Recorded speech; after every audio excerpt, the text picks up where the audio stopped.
Hi, Humphrey, please share your screen.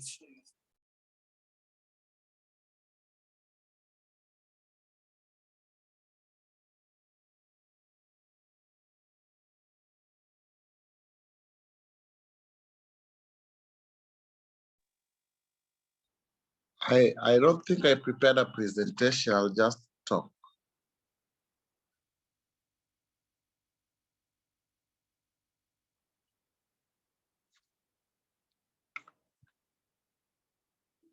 It's okay, Humphrey. You can just talk if you don't have you need something to share on the screen. Okay, so I'll begin. Maybe I can just switch on my video as I speak. Yes, that's important.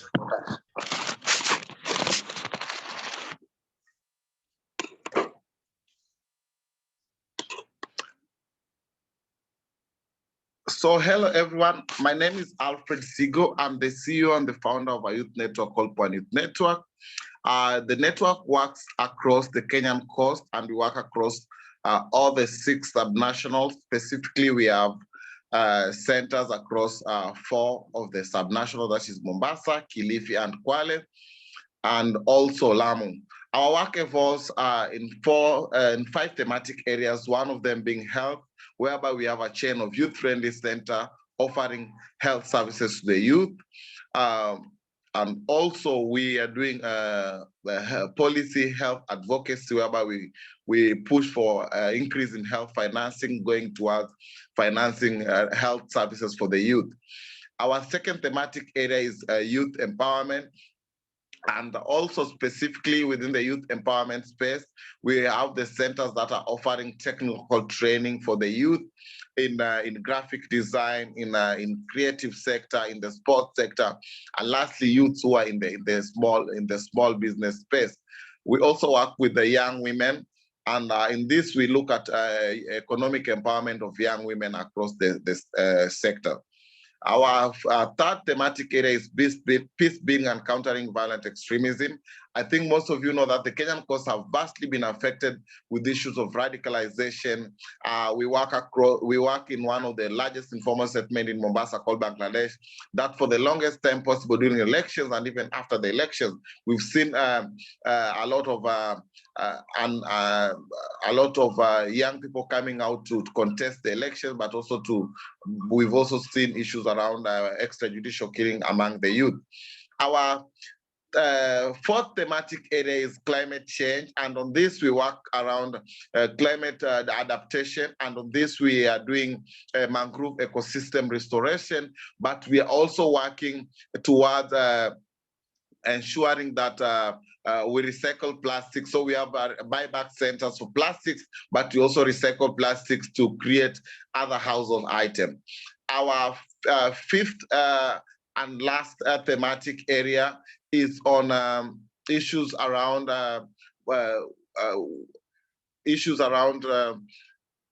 youth and women engaging in the political space, or actively being engaged in other policy spaces.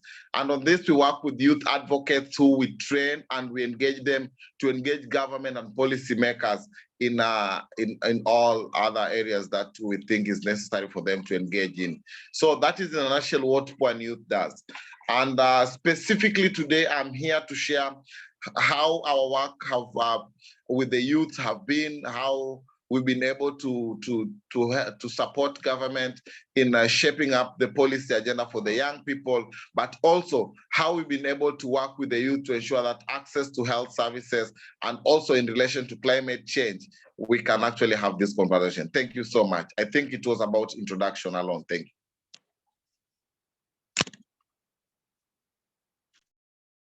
Thank you very much for that insight and a brief recap of whatever we may be able to do going forward. I would like to call forward Bosibori. If you can hear me, if you can listen, please take the mic and lead us going forward. Felicitas Bosibori, I can see you, you are in. Yes, sorry for the mishap. I'm still not able to share my screen, but I think I'll proceed with my presentation. So my name is Dr. Bosibori. I'm the co-convener of the Young Doctors Network, which is a committee under the Kenya Medical Association. And it's a privilege for me to be here this morning to attend the Youth Initiative Development Program. Daktari, Yes. sorry, you can be able to share your presentation. Okay. Yes.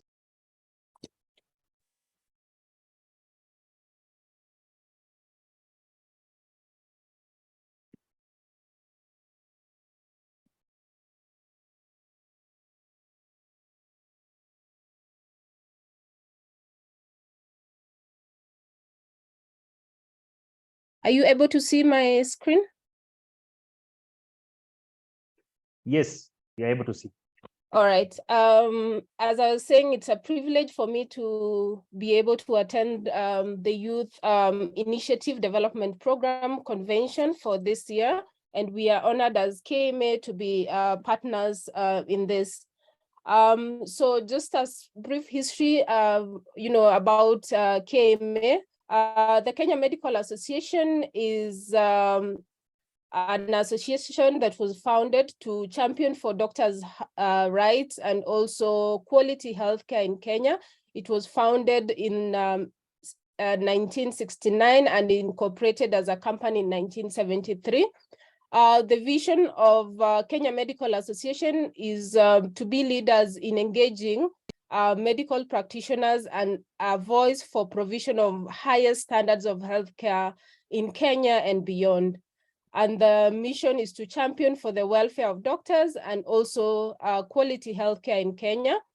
So the objectives for the organization include promoting the practice of medicine in Kenya, upholding the highest standards of ethics and conduct, and advising government and other medical bodies and the general public on matters related to health.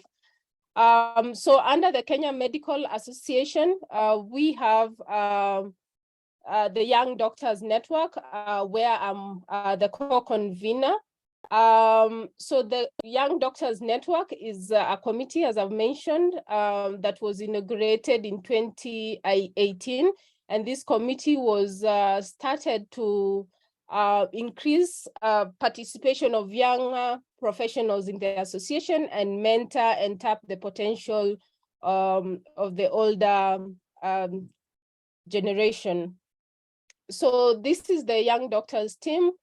We have our convener, that is Dr. Marie Claire, who will be presenting later in the day. And those are the other team members. So under this Young Doctors Network, we also have small working groups. We have a mental health and wellness working group that is headed by Dr. Ndemange. We also have projects, membership, communication, and career development.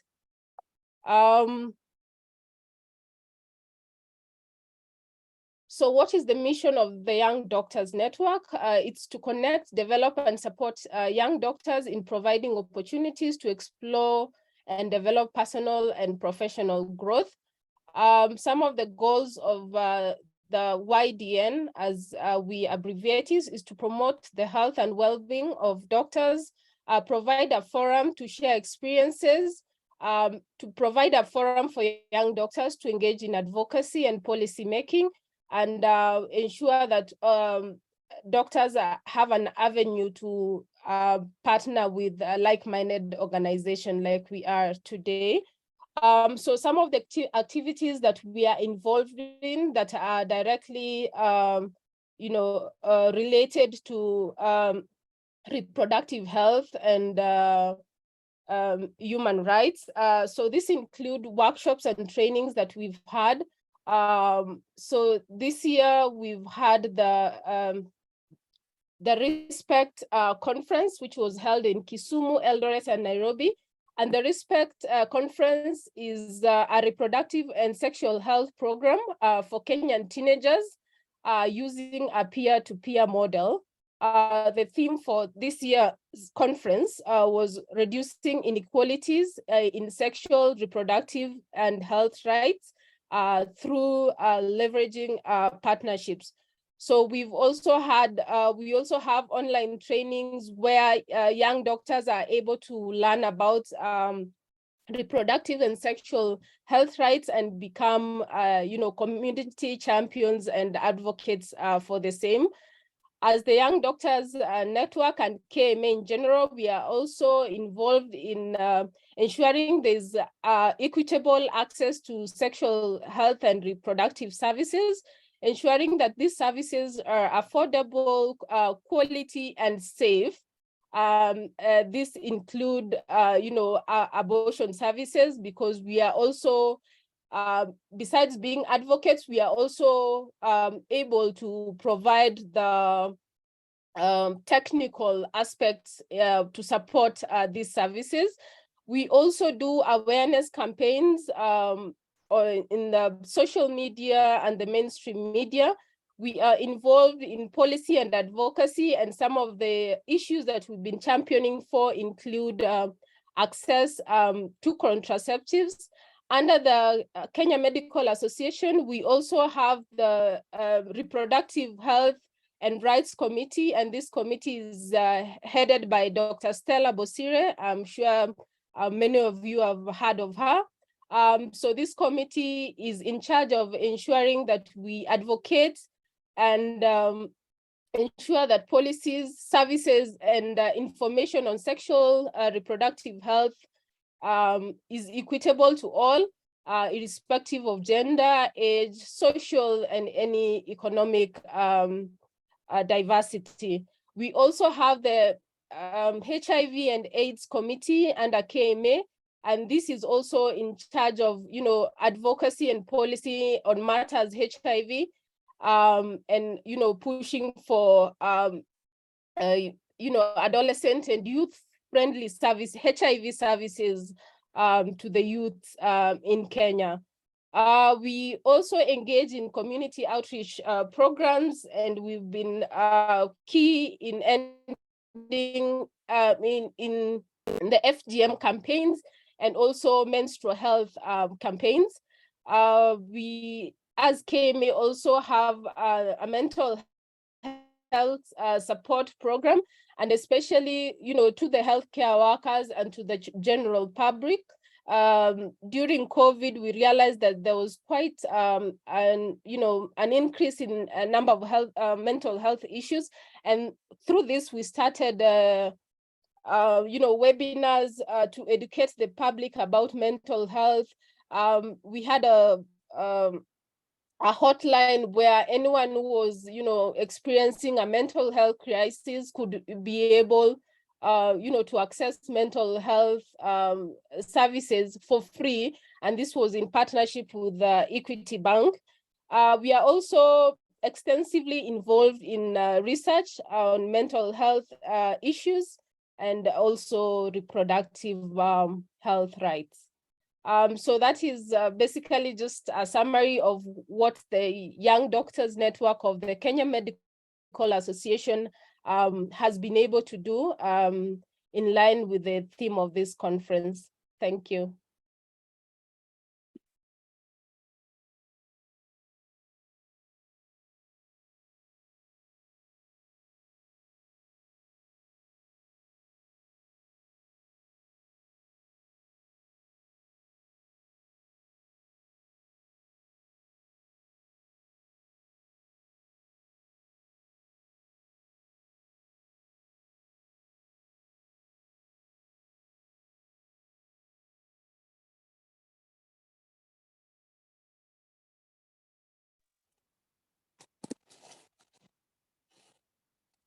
Thank you so much. I hope you can hear me. I think we've lost Calvin Kaumba.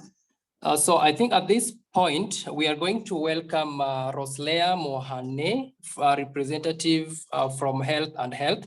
Roslea, if you are there, please unmute yourself and go ahead for 5 minutes. Okay, can I share my screen? Yes, sure. The other Before profile. you give your right, please. Yes, the other account, not the one with a profile.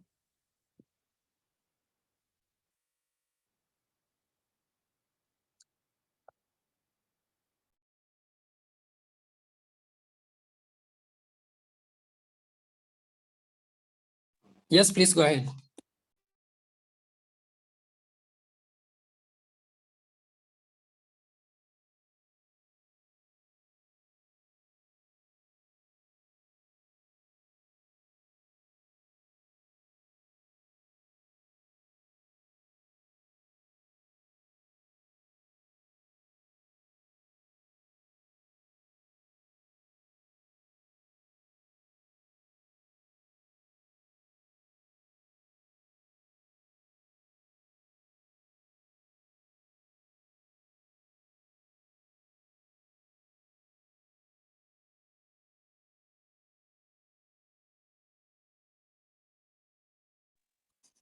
Kindly, you are on mute. Can you hear me? Yes, you're clear. Okay.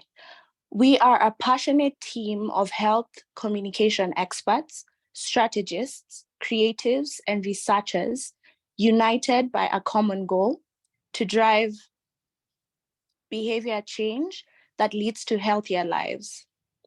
With years of experience in health communication, Heal and Health, we understand complexities of influencing behaviors and the importance of crafting messages that resonate with diverse audiences.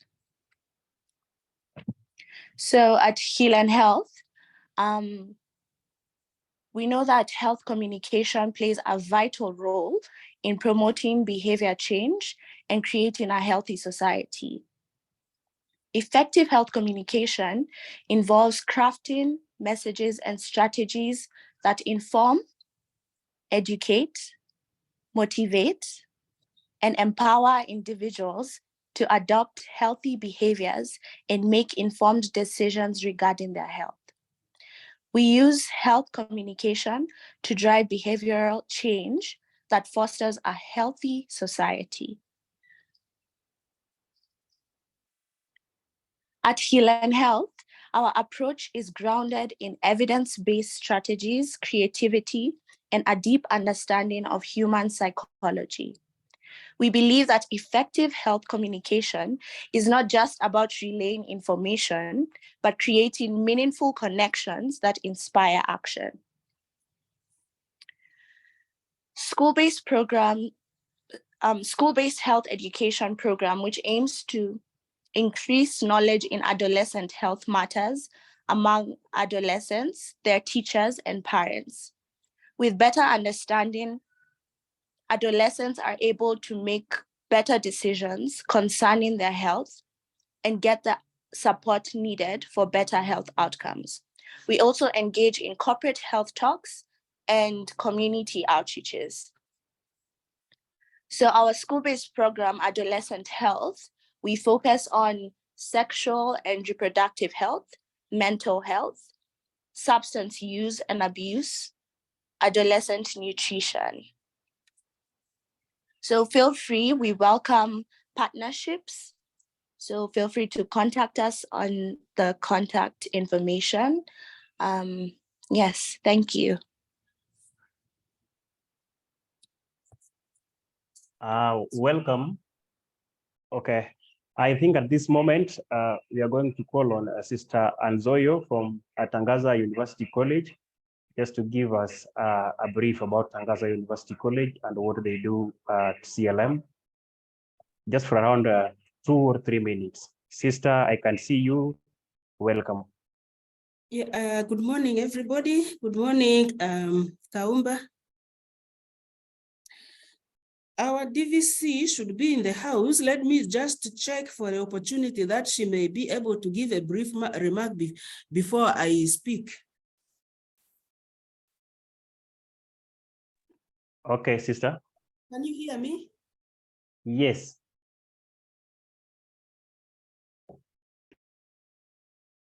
Yeah, just a moment. I'm trying to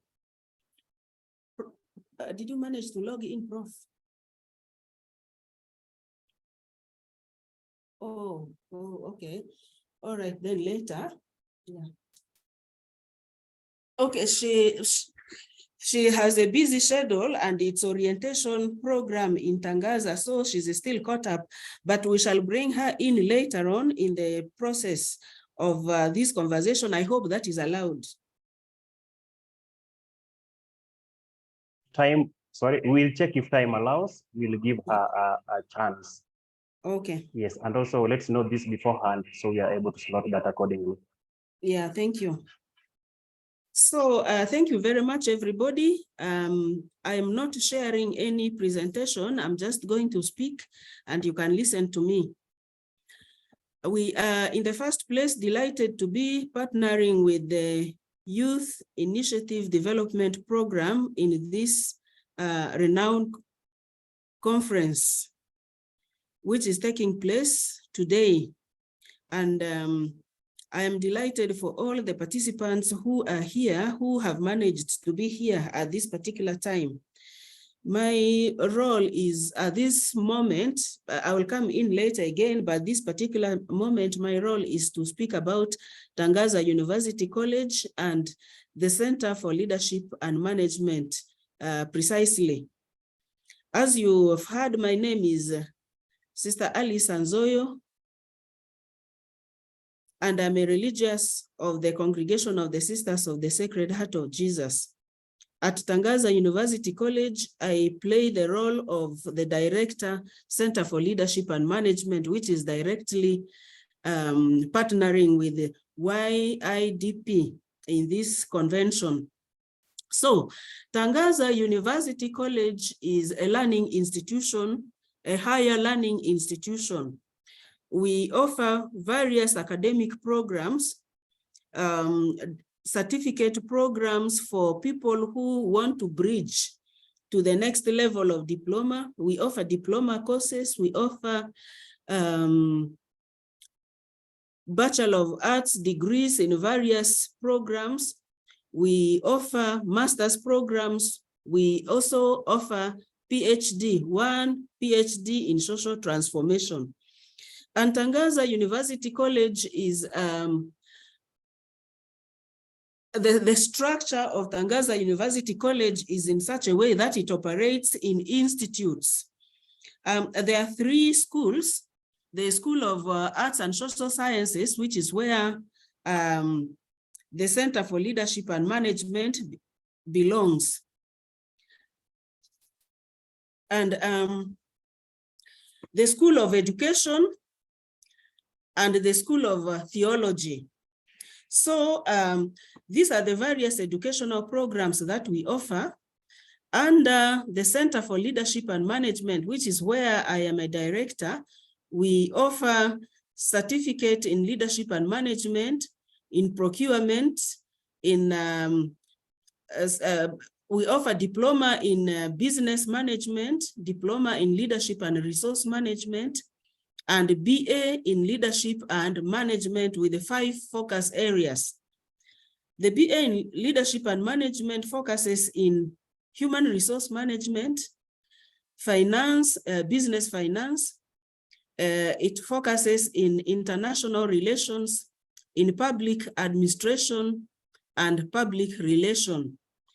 We are developing new and attractive programs. BCom is one of them. So you are welcome to study at the Center for Leadership and Management and in Tangaza University College. Tangaza is a very friendly studying environment, and most of the members of Youth Initiative Development Program will be able to testify that. A number of them are our alumni, and we are proud of them because they have graduated from Tangaza University College and precisely the Center for Leadership and Management. And with the skills they have gained here, they have been able to put together an initiative like this. So we are delighted to associate ourselves with the Youth Initiative Development Program for what they are able to do in the society. So basically that's what we are doing. We have a new initiative which is headed by the Assistant Director under the Center for Leadership and Management. And this initiative is organizing people in Kenya to try to assemble funds to enable needy and unable students to study. It's the first of its kind. And so we hope that initiative will reach its heights. I understand I had 5 minutes to do this. Is that correct, MC? Yes, sister, we can add you 1 minute to just wind up. All right, yes. As I wind up, let me speak briefly about, just to mention the names of the other programs that are present at Tangaza University College. We have the Social Institute of Social Communication, who offer programs in media studies, journalism, and so forth. We have the Institute of Youth Studies. They offer programs in youth studies, of course. And then we have the Institute of Social Transformation. They offer programs in human development and development studies-oriented kind of studies. And then the School of Theology basically offers theological courses, philosophy, and so forth. We also have in spirituality and religious formation. Yes, people who want to study spirituality can also come to Tangaza and study. And then the School of Education offers education programs. So I think that is basically what I can say about Tangaza University College. And once more, I represent the Center for Leadership and Management, which is the youngest institute in Tangaza, but very vibrant, with a lot of new things happening at the Center for Leadership and Management. Thank you very much for this opportunity to speak about Tangaza and speak about the Center for Leadership and Management. Thank you. Okay, welcome, sister, and thank you for the very informative and very engaging kind of panoramic view of Tangaza University College. So we look forward to engaging you in the sessions to come ahead. Yeah. Now, the next speaker we are going to have is going to be Collins Alan Dundo, who is the CEO and the co-founder of Youth Initiative Development Project. Please welcome Collins. Thank you so much, Kevin Skaumba, for such introduction. My name is Collins Alan Dundo, ladies and gentlemen, and distinguished guests, esteemed partners. So this morning, it's an honor and privilege to welcome you all to the virtual high-level YIDP Roundtable Convention 2023, a platform dedicated to forge a path towards building sustainable, healthy community for youth in Africa. As the CEO for the Youth Initiative Development Program, I am delighted and inspired to stand before you virtually today, surrounded by individuals who share common vision for future of our continent. Our theme encapsulates the essence of our collective mission to empower the youth of Africa with the tools, resources, and opportunities they need to lead healthy, purposeful lives and to drive sustainable development across borders. The youths are architects of tomorrow's progress. As we all know, the youth are now, but not tomorrow. It is our duty to create an environment that nurtures their potentials and enables them to thrive. In today's world, the challenges facing our youth are complex, and we all know that, and multifaceted, from access to quality education and healthcare, unemployment, and mental health concerns. These hurdles can seem overwhelming sometimes. However, within these challenges lie tremendous opportunities for growth, innovation, and positive change. Over the course of this convention, starting from today and tomorrow, we will engage in thought-provoking discussions share insights and collaborate on strategies that addresses the pressing issues heads on.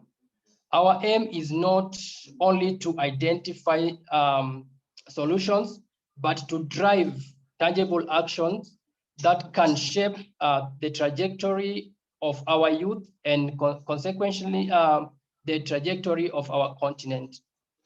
In the next 2 days, we will be in a journey of discovering, learning, and collaborating. We will be joined by esteemed experts, thought leaders, and youth advocates who will provide invaluable perspectives on assumptions and to inspire innovative solutions that will truly make a difference in the lives of the youth in Africa. I extend my gratitude to our partners and sponsors and the entire YIDP team for their dedication and hard work in bringing this convention to fruitfulness. Your commitment reflects the collective beliefs that through unity and shared purpose, we can catalyze a positive change and contribute to a brighter future for the youth of Africa. So let us embark on this journey with open hearts and minds, ready to engage, learn, and ultimately to make a lasting impact. Together, we have the power to build sustainable, healthy community that empowers and uplifts our youth and ensuring that they are at forefront of Africa's progress. Ladies and gentlemen, at that point, I would like to conclude.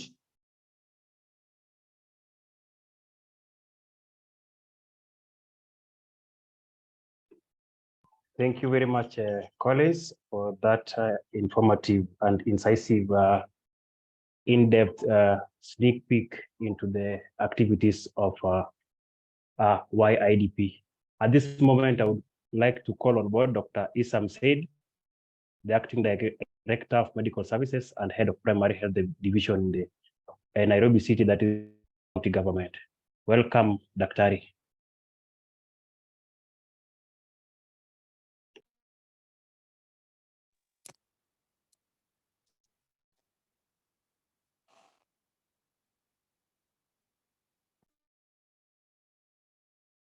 Sorry, Daktari, are you with us?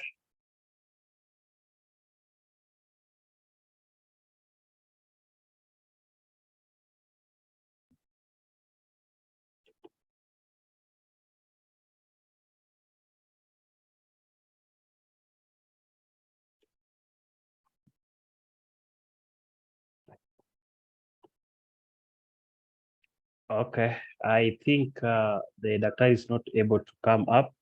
I think we'll have him when it's due.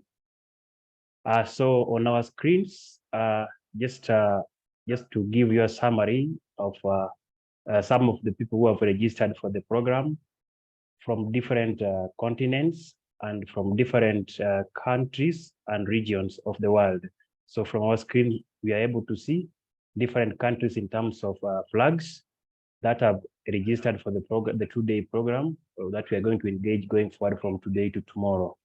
So it's just a brief a screen to interact with, just to give us the panoramic view of the kind of people we are going to engage going forward, so that we are able to make world a better place, so that we are able to make world a better place than we found it. So just interact with that screen for a view, around 15 seconds, and we are going to the next slide. Now, in our next slide, we are going to have 5 sessions for today. The first session is going to deal with public-private partnership, that is to generate new investments, opportunities, and financing for youth in Africa in realization of SDGs and Agenda 2063. That is going to be our next session. Then session 2 is going to touch on sports as a driver of social transformation and a tool for global health promotion among the youth. The third session is going to zero in on contribution of the youth to digital space in Africa and health data. The fourth session is going to take the view of public-private institutions partnering with colleges and universities to find and nurture, empower, and match talents. Very timely discussions we are going to have on that. Next slide, please. The 5th session.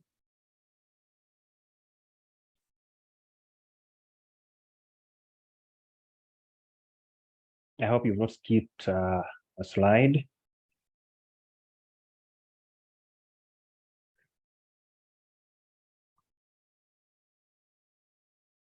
Okay, just a minute, ladies and gentlemen.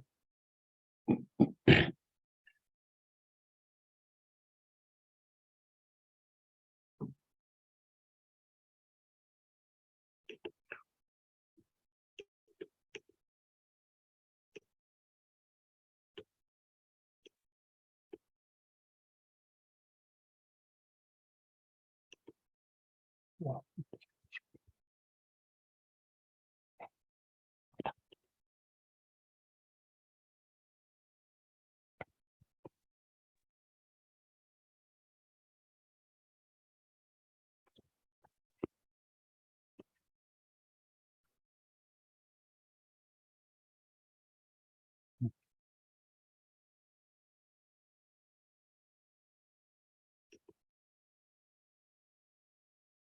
Yes, okay. Ladies and gentlemen, sorry, we were just trying to iron something with the technical team. They were advising us accordingly. Now, we are going to take a breather of exactly 1.5 minutes to 2 minutes so that we start our sessions. So we are just trying to break from all the protocols and the rules of engagement and the people and the program we are going to have for the 2 days. So when we reassemble in just 2 minutes at most, we are going to go straight into the sessions, first session. So just take that break. Don't go away. Don't log out. Just remain. You can stretch a bit. Then we re-engage in a few. Thank you.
Ladies and gentlemen, at this point, we would like to hand over to Lizzie Otae. Lizzie, if you are there, can you hear us?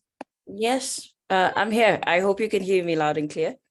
Loud and clear, Lisa. So maybe you can just give a minute Sure. for the team to wind up so that they can come back. I know it's morning and it's very cold and we have 38 people in the room. So morning sessions are always sometimes so difficult, but we believe we'll have quorum as we continue. Over to you, Liz. Perfect. So should I give them a minute more and then I kick off? Then you start up. Nancy is in. Nancy, are you there? Can you hear me? Is it Nancy or Cynthia? Sorry, not Nancy. Oh, Cynthia. Yeah. Sorry for that.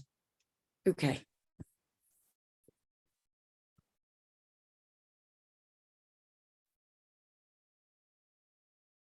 Yeah, I can see she's in the call. So we have Cynthia, Kelvin, and I'm hoping it's Chris.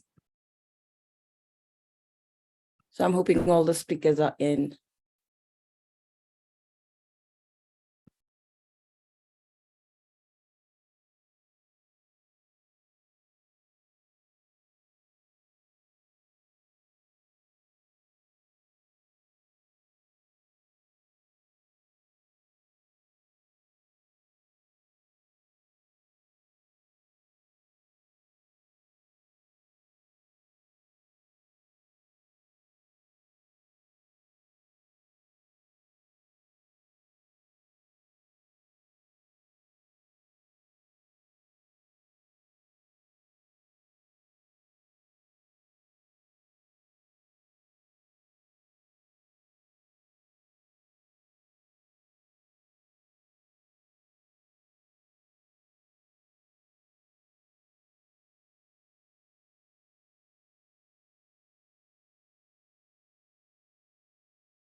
Kevin, are you there? Kelvin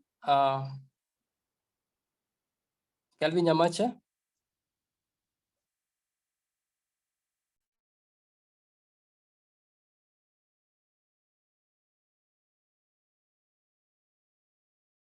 I cannot see him. So maybe somebody might need to call him.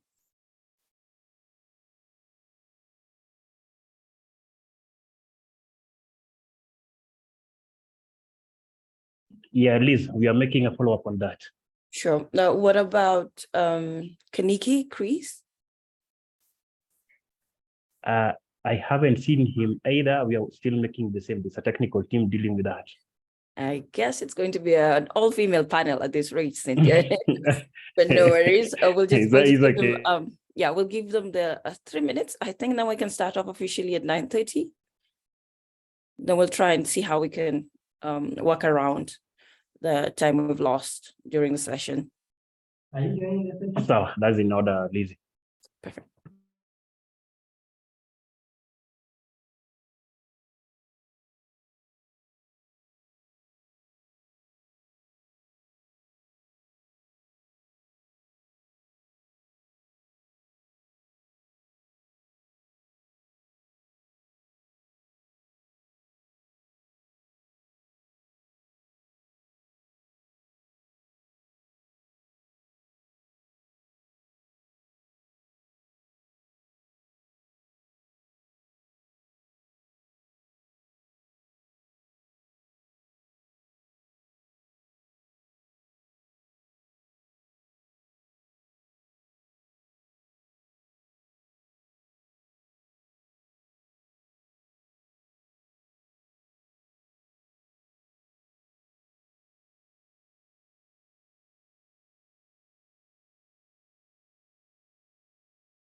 Great. So it's 9:30, maybe a status report. Collins, do we have Kelvin and Chris on?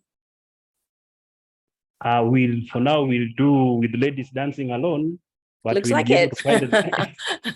Looks like it. Not a problem, not a problem. But ladies and gentlemen, welcome to the first session of the day. It's usually a lot of pressure when you have to go first.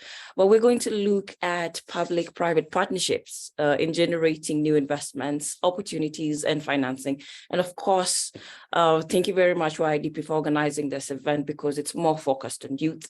And we know very well we have a huge human resource when we're talking about youth, not only in the African continent, but across the globe. And we're looking at 1.8 billion youth and adolescents. So that's a huge resource. And we're hoping that that's what the whole two-day summit is going to focus on.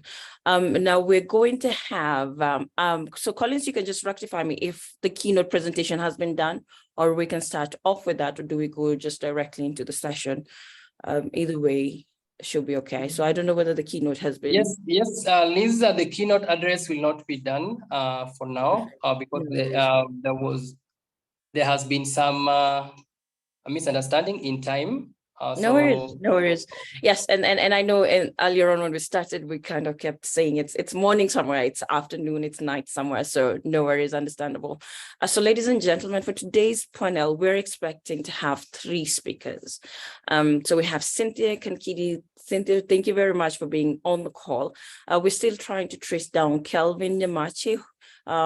He's part of the steering committee. He's actually the steering committee chair of the African Union Youth Assembly. So it's super exciting to actually have him here when he does arrive. And then we have Chris Kaniki. I'm still having a hard time to call him a doctor or a professor, but he's from African Union, Africa CDC Communications Office. So this is going to be an amazing panel once the other 2 speakers log in. But the key focus today is for us to understand what the investment opportunities are when we're talking about public-private partnerships. And I know PPP has been a term that's been used constantly, but it's been focused more within the health space and other key areas. And there's a whole movement where we're acknowledging the fact that youth have been there, even though they've been recipients of programs that we've been having. We're trying to bring them at the table, not only to give them a seat, but also to give them a voice. So we're going to focus on how we're going to generate new investment and opportunities. And these are going to focus more on SDG goals. We only have a couple of years before we reach 2030. So there's a lot of pressure and a lot of, running around to make sure we actually achieve these targets for the 17 goals. But we're also going to bring it in and circle around Agenda 2063, which is a big thing for Africa as a continent. So just to introduce my panelists so that we don't waste a lot of time when they actually do log in. So Kelvin Nyamache is Kenyan, an African at heart, which is very good to know. So in 2022, he made history to be elected as the first steering committee chair of the African Union Youth Assembly. So it's going to be super exciting just to get his own perspective because he's pro-youth. He also holds a dual position as the director for events, summits, and conferences. And his executive and role and duties include overseeing the organization's work and fronting the voices of over 870 million youth in the 54 African countries. So this is a good person to have on the panel talking about youth because of the passion and actual work that he does for the youth. Of course, then we're going to have Dr. or Professor Chris Kaniki, serves as a Senior Technical Officer for Strategic Programs in the Office of the Director of the Africa Center for Disease Control and Prevention, the South Africa CDC, and he coordinates the African Union COVID-19 vaccination bingo initiative. And we did see that particular initiative ensure that we kind of get vaccines, for the 54 African countries. So he's a medical doctor by profession, a PhD candidate in reproductive health sciences, and a passionate social and public health oriented professional. So I like the fact that they actually doc or prof, soon to be prof, is somebody who's very passionate about reproductive health and also has a bit of experience when it comes to the issues that the continent is facing, especially during the pandemic that we're kind of, just trying to recover from. And I always save the best for last because it looks like this might end up being an all-female panel. We have Cynthia Kandiki, and Cynthia has a robust background in international law with a keen focus on African development and investments. So Cynthia is dedicated legal profession with a decade-long history of achievements in PPPs. I'm super excited about this, and strategic investment transaction. So she currently serves as a legal counsel at the African Legal Support Facility, or ALSF, where she's going to give us more background on her role and what the organization does, where they conduct legal due diligence of commercial transactions. And this really fits well when we talk about Agenda 2063, because it involves 54 countries. So ladies and gentlemen, those are the speakers for today's session.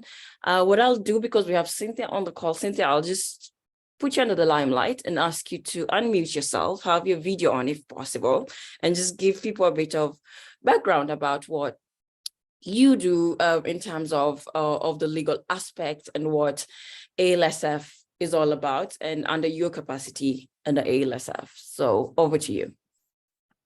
Thank you, Lizzie. Good morning, everybody. Good afternoon, good evening, depending on where you're joining us from. Thank you for the kind words as you read the introductions. As mentioned, my name is Cynthia Kanyindi. I'm legal counsel at the African Legal Support Facility, and it is hosted by the African Development Bank.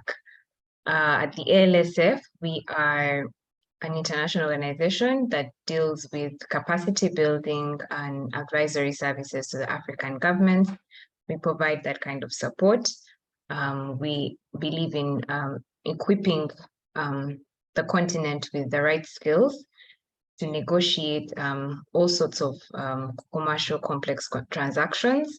We work across 4 main portfolios, rightfully as PPPs, energy or power, as well as natural resources and sovereign finance. But obviously, for the purposes of this particular session, we're going to only focus on PPPs. As legal counsel, I am tasked with assisting governments with structuring PPP projects or in any other sector that they have an interest in. We are demand driven, so governments will write and request for support from the ALSF. We will do a due diligence on the prospectus of the request and then help them, walk with them anyway on the journey of structuring that project.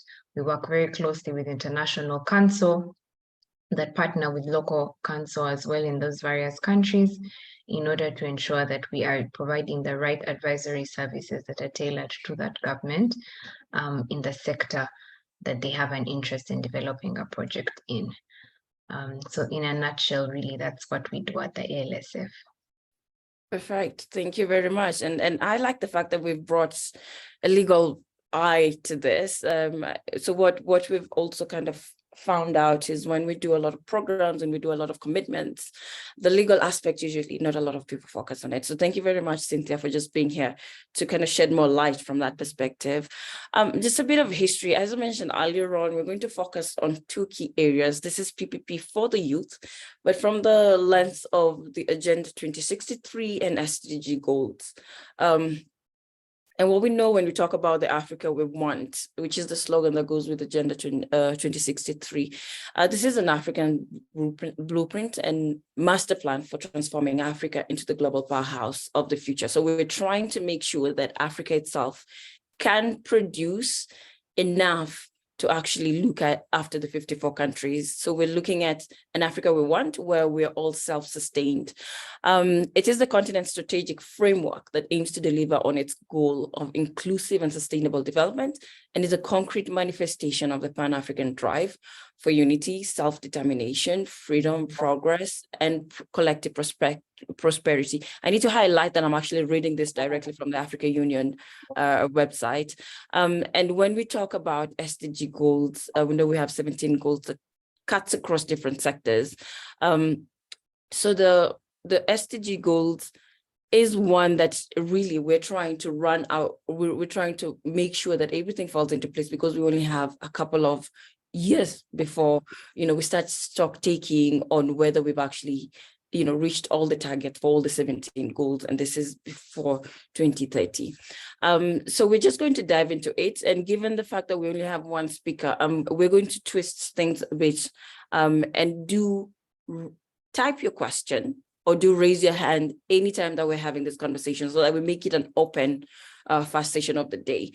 So when Cynthia is going to be addressing some of the questions, and maybe you get an aha moment or you need some more clarity and clarification on something, please feel free to raise hands so that we don't make it more of a, we're pumping information. Let it be more interactive in the morning.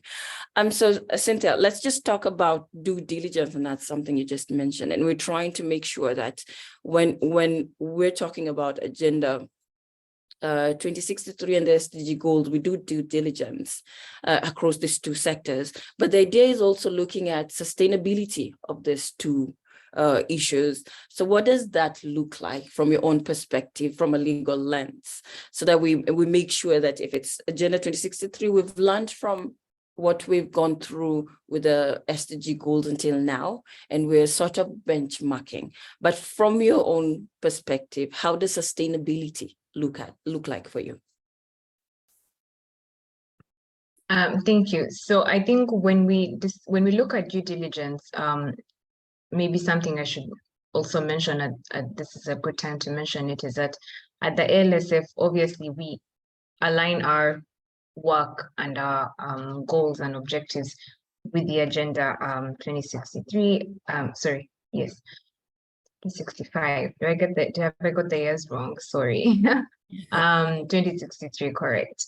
I'm being ambitious. We do make sure that we are aligned with some of the cross-cutting issues. So one of them is actually youth and gender. So many a times during the due diligence process, we are going to look at what the impact of those projects are going to be, how are they going to trickle down to certain cross-cutting issues. So one of them, as I've mentioned, is gender and youth. The other is climate sustainability, environmental friendliness, and that sort of thing. So we ensure that even as we are onboarded to support governments in structuring the necessary projects, be it a PPP, we make sure that the impact of this project is going to be felt across the board, especially with these key cross-cutting issues. And in this case, we're looking at youth. So we're going to look at the number of jobs that will be created, the impact on employment, unemployment opportunities, and that sort of thing. So at least what we're cognizant of doing at the ALSF is ensuring that we align with the SDGs and the AU agenda to make sure that our work is playing its role in pushing the needle further on these sorts of agendas and these aspects and these ambitions that we have as a continent. Yes, I think you mentioned something on sustainability. Did I get you right? How can we ensure sustainability for this? So that, the idea is we're looking at 2030, then we're looking at 2063 from an African lens, but yes, sustainability is key. So how can we tap into that and just ensuring that we do achieve sustainability? I think with sustainability, I would consider us looking at capacity building and just equipping, not only legal professionals or government officials, but really the youth. So that's also a private sector, really at ensuring that we have the right toolkits to get us forward. I think that's going to enable us to ensure sustainability with these projects or with these ambitions and agendas that we have. So we should be able to, look at it from ensuring that we have knowledge hubs that are being created, that we have knowledge tools that are being passed on and can be used over long periods of time in order to ensure that we have sustainability on the continent to, really push these agendas that we're looking at.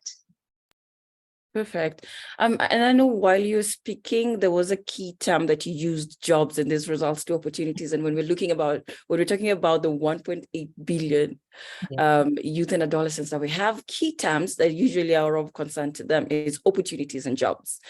And mapping that for all 54 countries means that this realization of having an African passport needs to be more of a 2030 sort of an idea, not 2063, so that we can facilitate movement across the continent itself. What are your opinions in terms of job creation, knowing that some countries have more opportunities unlike others. And the idea is just to open the borders, so to speak, to facilitate youth movement across the different countries. What would be your opinion on that?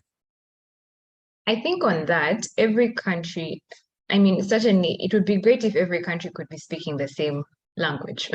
I mean, if every country had, favorable immigration or, travel policies that applied across the board, that would be great.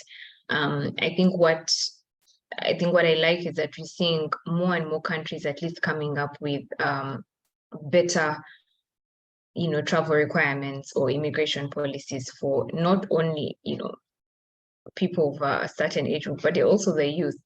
And I think that's going to be important in pushing that that agenda. I know within the EAC region, they have really tried to open up the borders and allow for at least that movement of labor across countries, or at least look at it also looking at it from an angle of reducing the the amount of requirements that you would need.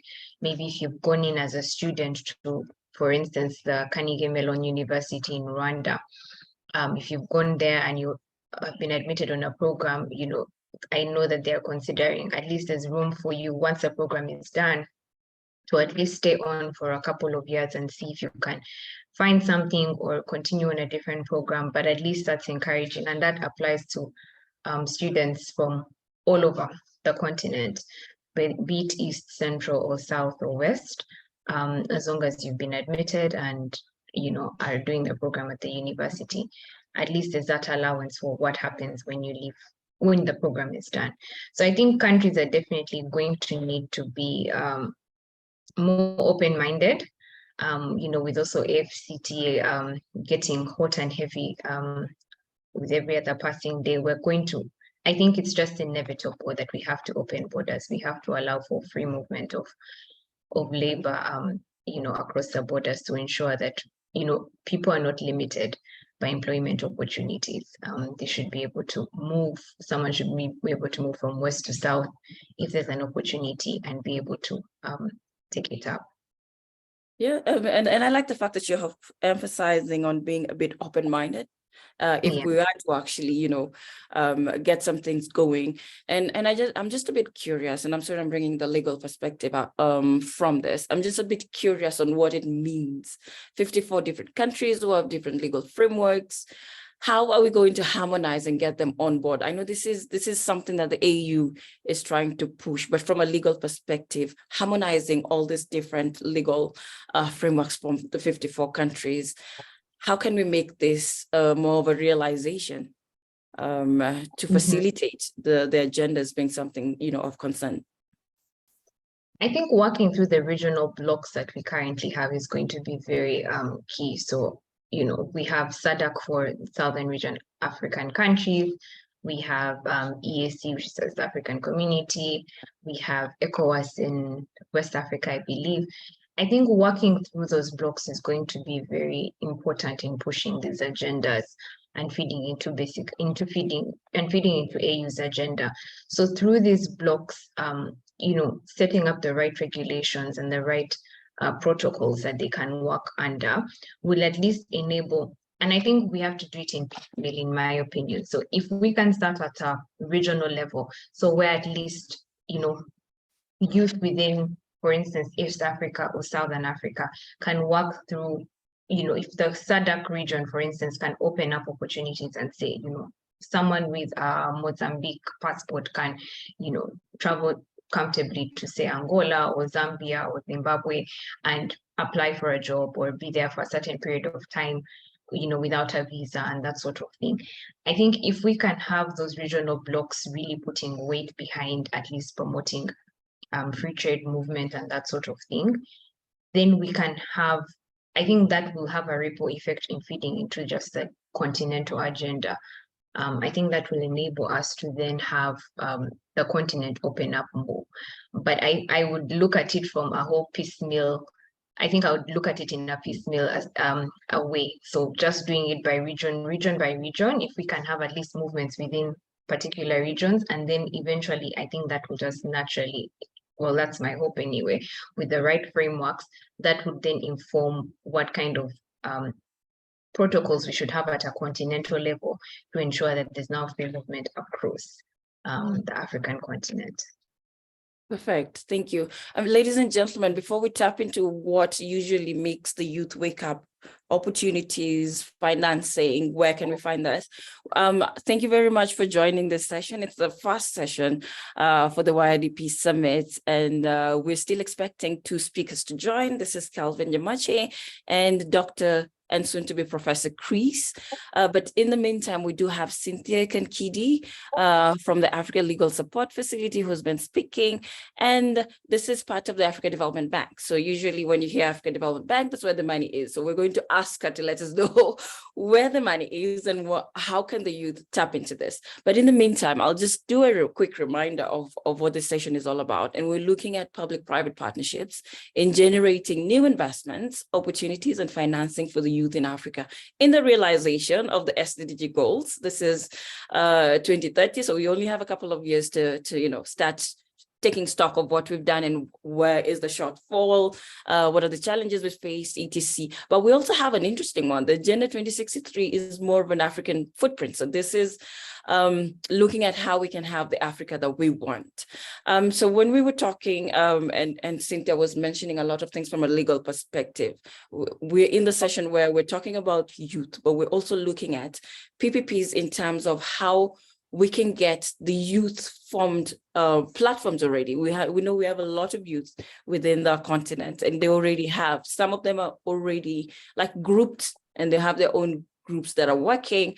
How can we tap into those platforms, those consortiums that they have? Because the youth are actually coming out pretty strongly within the continent. And for example, I can give you an example of the Africa Youth Malaria organizations that are being formed. So ALMA has a lot of branches within different countries. So we've seen that the youth are already, they know what they want, they're integrating, they're forming, they're mobilizing. How can we tap into these already existing platforms to further the 2063 agenda and also to realize the SDG goals? So Cynthia, looks like this is going to be an all-female panel, but Collins, if any of the 2 other speakers do join, do let us know so that we can actually just kind of, loop them into the conversation. But in the meantime, ladies and gentlemen, thank you very much for joining. Do type in your question, comments, use the hand. I like when the hands are being raised because it becomes more engaging.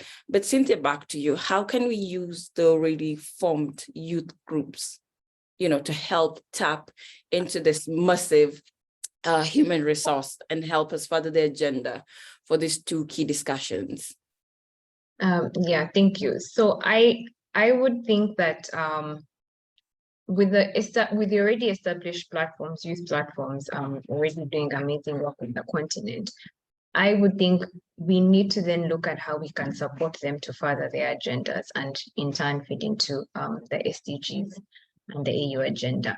So certainly, they're in operation, so they're definitely operation costs that they're meeting, or any form of they're definitely needing financing to go on with their with their programs and their activities. So I think any form of subsidies that we can give them, especially from the public sector perspective, so looking at governments or even international organizations facilitating them from a financial angle, I think would be great for them. That will make life easy for them. That will allow them to, operate with ease, or at least some level of ease, to be able to push these agendas. So I'm looking at, forms of subsidies or incentives that can really allow them to thrive successfully in the different sectors that they're working in. I think also another way we can support and tap into already existing platforms for the youth is, really also extra support in terms of capacity building. I don't think that can be stressed enough. Boosting their skill set. We're living in a world that is ever changing. Their innovation, I think, every other minute of the day.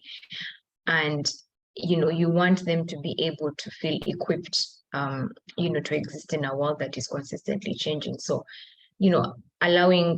supporting them through, training programs or capacity building programs that can allow them to really thrive in their different fields, I think would also be a great way of tapping into the existing platforms that we have.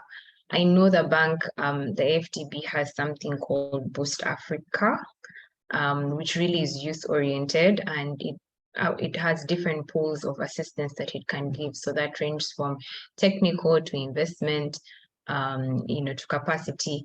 And these are pools that, these platforms can tap into, be able to be allowed to access a various range of investors and partners that could actually that they can work with to push their different agendas and programs. So I think that would be great. So, using such institutions that can provide this assistance, I think would be great.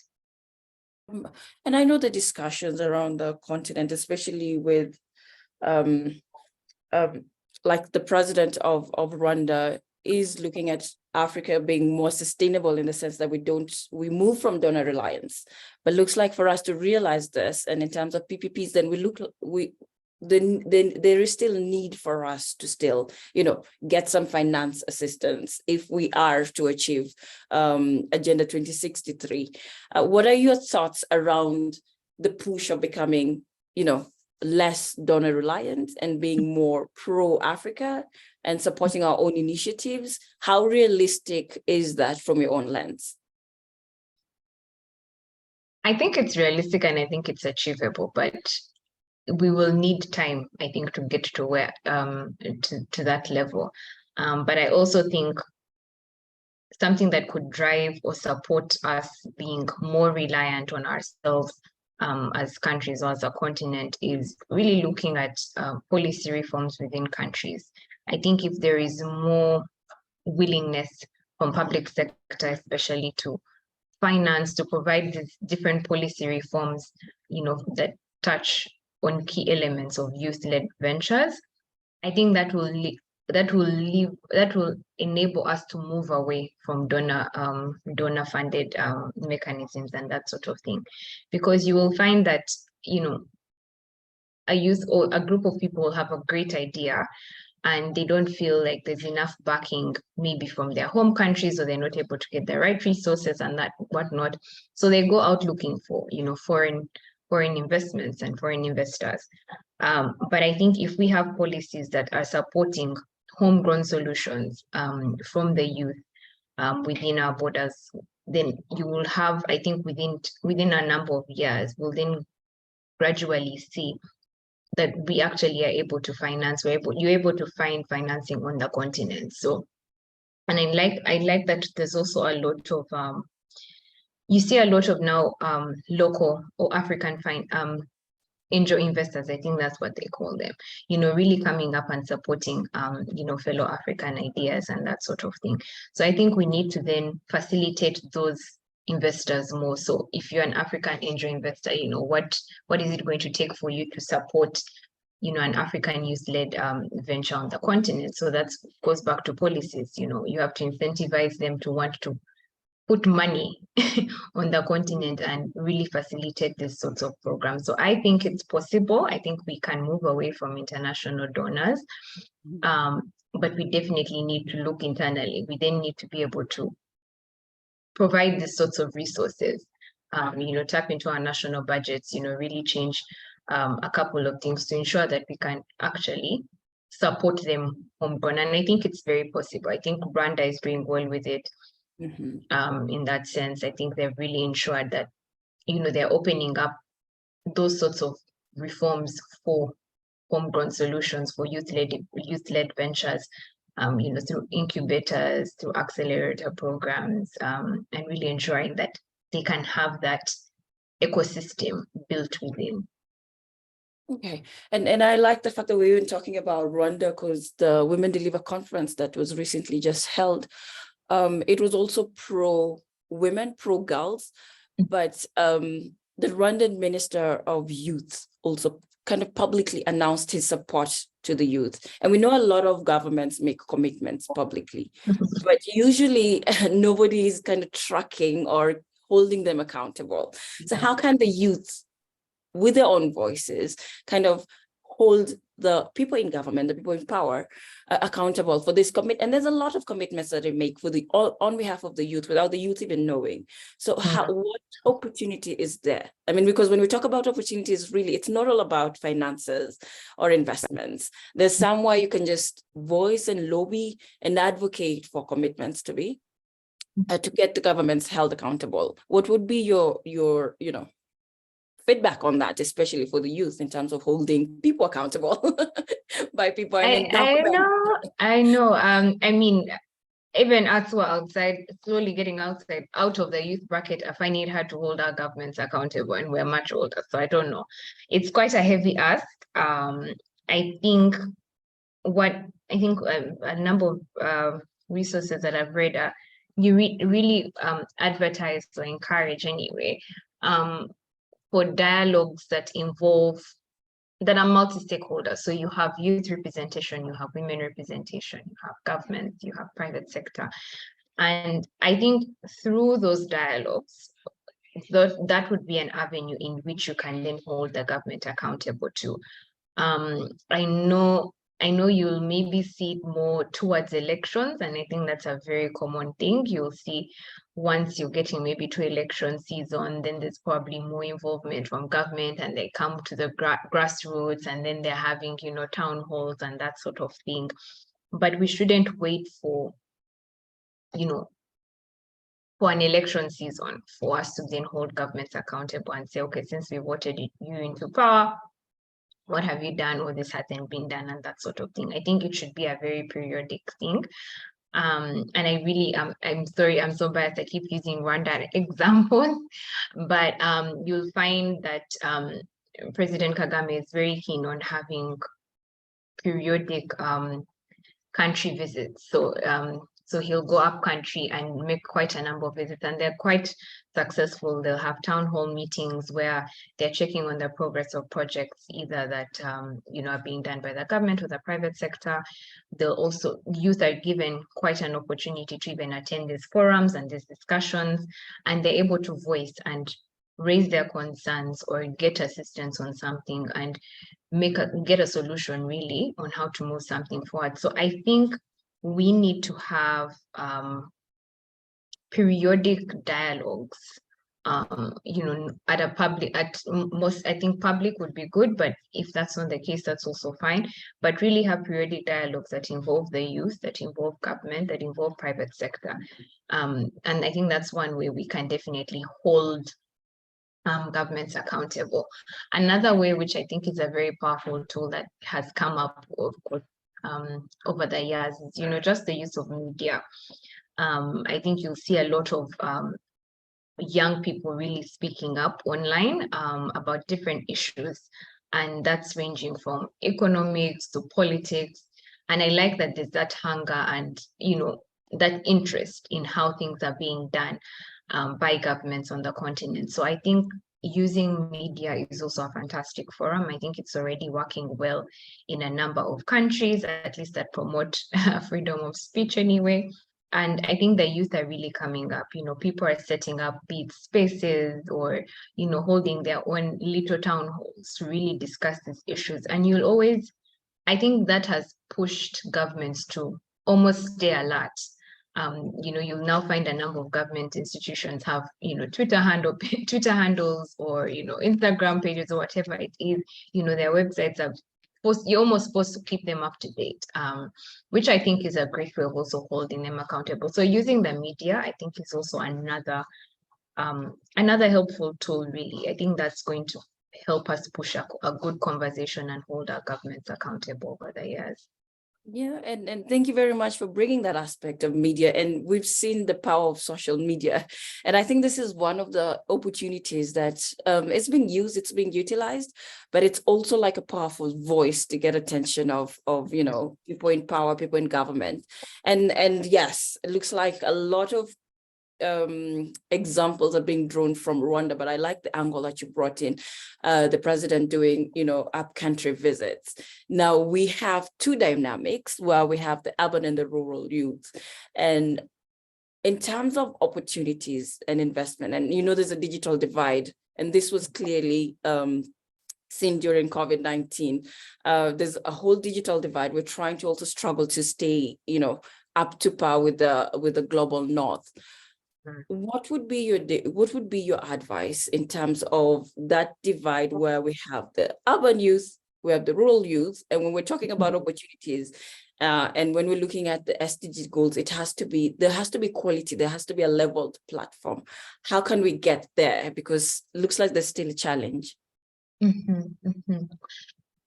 That's a good one, and I think that's a very valid concern, and we do see it everywhere. That's a tricky one. I think we would then. I'm really trying to think of how to. It's such a valid concern.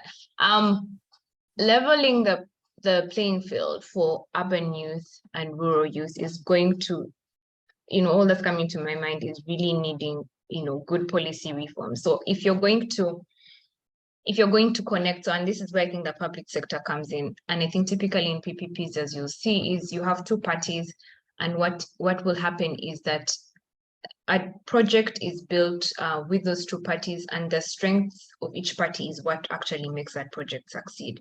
So in this case, you'll find that the public sector, which is government, has the ability to, for instance, construct a road or build a hospital or build a school, while the private sector will now come in with the skills and the know-how in terms of management, operation of that facility or that service.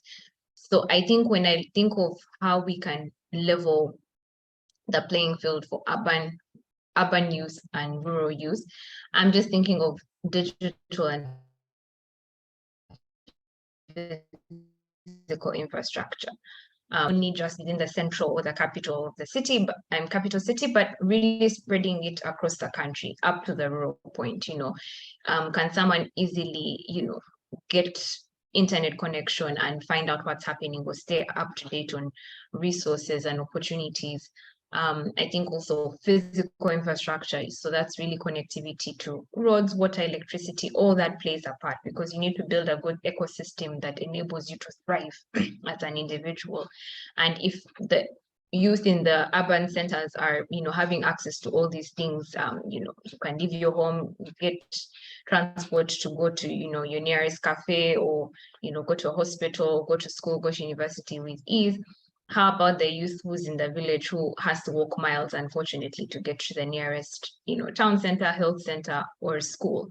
I think government can come in, or public sector can definitely work with the private sector, I think in this case, where they are, once you've built a road, that will incentivize someone to come and set up a business, or set up a school, or set up a health facility. And in that turn, then you're leveling. I think slowly you start leveling the playing field and allow for accessibility to the same resources urban youth has with the rural youth. And I think that would enable us.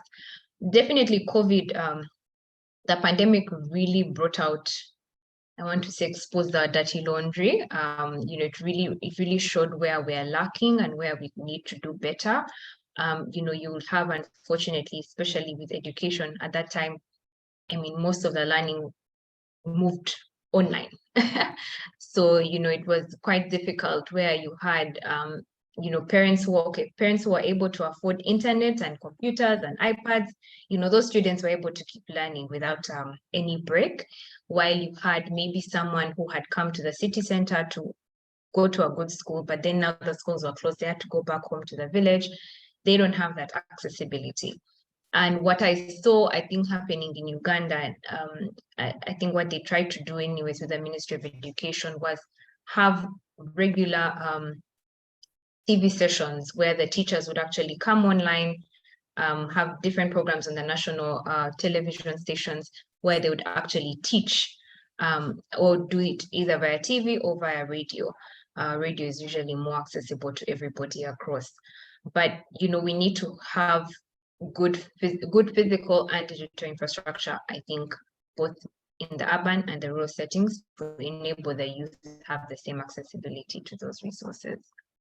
Great. I mean, I know that question was a bit kind of spicy, Yeah. but I like that angle that you brought, because you've touched on how the public sector kind of provides, the legal framework, the environment, the private sector brings in all the resources, and we see that's where the opportunity comes for the youth. That's where they tap into the job opportunities and even collaborative lenses and angles.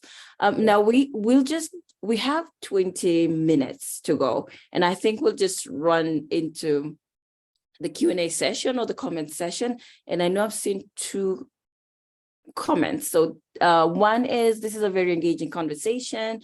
Thank you, Kankindi, for those expert insights. Indeed, we see potential for self-sufficiency through youth-focused policy change. And I like that fact. And you also reiterated on it. There has to be some policy reforms. I think that's the term that you used.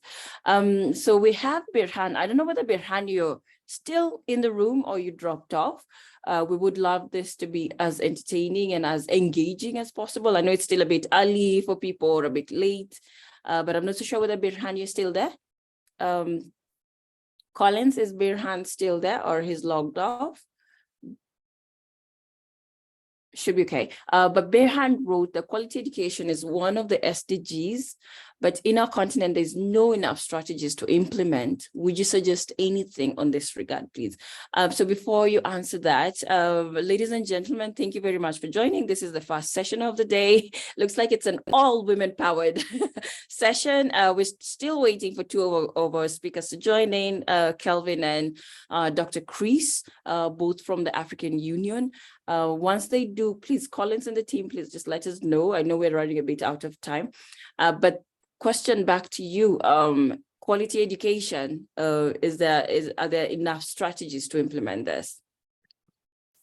Thank you. That's a really good question. And I think education honestly is a foundation for quite a number of things in our society. So the way, you starting out right with the education, definitely, puts you on the right path, I believe, in life. With quality education, I think what I would you suggest anything in this regard? I think in terms of strategies, once again, that really comes down to, national policies and strategies in place for promoting quality education. I know a number of countries have done a couple of PPPs in the education field. I think Uganda has done a couple. You have also a lot of collaborations with in Kenya as well. Rwanda as well is leading on that. And that's really what we need, in my opinion, is you need to facilitate these strategies in such a way that you are attracting and setting up the right frameworks in order to achieve quality education. So you'll see that some international universities have started opening up branches in African countries on the continent. And I think this is one step of us ensuring that we have quality education for our youth on the continent. I know that a great example is the Carnegie Mellon University in Rwanda. Its main campus is in Pittsburgh in the USA, but through partnerships with the government has been able to set up and be in place for about 10 years. It attracts quite a number of talented youth from across the continent in STEM-related subjects, offers master's programs for about 2 years. And I think it also encourages a lot of innovation on the campus. So even the way the campus is built, your students are not only getting classroom, obviously learning, but even just practical experience. And it has been a great source of a number of youth-led companies. I know quite a good number of innovations have come out of CMU alumni on the continent. And I think we need to have governments really promote such facilities and such infrastructure. So if you're building and setting up and creating new investment environments that encourage these sorts of things, then without a doubt, we can have strategies that promote good and quality education that would feed us into achieving our objectives under the Agenda 2063. So I think for sure, these strategies can be done. It will just come down to political will. And I think the private sector is a great partner for the government and public sector to ensure these strategies are set up rightly. I think with public schools, some of them are great, but they do get overwhelmed. I mean, I think government should slowly move away from, there are certain things it can definitely take care of because it's well placed to, but I think with things like education and with how fast the world is developing, with promotion of innovation and that sort of thing, the private sector, has these resources. It has the time, it has the money, it can feed into, building a suitable school that would actually provide quality education and skill set for this modern world. I think many times public schools are very traditional and they haven't fully opened up to the changing world that we're living in. So I think in terms of strategies, I would look at it from a public sector perspective, in the sense of having the right infrastructure set up and the right investment environment for education investors to really come in and provide quality education to our youth. Yeah, makes sense. And I know when we're talking about PPPs and we have, we're requesting for, an environment, a conducive environment to also like foster PPPs. We need to be a bit realistic also. So I'm using the word realistic because I have a question here. We're talking about 2030, which was, we had the Millennial Development Goals. Now we moved to the SDG goals, which is 2030, and it's just across the corner so that we start taking stock. Now we're looking at 2063, and it looks like 63 is still a couple of years to go, so we're a bit reluctant into pushing. But I do know one of the key issues in the Agenda 2063 is also to have an African passport that will allow free movement across the continent. So my question is, how realistic is it? We have 54 countries already. We're having issues just getting visa free. And I know the president of Kenya, Dr. William Ruto, is really pushing for having, partnerships where we don't have visa to move to other countries. And that's a big kudos to his government. But how realistic is it having an African passport? And how realistic is it when we talk about free trade and free movement? Is this something we'll attain? Does it look like we can attain this by 2063? I mean, it seems a bit far, but there are a lot of legal issues that we need to look into, and we're coming out of a pandemic which really kind of dismantled a lot of things and brought a lot of things into questioning. What are your thoughts around this? Just as you said, we're coming out of a pandemic, so priorities are different right now. Countries are trying to recover, businesses are trying to recover, people have had to re-strategize a number of things in order to be able to, keep afloat or get their feet back on solid ground. So I think 2063 years sounds far, but I don't think we should get comfortable that we have the convenience of time. It's important that that African passport objective or plan is then made a priority across the board. And that's going to be quite difficult to push because, as I've said, different countries have different priorities, national priorities. So you might find for, Kenya or Uganda, that's something that's top of their list right now, and they are working towards it. So they are ensuring that they have all these essential agreements between countries, to facilitate this, either visa-free arrangements or, really even having a passport that would allow you to cross with ease or apply across the board. But it's really going to come down to priorities of countries at the time. And I think if that's not the case, if we don't have a uniform priority across all 54 states, as you put it, it's going to be quite difficult to push. And I think that's why, for me, I think looking at this in a piecemeal approach would be a great way of us trying to get there. It might take long, but in my opinion, unless you have everyone on the same page, it's going to be quite difficult. So I would look at it in piecemeal, as I had said earlier. So really starting at a regional level and then moving on to a more continental level.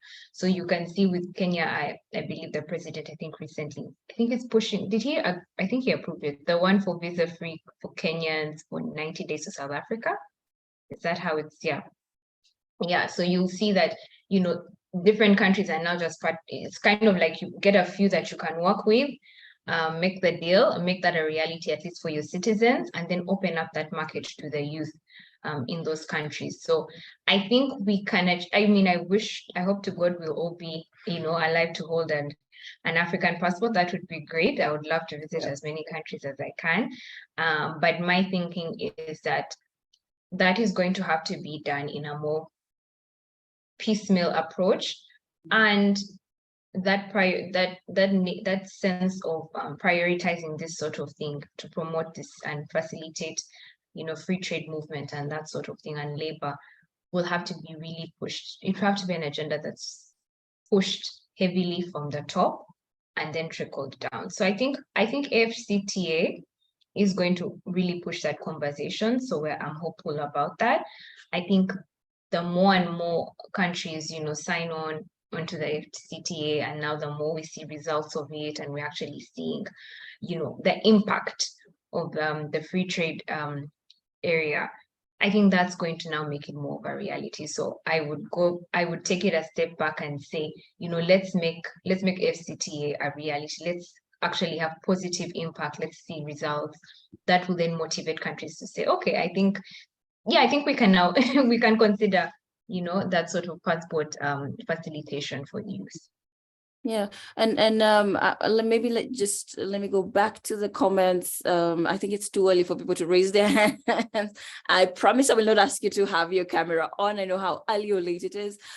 So Maina Mahinda is saying, thanks, Lizzie. How do we deliver sustainable PPP projects and programs, especially in addressing leadership integrity, systemic corruption, especially with public sector officials? And I know usually that's the elephant we try and avoid, because when we talk about public space, you think corruption, and there's a whole mindset that we need to change. But the question is, how do we deliver sustainable PPP programs? And I also wanted to know if within the participants here, if any of your countries has some sort of a, you know, legal framework or a directive where if there's a project coming in, there's an X slot of work for the youth. And I think that is something that needs to also be looked into. So yeah, I know I've seen a hand up. Oh, it's gone down. So let's just tackle this question when we're talking about delivering sustainable PPP projects and programs. And ladies and gentlemen, we're wrapping up. So when Cynthia, you're answering to that question, it will be good for also give your own parting shots, closing remarks, so that we can hand over the program back to YIDP. Thank you, Lizzie. That's a really nice question, Maina. Thank you for it. So how do we deliver a sustainable PPP project and program, especially in addressing leadership integrity? I think one of the key characteristics of a PPP project is, you know, allocation of risk. So it's important that in any PPP project, the risk allocation is done in such a way that the party who is the most able to handle that risk then, you know, takes that responsibility. And I think what you will find in a number of PPP projects is that the private sector will be more inclined to deal with the management, the operation, the implementation of the PPP project, while the government will then be tasked with either providing the infrastructure or providing an incentive, you know, say tax or registration and license related incentives, you know, to the private sector. So that's how that partnership will be built. In terms of how we can deal with how we can deliver it in a sustainable manner, I would say looking at your contract, the way that contract will be drafted will be key to the sustainability of the PPP project. So you want to ensure that you have good monitoring and evaluation clauses in there that provide for how you're going to, keep tabs basically and promote the success and the sustainability of that PPP project. So it's going to be key on how you draft that contract in that case, looking at also how you draft your dispute and resolution clauses, what happens in cases where there is a default. I think that is what will enable a PPP project to be successful and sustainable. So you also want to ensure that you have the right really checks and balances within your contract, because the strength of the contract will enable that project to actually be a success and be sustainable. I know that there are also some good reporting mechanisms. That's one that I noted down, which really looks at what you can also implement into the contract. I think it's international practices, really, international forms of reporting. So you really want to ensure that you have good, reporting mechanisms to ensure that that PPP project is, being done on a good, accountable sort of manner. And I think with the public sector and corruption, I really don't want to touch into it, but my thinking would be the way parties will allocate risk in that PPP project will be key. I think once you have more involvement of the private sector dealing with the nitty-gritties, really looking at the implementation of that project, then that is what will be that I think will help push the PPP project and help it be sustainable and successful in that sense. And I want to cut you a bit. Looks like our participants have actually become a bit lively. There is a question, No. there's a hand, and there's Yes. a hand. No problem. Great. And I'm being advised that we do have Dr. Eden from the Nairobi County. We do recognize, and we were attacking the public space. So I think at that time it would have been good to get your feedback. And just a quick one. So PPP is a big question, especially for young people. Do you believe that we will ever have young people partnering with governments without having a social connection to government? I think that's one of the main challenges youth are facing, especially when it comes to working with the public space. But it will be good to have your input on that. Yeah, so that's a good one. And I know that's a very common issue in different countries on the continent, wondering how do I get, a partnership with the government, especially just being youth and maybe not having that much of experience or even, capital to start with for these sorts of projects. But I think it's going to be possible. I think one idea I have on how the youth could possibly partner with government is through these different incubators and accelerator programs. I think would be great. I think that's a way for those facilities, those incubators, or those innovation hubs provide an opportunity for the youth to harness their skills, right from technical skills, contract negotiation. I know there are some that even take youth through that, as well as even just fine-tuning, say, your product, your service, or your tool that you have available that can deal with an issue or solve a solution in the society. So I feel like there is an opportunity for young people to partner with governments, but it will come down to how they structure their partnership with the government. So I think it would be key to ensure that the youth are well skilled in order to, not only in the technical sense, but even in just contract negotiation with government. So you really have to be all-rounded. So that's technical, financial, and legal to be able to really present and pitch yourself to the government. So we need to then heavily invest in skill enhancement, skill development, really ensuring that the youth are empowered enough to actually go ahead and partner. Because in my opinion, I think, any sane government, and I stand to be corrected, if you have a product or a service or a solution being offered to you, that that is going to have a ripple effect on, say, job creation or, income, money flow in the country and that sort of thing, you're definitely going to want to take it up. And I think the youth should also start with, I want to say, be ambitious and yes, go for the really big deals, but even starting out small would be great. So really don't limit yourself. Start You can start at a small scope of a project or small scope of a contract, and really just build your experience, build your ability, and really governments, without a doubt, are going to want to partner, because solutions, I mean, with the way the world is going, I can't emphasize the innovations left, right, and center, and government is going to need that support. It's going to need that support. I think the youth are better placed to provide these sorts of partnerships. Okay, yeah, I hear you. I know there was a hand from YIDP. I don't know whether that hand is still there. Do you still have a question to ask? Because we've literally run out of time. But ladies and gentlemen, this was the first session of the day, and we were looking at public-private partnerships in generating new investments, opportunities and financing for the youth in Africa in the realization of SDGs. This is 2030 and Agenda 2063.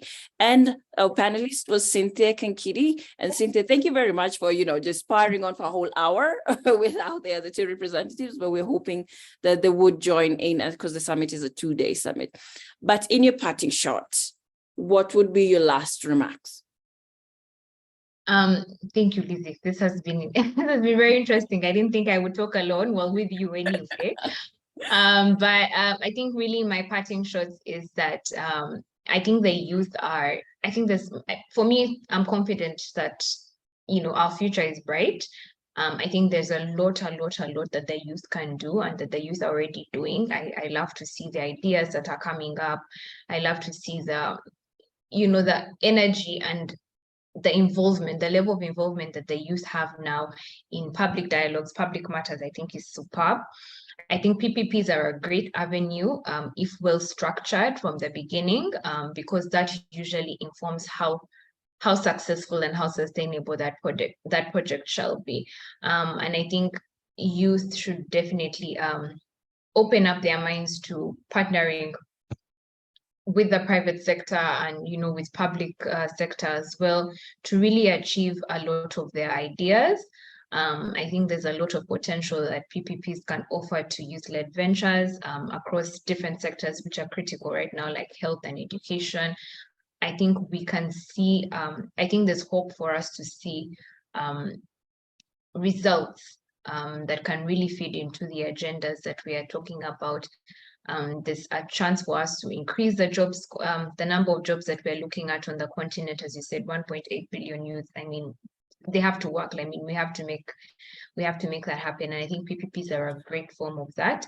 I mean, we remain available at the LSF to provide any form of support and training and capacity building. I would encourage everyone to visit our website. I probably will leave it with one of the organizers.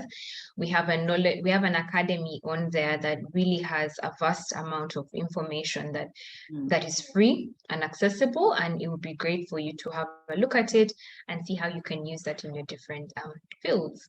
Yes, that's all for me. Thank you very much. Thank you very much, Cynthia. This was amazing. I just realized we hit the 1 hour mark, but I mean, I don't know whether Dr. Eden, if you're in a position to just give a comment in terms of PPPs and how we can foster opportunities for the youth. I'm not so sure whether Dr. Eden is still in the call. Collins, is Dr. Eden still there? Good morning. I hope by Dr. Eden, you mean Dr. Isam? I'm assuming it's. I'm assuming that's the case. Yeah. Okay. So, yes. So if you can give Isam. us any parting shot, I know I'm throwing you under the bus, but the conversations were around PPPs, fostering collaboration, investment opportunities for the youth. It will be good if you just take like 2 minutes just to give your own sentiments on this. Okay. Well, I think what Cynthia has been talking about is very vital.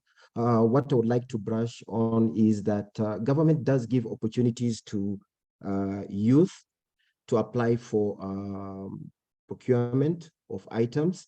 And I know that for Nairobi City County government, when we were doing our annual procurement plan in the health sector, that these opportunities are captured in planning. I think for the issues of PPP, we really need to look at our stakeholders. And I believe the most important stakeholders here are adolescents and youth. We assume that we cannot have bright ideas, and we really need to go through the approach of bottom-up approach. I've been a medsup of Mutwini, and we really hold close community-based organizations to engage the community, and they usually come up with brilliant ideas. However, grant application is very bureaucratic. And that is a place that we really need to start the discussions. These people who form the communities or based on the adults and the youth are people who have missed opportunities in terms of education, in terms of accessibility to healthcare. And we need to start talking about how we can empower them to apply for grants, for ideas that they feel will empower them. I feel that is the actual way to go, because it will deal with ownership and sustainability. When programs are designed from top down, one of the major failures, and I think the Harvard Business School usually say 70% of top-down approach fails. So that is what I'm passionate about.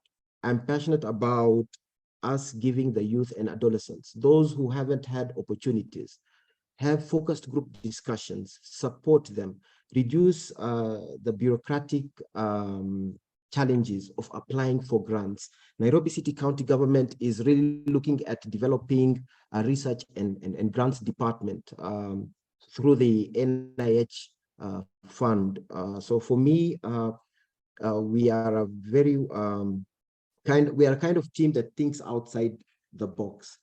Lastly, but not least, I think something else that is very important to note is the issue of research. When you're doing research, especially qualitative research, and engaging with the youth and adolescents in issues of teenage pregnancies, poverty, and all these other issues, health issues, we need to start designing our research to look at the positive side of data.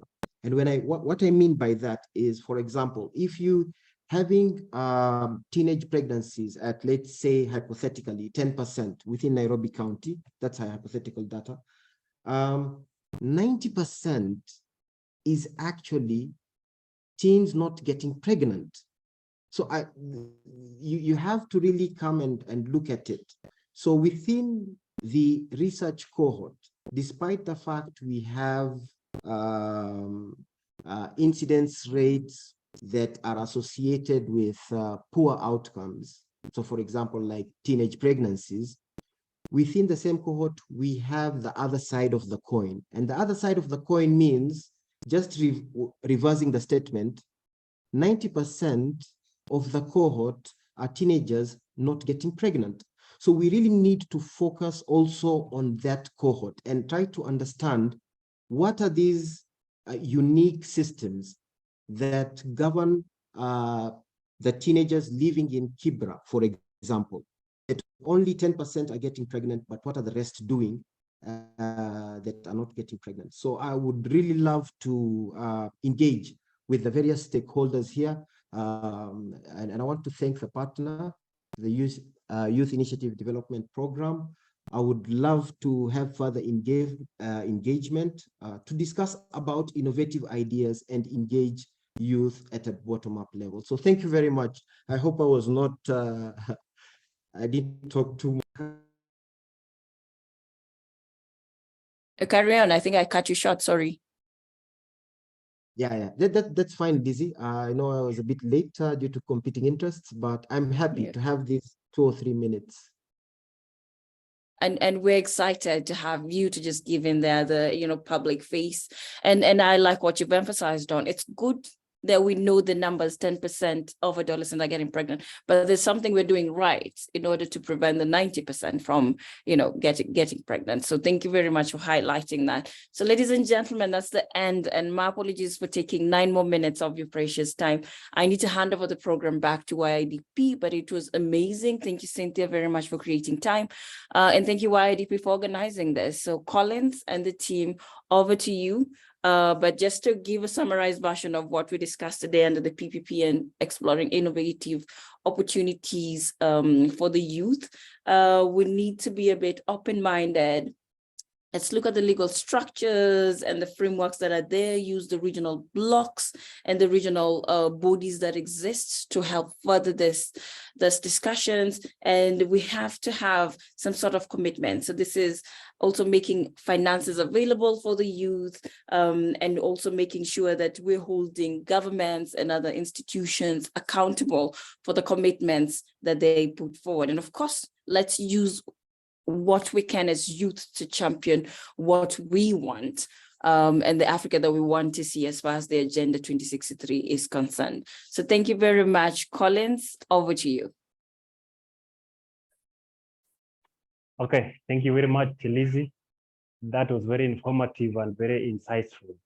So I think to this effect, I just want to give us a very sneak peek into what we are going to do next. Then we are going to have just a break from one theme or one subject to the other. So I want to thank, in the first place, I want to thank Dr. Isam Said for gracing the occasion.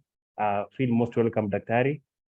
Now, our next session deals with sports as a driver of social transformation and tool for global health promotion among the youth. And we are going to have that session in a few. But first, I want to say that the moderator for the session is Wairimu Mwaniki, who will be taking us through that. And one of our panelists, Douglas Kibanda, is already present with us. The rest have said they are joining in a few, so that we are able to journey together. In the meantime, we are encouraged that if you have any pressing issue, let us make use of our chat box, and so that we are able to raise as many concerns and questions and issues as possible, so as to be able to address the issues we have at hand. So in the meantime, we want to thank also Dr. Sorry, let me take that again.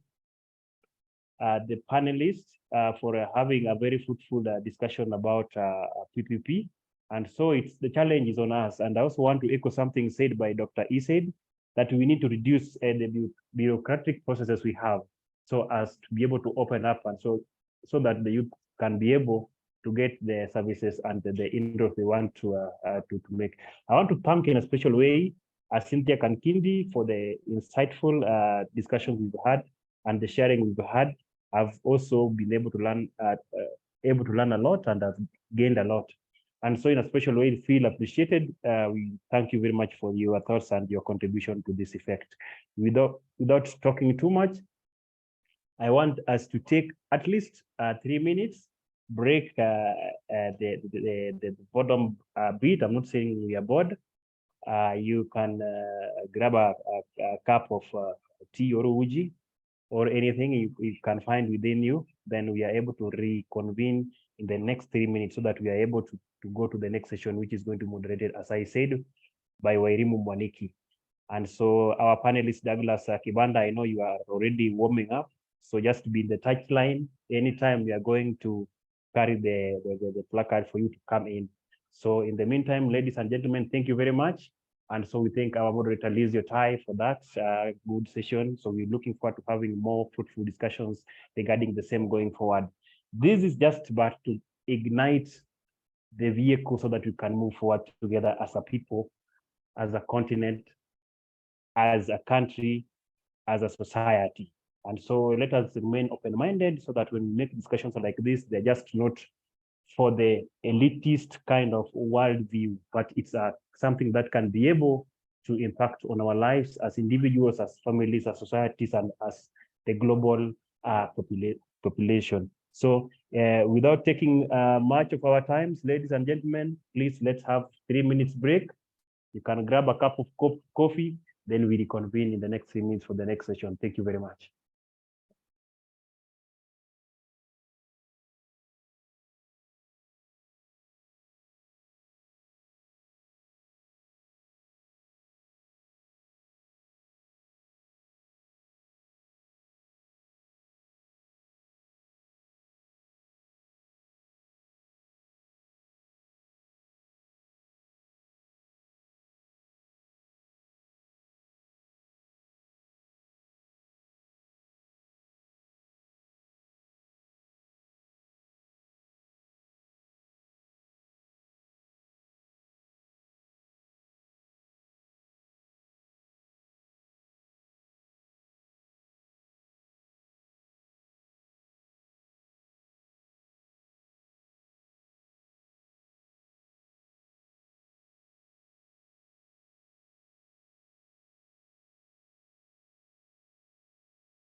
Yes, ladies and gentlemen, can you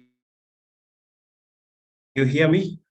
Okay, thank you very much. I think we've had enough rest, and so let's try again and embark on our other sessions for the day.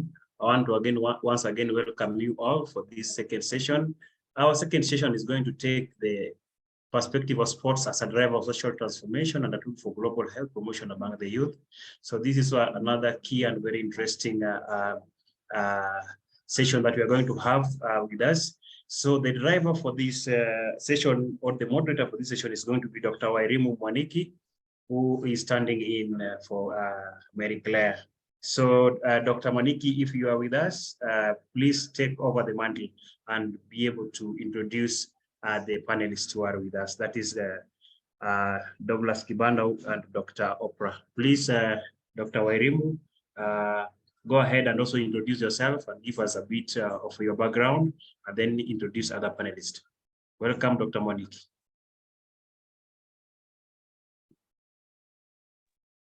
Thank you so much, Collins. Before we begin, I'd just like to know how much time do we have?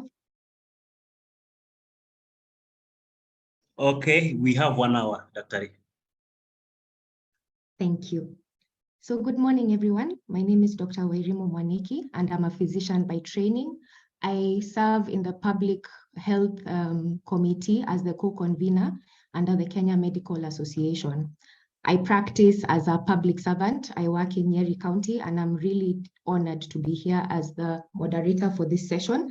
I'll be standing in for Dr. Marie Claire, and I'm excited to lead this discussion on sports as a driver of social transformation and a tool for global health promotion among the youth. As your moderator, I'm honored to guide our discussions as we delve into this remarkable intersection between sports, social change, and global health. Throughout this session, we'll explore profound impacts of sports, shaping the lives of young individuals, and the potential that sports has to catalyze positive transformations on both a local and global scale.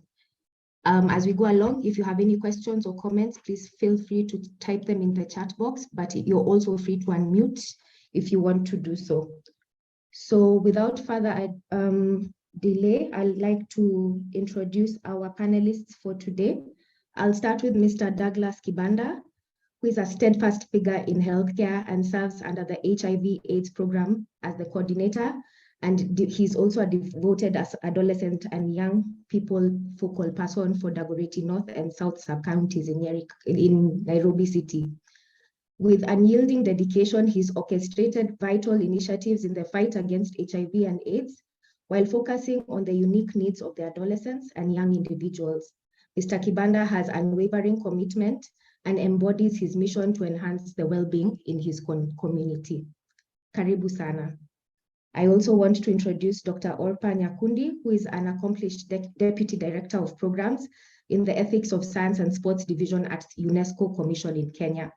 She's a prominent figure in the realm of ethical science and sports, and her work resonates with a commitment to fostering integrity and fairness.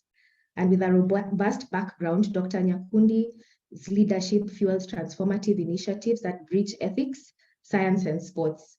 Her innovative approach to dedication marks her as a driving force, and her knowledge achievement has led to top ethical standards, and she has ultimately shaped a more equitable and principled society through the work that she's done. So we have really excellent speakers for today. And without further ado, I'd just like you to unmute and say hello to our audience. I'll start with you, Mr. Kibanda. Thank you.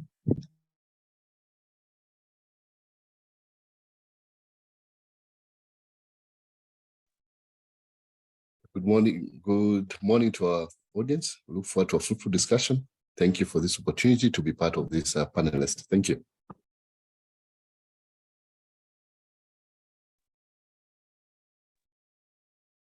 Dr. Nyakundi, please go ahead.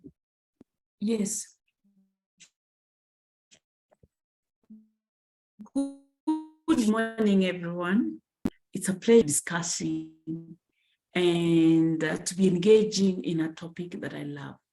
Thank you and welcome. So we hope that Mr. Daniel Mala will join us as we go along. He's one of our panelists as well. And without further ado, I'd want us to start our discussion on this important topic. So in Kenya, we know that non-communicable diseases pose a significant burden on the youth. And about 12% of adolescents aged 10 to 19 years are affected by conditions like obesity, diabetes, and hypertension. And these NCDs are often exacerbated by certain things like unhealthy diets and sedentary lifestyles. So we need to make urgent efforts to address this growing health concern. And I would like to open this discussion and ask Mr. Douglas Kibanda to lead us in the first question, which is, how do you feel that sports and physical health has benefits in terms of the health of the youth, improving their fitness and reducing the risk of non-communicable diseases, and overall improving their well-being? Thank you for that, Dr. Warimu. Indeed, sports has a significant impact in the health of our adolescent. And this is born from the fact that you remember even WHO has constituted a program on sports for health. And this is aimed at, of course, accelerating progress towards the SDG number 3, that is health. So looking at the fact that WHO has actually designated a particular program to this area, that shows how important it is in terms of the global perspective. In our country, from the statistics you mentioned, we know that it's increasingly becoming a problem, that is NCDs. So how do we mitigate this? Then we find that things that our young people enjoy are sports-oriented. So if we could pattern our sports activities in a manner that can then influence health in line with the WHO guidance, then that will work out well for most of our young people, and we'll be able to ward off this particular epidemic of NCDs that could affect them. Also, not only on the physical aspects of health is sports important, but when we look at the mental well-being of our children, the time they spend probably doing other things that could impact negatively on their mental health status could be used in engaging in activities that are such as sports, then deviate their attention from these negative engagements to things that are going to produce positive impacts, because as they engage in sports, it builds the social interactions, it builds their sphere of engagement, and they get to meet other individuals who can now build positive, positive kind of behaviors to them. Then that helps them in terms of their mental well-being, additional to their physical well-being. Thank you. And in terms of sports in schools, a long time ago when I was in primary school, we didn't have a lot of opportunity to indulge in sports, and we know that it's had a negative impact. But now in 2023, as things are changing, the world is becoming a global village, mental and physical health issues are coming up among the youth. What are we doing to strengthen sports systems and sports programs in schools? And do you feel that it's something that needs more attention than is being given at the moment? You see the benefits of sports amongst our youth, then it's something that needs to be given more impetus, simply because we see the benefits. And we can then look at what areas of improvements do we have. For example, Nairobi County as a government has made efforts towards reclaiming spaces that were used for sports, not only in the residential areas, but also looking at the infrastructure in schools and making sure that these facilities are available so that our young people can be engaged in sports. So there are deliberate efforts to make sure that the school facilities are available, and not only available just for the more or less nominal sports, but also diversity is also included, so that you have a variety of sports that are individual youth can engage in. So there are deliberate efforts towards that within our public sector, in the schools. And some of the things that also the county government has done, for example, in Nairobi, and this also cascades upwards at national level. You'll find engagements or partnerships with implementing partners who then will engage out of school or even in school children during holidays in sports activities. For example, Nairobi County has partnerships with the AMREF in terms of promoting sports amongst the young people. And we've seen positive results from this particular engagement. So it targets out of school mostly, because then the in-school ones are more or less taken care of within the school environment. But however, the impact we've seen in this is tremendous. We've seen young girls picking up sporting activities in teams, and then through that, they get linked to other corporate organizations, and they get meaningful employment through that, and they move away from that kind of a life that we're living probably in the informal settlements. So it has both direct impacts on their health and even more so meaningful changes in terms of their socioeconomic well-being. Thank you. I like that you've touched on gender empowerment in sports, and it's something that we'll delve into as we go along. And Dr. Opa, I'd love to hear your sentiments on sports as a driver for better mental health, especially now with your experience in sports ethics, where we promote fairness, integrity, and responsibility in sports. So how does that tie up with improving mental health as we engage in sports activities as the youth?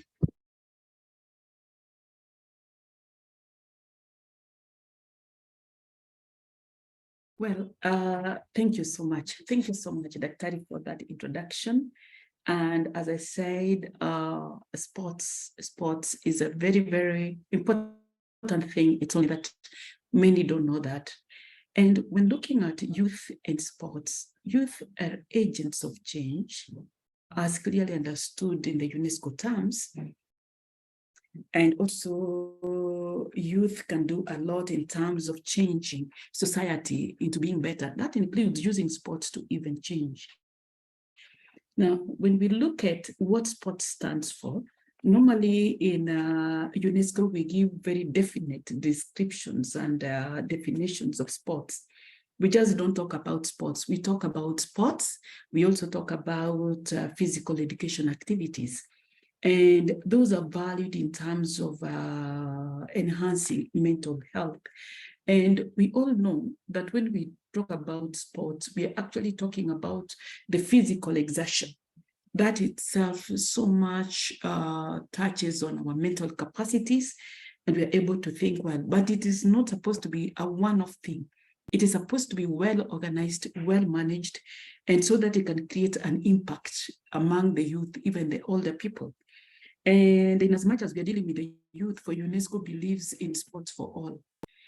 And now that you've told me just to talk about health, not the other aspect, I would say that sports, once well managed, once given in the right way with facilities provided, sports will be able to manage our health capacities, our mental capacities.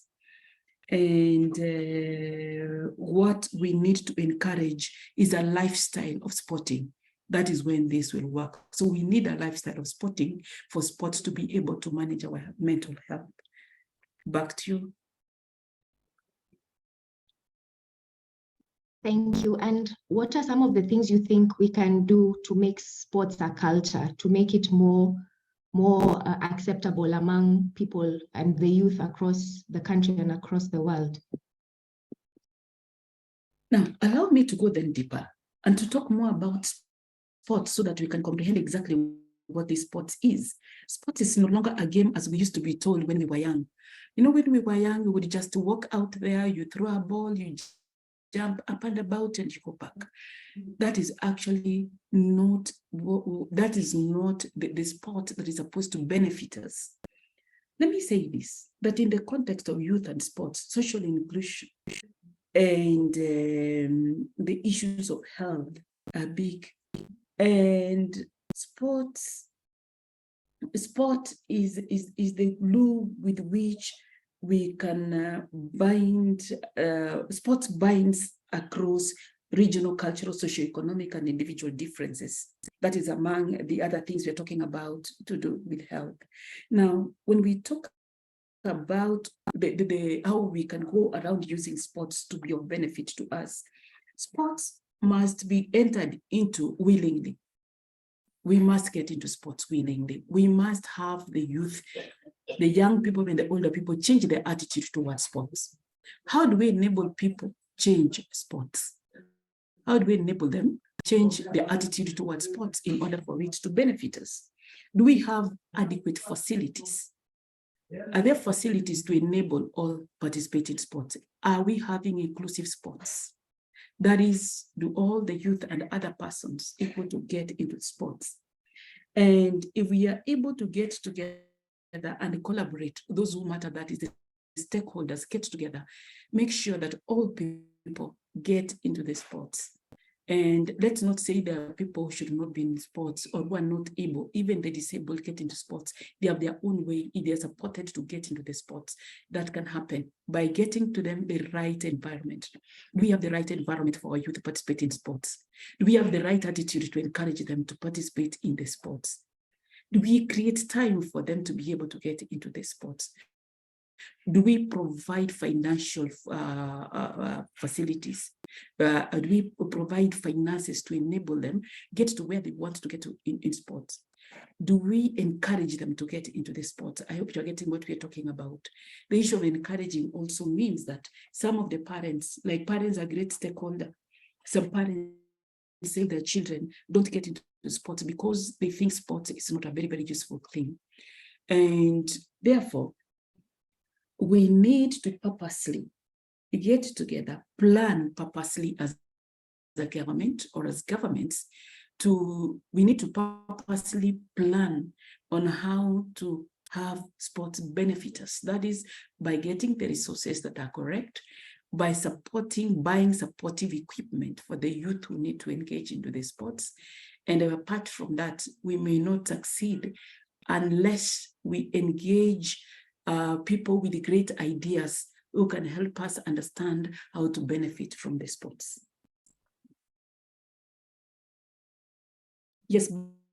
Thank you so much, Asante Sana. And you touched on, there's something you said that I believe is very powerful. Sports binds across differences, which is important, especially when you look at people who indulge in group sports.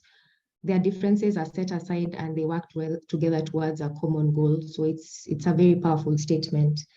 And I'd like to just allow you to start us off with discussing how sports can break down potential barriers and promote social inclusion. You had already touched on that a little bit, and how we can empower the marginalized youth, including those from disadvantaged backgrounds and those with disabilities. What can we really do that is active, that's something that we can actually put people to task and hold them accountable for? What are some of the programs that are currently in place, and what are we planning to do in future?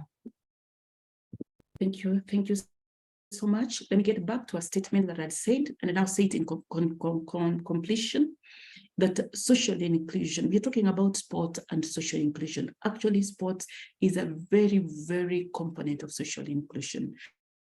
It actually transforms society if it's understood and used well. And in terms of the definition of what social inclusion is, I'm making reference to the International Charter for Physical Education and Sports. Social inclusion refers to deliberate and intentional attempts to guarantee that all young people, regardless of background, talents, or social standing, have equal opportunity to engage in sports and related activities. That is the definition of the social inclusion.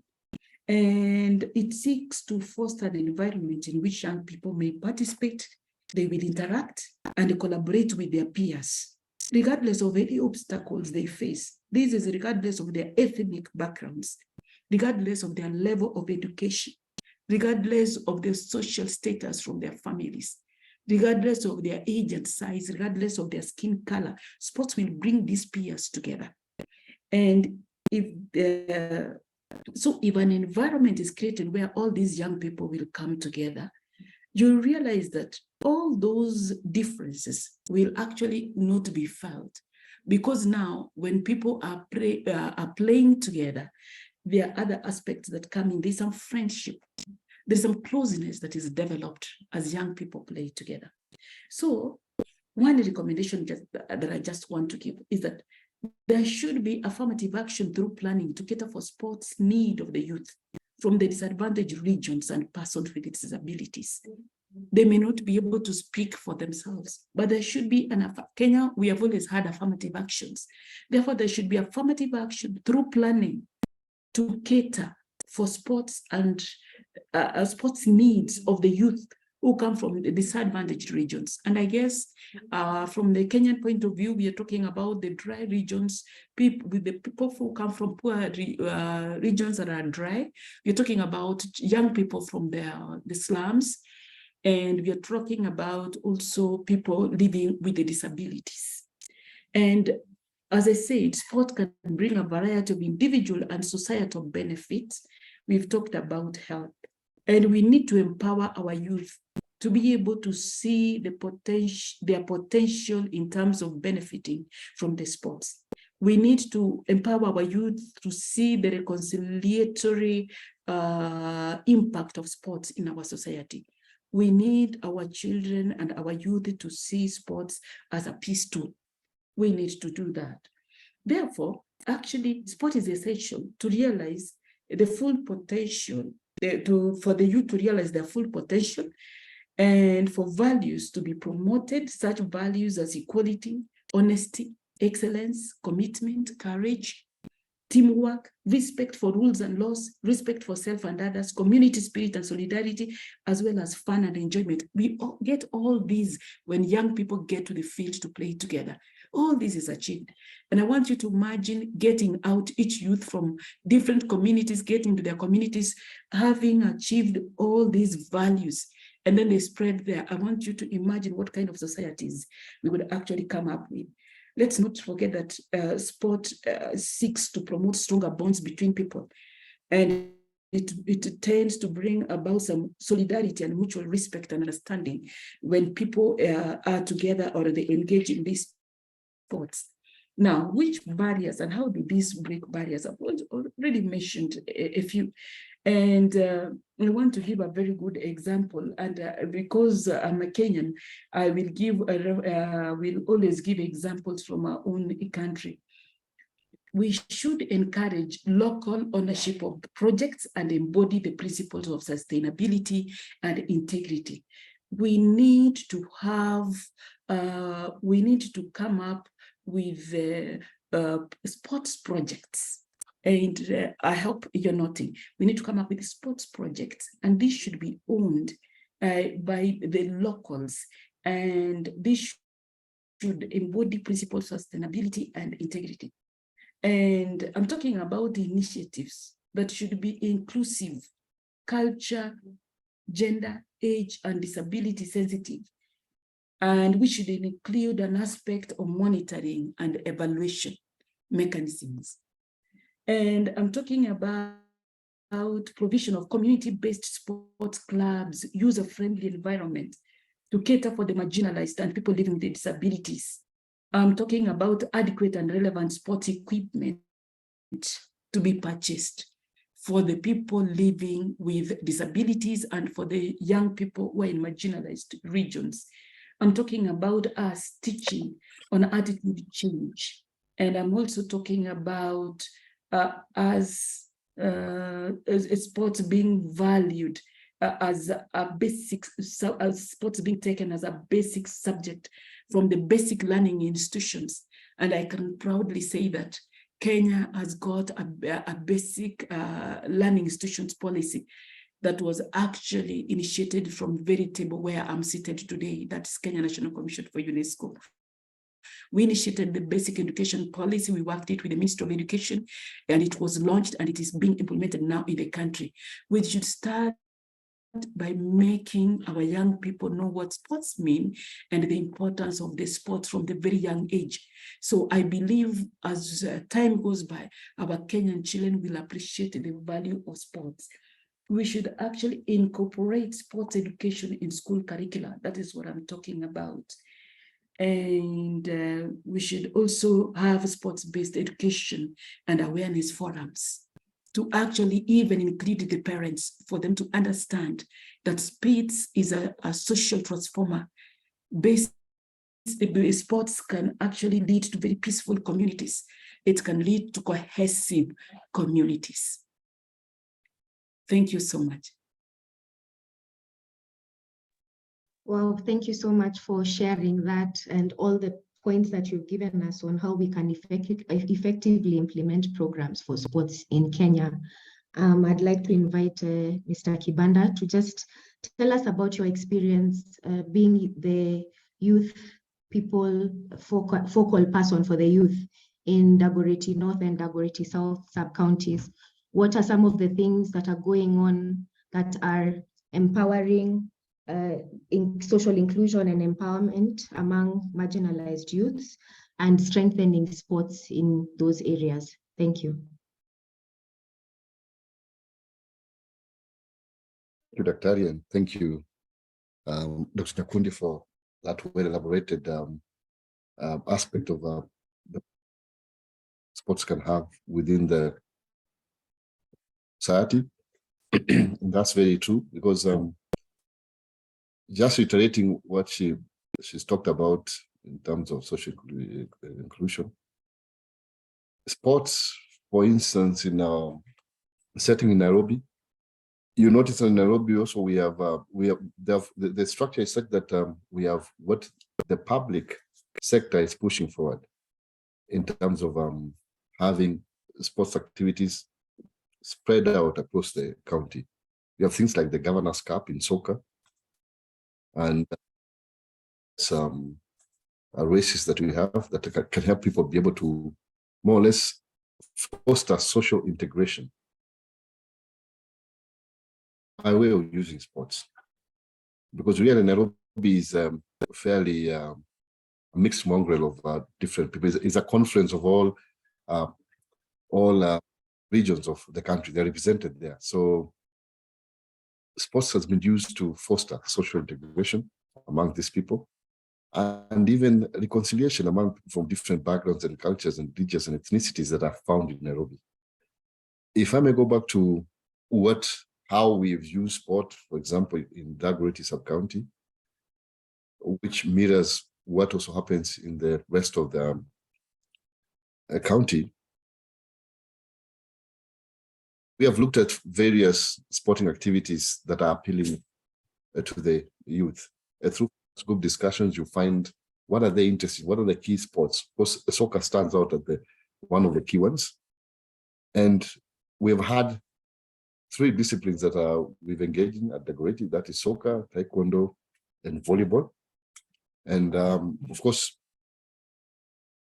it's been made to appeal to cut across the sexes. So we're not only focusing on sports that are appeal to a particular sex, but it's mixed. So we have soccer teams for girls, soccer teams for boys. We have taekwondo teams for girls and taekwondo teams for boys, equally for volleyball. And the idea is to use these forums to be able to teach life skills that then can help these individuals so that they're able to communicate better, they're able to work as teams, they're able to respect each other, they're able to develop skills in terms of problem solving through the discipline of sports. And at the same time also, we have used sports to provide safe spaces for them for dialogue, cooperation, and building trust among themselves. Even when you have issues of conflict, sports comes in as a provision of safe space to be able to fight on certain issues that are pressing or urgent to them. So in those ways, be able to assist these young individuals realize their full potential. And when we look at some of the outcomes we've seen, some of the what they have achieved is really commendable. And also the fact that we are bringing up a people who will be well integrated and will not be able to start thinking of which ethnicity do I belong to, when it's such like things, no. But we want sports to be used to foster equity, to foster equality, to foster this oneness, so that then you limit conflicts in future. So as a county, sports has been close to the county government, and this has been cascaded down to the respective sub-counties to use sports not only as a tool to improve overall health or well-being of the youth and adolescent, but also, as I mentioned earlier, as a tool for social integration, as a tool for reconciliation, because sometimes we have a bit of Nairobi, and more so when you've had elections, there are a bit of conflicts that come here and here because of the differences in more or less ideologies among these young people. It will percolate to these young people. So it's used also to reconcile individuals and bring them. Then again, the safe spaces that this provides, and I reiterate that because we've seen young people come and ventilate about things that are very dear to them, close to them at heart, and they are assisted. But if there was not this discipline of sports, this would not have happened. Also, when you think about the skills they get from being or actively participating in sports, and as Dr. said, sports is not just limited to maybe one game or two games. You have to make available an area of sports for them to select, and then the continuity. It must be something that has a continuum and not just one-off. So through these engagements, continuous engagements, then we have these life skills that they build up for themselves. And these life skills will help them in future. And it helps them.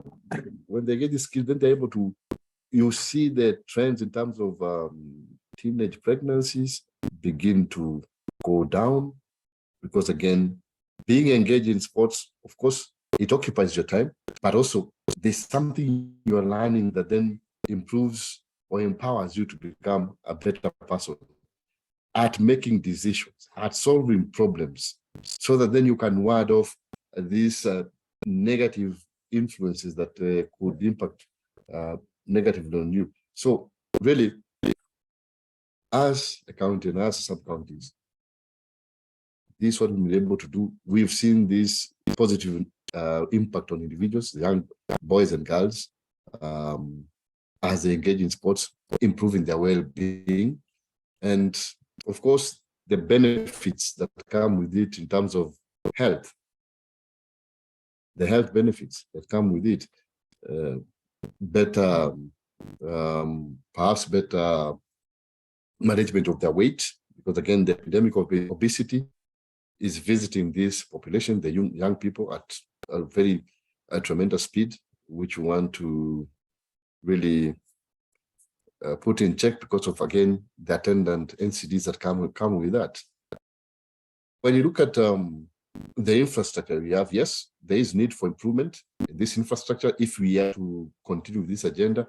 And I believe one of the things also we could do as both national and county government is looking at also partnerships with the private sector in terms of building up this infrastructure. It will be good if an institution, maybe a corporate, as part of their CSR, could put up or sponsor a basketball court in a particular community, could a tennis court,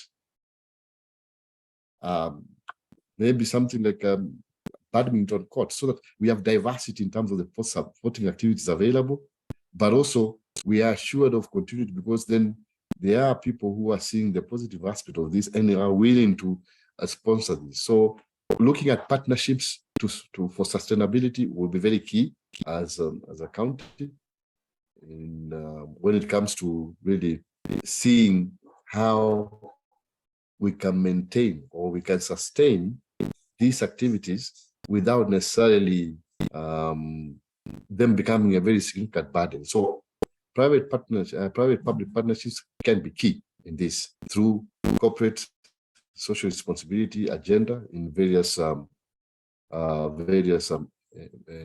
institutions or organizations. Also, when I look at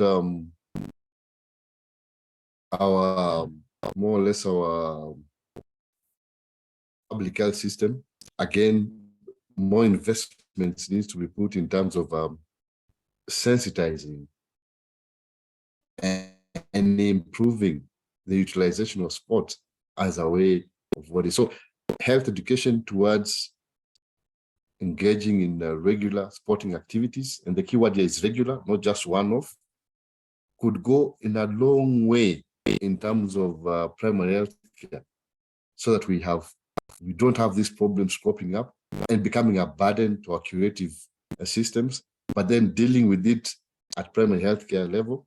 And more so when you look at the community strategy approach at level 1 of the community, that is the family setting. So health education, engendering sports thinking into as basic as level 1 of our healthcare, that is the family, so that it is taken up from there. And in that way, we'll be able to really ward off a lot of these other problems that we face, and which could be a burden to healthcare system by way of costs in terms of treating the NCDs that we have. So it is something that is very key, sports, and it needs to be embraced. And we have to find various ways to sustain it through various partnerships and, of course, budgetary allocations from the respective levels of government. Thank you. Thank you so much, Mr. Kibanda, for your insights. I like how you've integrated sports into primary health care, because that is a key way of achieving SDG 3. And we'll continue to the discussion. We'll slide into the next session or the next question, which is, you had already touched on, but I want to introduce or to invite Dr. Nyakundi to speak about gender equality and empowerment, and how we can use sports in challenging gender stereotypes. Some of the things that we've seen is that over the years, we've seen more women participating in sports that had traditionally been deemed male-dominated. And we've seen a higher number of girls starting to play sports like football and rugby, particularly in Kenya. But we also have had challenges, and even looking at some of the teams in Kenya, we've had challenges, or rather they've had challenges with equal access to coaching and facilities, whether it's fields or tracks. They've been having a lot of competition and other barriers that have been stopping them from really achieving their potential in sports and breaking those gender barriers. So other than allowing girls or creating a forum for girls to participate in traditionally male sports, what other steps can be taken or have been taken to break down gender barriers in sports? Thank you.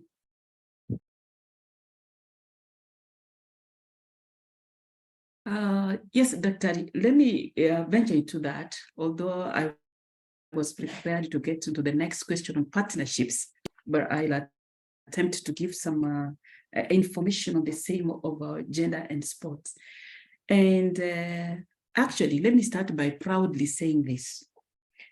My high school topped in sports. Last week, I saw it in the media and I was very happy. I was in locals and they did very well in soccer. That made me very happy. Let me start from there. And when we talk about initially, girls were almost even not supposed to participate in active sports. It would just be playing. Those who remember those games like Kati, that is what girls were left for. And that is because somebody had not understood the value of sports to both men and women. Now, what are we talking about? For girls to participate in sports is a very, very important and essential thing for their health. And various NGOs are coming up, various institutions are coming up to actually show that sports must be done by both boys and girls. Although when we look at it, there is an extent to which some girls can go in certain sports. There is also an extent that young men can go in terms of getting to some sports. And I can say that virtually both boys and girls can engage in any sport. And the way we need to, the first thing that we need to do is to change attitude towards girls or women and sports. And we need to look at girls as also people who are supposed to benefit from any of the sports that they must be engaged in. And there is also, we can also say that there are times some girls shy off. We have created in girls an attitude that they might think that this is for boys, this is for girls. We must start by changing that attitude. And I want to say this because I want the girls, boys have gone ahead in some of the sports like soccer. It must be purposed that we organize, we take up certain initiatives to encourage young girls to participate in sports. We must look into those aspects that are making the girls shy off from participating in certain sports so that we manage them and have the girls get into that. We must come up with girl organized groups for sports to enable them as girls to excel by first of all competing among themselves. So they excel, and at times, if you asked me, I would say that there are games actually, even there are certain games that the young girls and young boys could actually compete in. There are those that it's possible. We've not done that, but I would actually see that as a possibility. I would want to look at that as a possibility. And apart from that, I would like to look at the best way forward is to have community organized sports activities for girls. Let me say this. When we look at certain communities, they have culture has worked so negatively on the girl child. Some cultures work so negatively on the girl child, especially in the marginalized regions. We should take an initiative to start sports activities in those marginalized regions, the sports activities for the girls. There are communities that do not allow girls to even participate in swimming. First of all, we need to sensitize the communities. We should start by parents, and I'll continue saying that because I was somewhere where I learned that everything that the girl child does has to be given a tick by the parents. So they rely so much on the parents. So we should also include the parents in this. We should advocate for sports for girls in the marginalized regions and provide the essential facilities for them and ensure that if not all, majority of the girls participate in them, and even use role models to mentor the girls in those regions to participate in sports. We've got some women who have excelled so highly in sports. Let's use them as mentors. Thank you so much. Back to you. Thank you so much, Dr. for that insight. And I think it's important that we continue to empower the girls. As you've mentioned, there are so many diverse ways that we can do it. And Mr. Kibanda, I'd like you to chime in and tell us what are some of the girl-centered programs that are going on in Nairobi County, and have you seen an increased uptake of sports by girls, particularly in your youth programs across the county? Thank you. Thank you, Dr. for that. So as a county, there's been deliberate effort towards inclusivity and more or less integrating the young girls into sporting activities. And sometime back in 2020, just in the midst of COVID, we had a program that is more or less, it was used for sports, but it was biased towards YIDWs, that is adolescent girls and young women. And this was specifically tailor-made to address these concerns, where it was evident that most of the sporting activities were biased towards the boy child, or rather the boys, and majorly it was centered around soccer only. So again, through partnership, through support, of course, bring aboard development partners such as AMREF and others, we're able to have programs that ran for a period of about 2 years. And this was deliberately tailored towards the YIDPs I mentioned earlier. And we had them through initially community dialogues. As I said, some of these things we have to go to the very basics, the very basic strata in terms of our hierarchy in the healthcare delivery. So through community dialogue sessions, we're able to find out what are some of the sports activities that they would want to engage in.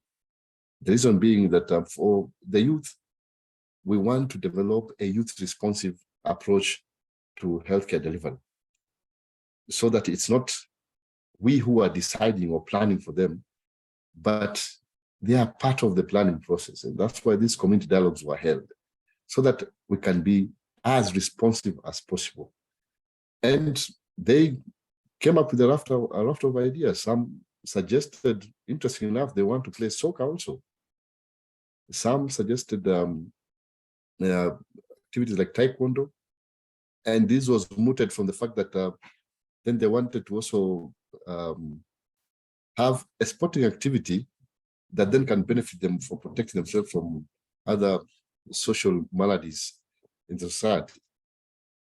And also activities like volleyball and basketball. So it was through community-based dialogues with adolescent girls and young women who are able to ventilate, and through that focus discussion, those discussions, that focus group discussions, approaches, they're able to tell us what they feel is appropriate for them.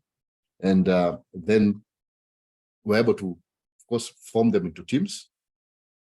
And aside from that, using that approach, we also then integrated health activities into these particular processes. So they were also trained on adolescent sexual reproductive health, and covering a number of topics in relation to the reproductive health, so that, yes, we are helping them engage in sports, but again, using that forum to pass on health education in terms of adolescent sexual reproductive health, so that then, as they're participating in their sporting activities, they also have knowledge on their health matters.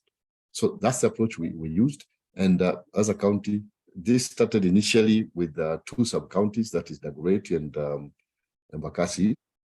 But with time, it's been cascaded to the rest of the sub-counties. But again, the main thing is that to be as inclusive as possible and be as responsive as possible into their concerns. And that necessitates a shift from what we are calling what we initially were calling youth-friendly services to youth-responsive services. Because we realize that when you talk about youth-friendly services, it's just probably at the very basic interaction level. You come to a facility, how are you? Yes, fine, thank you. Okay, wait there for your turn. But that didn't draw them to those facilities. It didn't help us get to their world and get into them and know what are their concerns. So then progressively I adopted a youth responsive approach, where not only are you being just friendly to them and having friendly infrastructure, but also the mindsets of the healthcare workers, they are trained to change their mindset, so that then you're able to want to know further about this individual. How are they faring on? What challenges are they having? What can you do to assist them? Then it engenders in them a sense of belonging. They can see this person really wants to help them. So that way, we're able to then get to know what kind of activities they will want to participate in.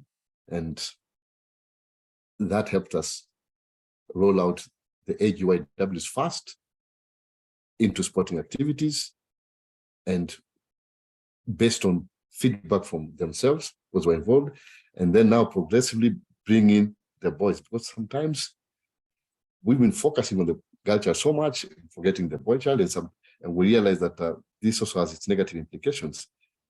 So currently, we are looking at the next phase of this program, but now we are enrolling in more boys so that then they can meet with girls, so that we bridge that gap of inequality and equity, so that all genders are included.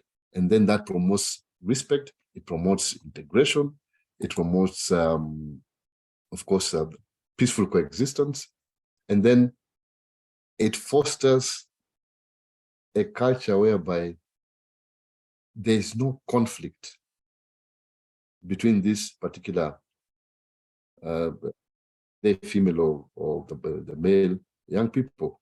All of them see each other as equals, with equal opportunities, with equal capacities to be able to participate in any sports that they would want to. Thank you. Thank you so much for that contribution, Mr. Kibanda. It seems that there's a lot going on and we still have a long way to go, but it's encouraging to hear that there are steps being taken that actually are empowering young girls to participate in sports. One of the ones that I'm particularly passionate about is Kick for Change football club in Nairobi. It's doing a lot of things in empowering young girls when it comes to sports. And we don't have much time left, so we'll go to our final question, and I'll hand this over to Dr. Nyakundi about partnerships and collaborations when it comes to strengthening sports. And I would like you to please give us some examples of partnerships that have happened between sports organizations, the government, non-governmental organizations, and private sector entities in leveraging for sports in health promotion and social transformation. Over to you. Thank you. Thank you so much, Dr. I will start with one activity that I'd given an example of. Now, when we were coming up with the sports policy for the basic institutions in Kenya, I remember among the team that was working there was from the Ministry of Health. We did remember to include the Ministry of Health. We had the GIZ, that is from German government representatives in Kenya. Then we had other NGOs. We had the Ministry of Education. We had the Ministry of Sports, the State Department of Sports to be specific. That was NATCOM, that was UNESCO, that was UNICEF. All of this came up for us to be able to come up with the policy. And when we talk about this policy, how do we relate the policy to the whole thing that we are discussing about? Remember, if these children are introduced to sports early enough at the basic level, they will learn the values of sports. They will learn how sports will help them. And this policy is meant to make the children get out of the classes and be taught outside instead of being taught math and English. They're supposed to actively participate, therefore enhancing their health. They're supposed to be, during PE time, the children are supposed to be out. That is one very, very strong component of that basic education policy.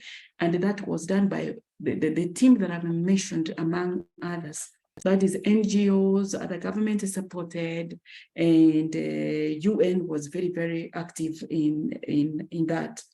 And that is one example I've given. And we've been working with GIZ, UNESCO, and some other NGOs and individual supporters in the celebration of the International Day of Development and Sports that always comes in on April 6th of every year. Like now, the past one in April, we were about 15 to 20 institutions that came together. That was UNESCO and other institutions from Mombasa. And we also engaged the Madari youth. They also celebrated the day we organized for them, and we were able to celebrate. They were actively involved in it. And then we also had an event that was girls only in Mombasa. There's an institution in Mombasa that also got involved, and we had a girls only, and they girls were being mentored on how to be managers in sports. And we also had some universities participate in the same activity, that is in sports. And what do we do on this day? What is done during this day where all these partners come in, apart from physically participating in the sports, there is, we learn about the values of sports. And we relate sports to SDGs. And remember, one of the SDGs is about health. We put emphasis on why sports must be, people must participate in sports because of its importance to health. And so when we talk about these Sports Day and all these groups that come in, we are talking about something that has brought us together. It has brought us together, and we have benefited, we have seen the benefit from sports. And in fact, at one time in 2018, we included children. We also included a team from of persons with disabilities. And it was, I must say, my first time to see them play. They were playing netball. And I like the way they played it. They were able to participate. The children were able to participate. We got children from the marginalized regions. We got some young people from Madare. We got some young people from Kibera. They participated. They had their own level of participation. And then we were able to integrate. And what was very interesting is that every group that came in as a partner gave according to their abilities. There are those who brought in food. There are those who brought in balls. There are those who brought in ropes. There are those who paid for the facility that we used. Now, if would you allow me, but coming up as partners is very key in enhancing sports activities all over in Kenya and in other institutions. It's very, very key to come in as partners. The reason for that is this. There is what we call a multi-sectoral approach. That is, partnerships bring together stakeholders from various, these people from various institutions bring in their ideas and what they have. Like now I've told you, when we were doing some of these activities, the Ministry of Health brought in their understanding of the value of health into it, because they're also given time to give some speech. The Ministry of Education brought in its bit. Sports organizations also brought in their bit. The NGOs brought in their understanding and their bit into this. And resources were easily mobilized. So we had actually we didn't have a lot of resources. But let me tell you, at the end of the activity, the resources were actually so great, more than 100% of what we had. So, and the activity was excellently done. And then there was expertise sharing. The disabled came in, the persons with disability came in with the expertise in doing their thing. The people who were providing, like now cake and food, they brought in their very best. So you get that people come in with the expertise when collaborations happen. And then we also, we ease and make it easier and to advocate and create awareness on what sports are and what they can do to society. Because each partner who comes in goes out with good information that they're going to talk about sports. And by the time you are coming in, you must have advocated for the activity. So by the time you are coming in, you've already made so many people know, and you've made so many people aware of the importance of the sports. And another thing is that once we come in as or collaborate in ensuring that the sports are done well and they benefit society, you will get some groups also coming in to monitor and evaluate. And then we are able to see where things have gone wrong and even better our activities. And at the same time, it is from this, like from that activity, that we realized there was need for policy development to even make sports more inclusive. And without policy, remember, no decisions can be made. you can only make, you can only have tangible decisions made or effective decisions made by the government once we've decided on areas that are needed through policy, what is needed through policy. And I'll give this back to you. Because of time, let me give it back to you. There is more that we can talk about the issue of collaboration. And sorry, just one other thing that I would want to talk about. In the northern regions, GIZ and NATCOM have participated in the DAB, the refugees. We've had sports activities with them at UNESCO. We've had sports activities with those people. We've taken balls to them. GIZ comes up with balls. We've been able to take the balls to them, and they have been able enough of time to participate in sports activities. So that is what partnerships can do in terms of the sporting activities. And by the way, at the end of the day, when we go back to an institution we visited before, you get many more people coming in to participate in the sports activities. Back to you, Dr. Ari. Thank you so much, Dr. Nyakundi, for your insights. It's important for us to always acknowledge that this is a journey we cannot walk alone as the public sector or the private sector. It's important for us to see opportunities in collaboration because we are all working towards a common goal.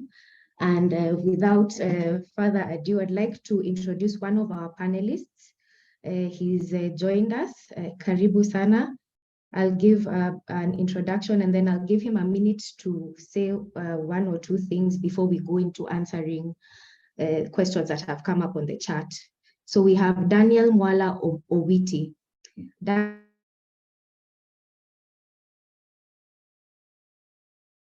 Daniel is a dynamic youth advocate and he's making individuals, and he hails from a place of passion and champions various causes that resonate with him and deeply resonate with the youth as well, fostering for their engagement and giving them leadership opportunities. He has a keen eye for societal progress, and his efforts extend into the community, into community development, education, and social change. His commitment to igniting positive transformations showcases his unwavering dedication to a brighter future for generations to come. Karibu Sana. I would like to hand it over to you. And as you say something, I'd like you to address this question. What are some of the successful examples of sports-based programs that have effectively addressed societal change in your experience and have had value amongst marginalized communities? I'll give you 2 minutes, please, because we are pressed for time. Thank you. Thank you so much. Once again, I'm really sorry for joining in late. I had a case that I was following up that made me to maybe just not being able to join you late. As you have said, my name is Daniel Mala. I'm famously known as a Bibu Mal. I coordinate a human rights community-based organization called Karibangi Social Justice Center, where our work entails around addressing human rights violation, enhancing access to justice. But of importance is advocating for the rights of marginalized groups, that is women, children, youth. So we work around that aspect as a community, but there is also in terms of areas that we try to address in terms of we use sport and art as a tool of advocacy, as also a tool to be able to highlight and address some of the challenges affecting us within the community level. We focus on addressing issues of gender-based violence, issues of police brutality, and among other aspects, because for us, it's being part of the change that you want to see within the community level. So I'm delighted to be here and to be part of this conversation. And just going directly to your question in terms of some of the successful sporting activities that has been used to be able to promote or address issues of health, maybe among young people within the community level, I'll be able to start by saying that sports plays a very critical role in the development of the society and also in terms of addressing societal problems. And some of the sporting activities that are mainly used, or we are using from our end, is part of it is now the aspect of football, because from the informal settlement, the slums, football resonate well with young people, and a bit of it is reaching out to young people based on what resonate well with them. And we use football as a tool of to mobilize, to organize, and to educate these young people. But it's also enable us to be able to create for them a safe space where they can be able to engage and talk around issues affecting them freely without without that aspect of fear or not being able to feel like they don't have, this is not their space actually to be able to communicate and speak freely about their issues. So within that space is where now we also try to talk about issues of health in terms of also SRH, and even the general perspective in terms of health matters.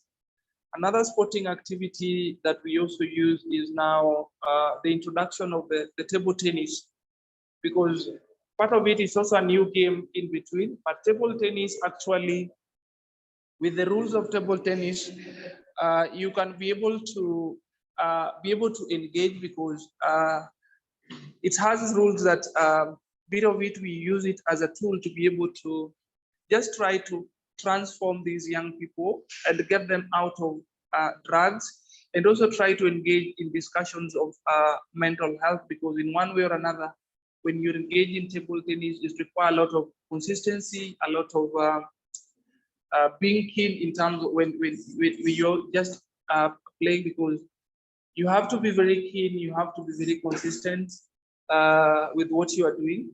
And it's also help in addressing issues of mental health. Part of the sporting activities that we also use beyond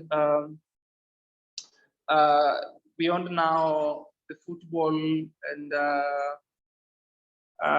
now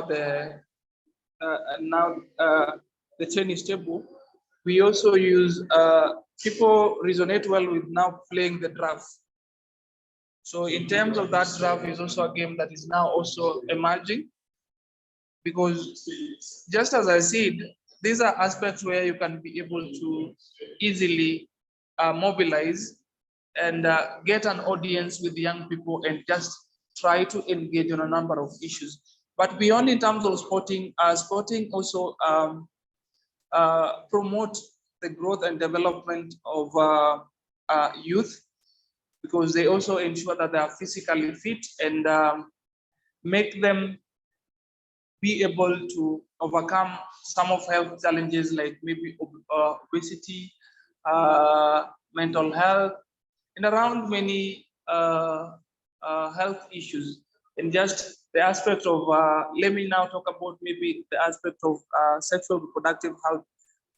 How does these young people get to know themselves? How do they get also to understand their body well and get to be able to address the issues of teenage pregnancy, which is also very rampant within our communities? How best can also we use sports just to be able to address the issues of gender-based violence, or maybe the violations of rights of children, the violation of the rights of youth, and the general community. So football play and maybe sport play a very critical role component in terms of also bringing various stakeholders together to be able just to engage. For example, when we have organized a football tournament, we also create a platform where we can be able to engage with leaders and just hold them accountable and ensure that they address some of the issues affecting the community, because it promotes a platform for dialogue, a platform to hold the leaders accountable, and also a platform to inform some of the policy gaps around the issues ailing the community. So part of that is what I can also just be able to contribute right now. I'll be able to pick up the conversation, and as Flo, if there's any question, please still feel free just to reach out. Thank you so much, Daniel, for that contribution. We are running late. Collins, can we get about 5 minutes to address the questions on the chat, or are we very over time?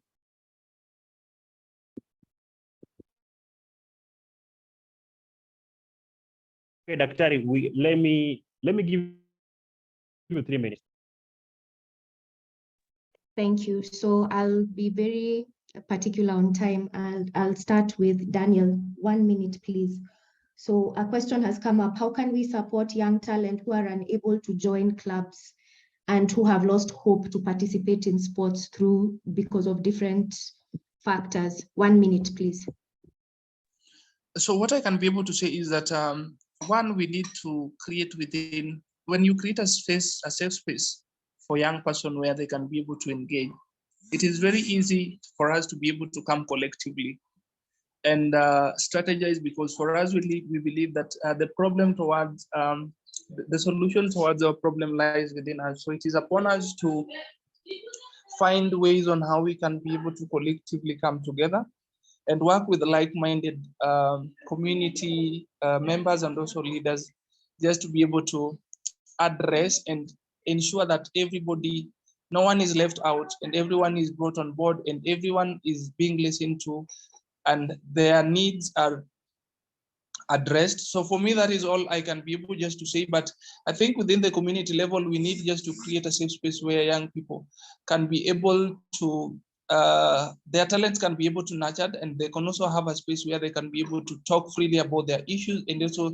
develop a solution, viable solution towards addressing them. So for me, that to me is what I can be able to say, because that is what works for us.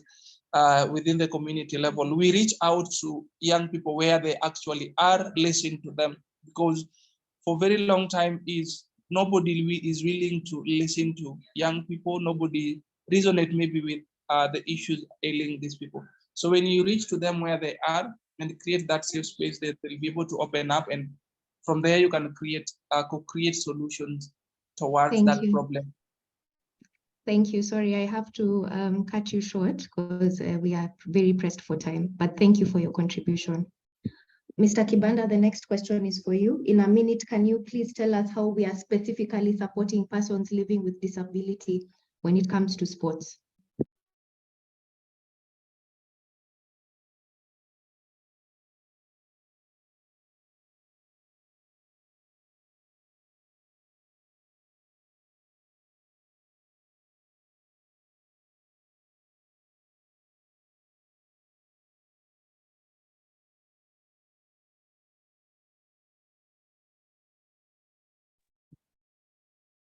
Seems we lost Mr. Kibanda.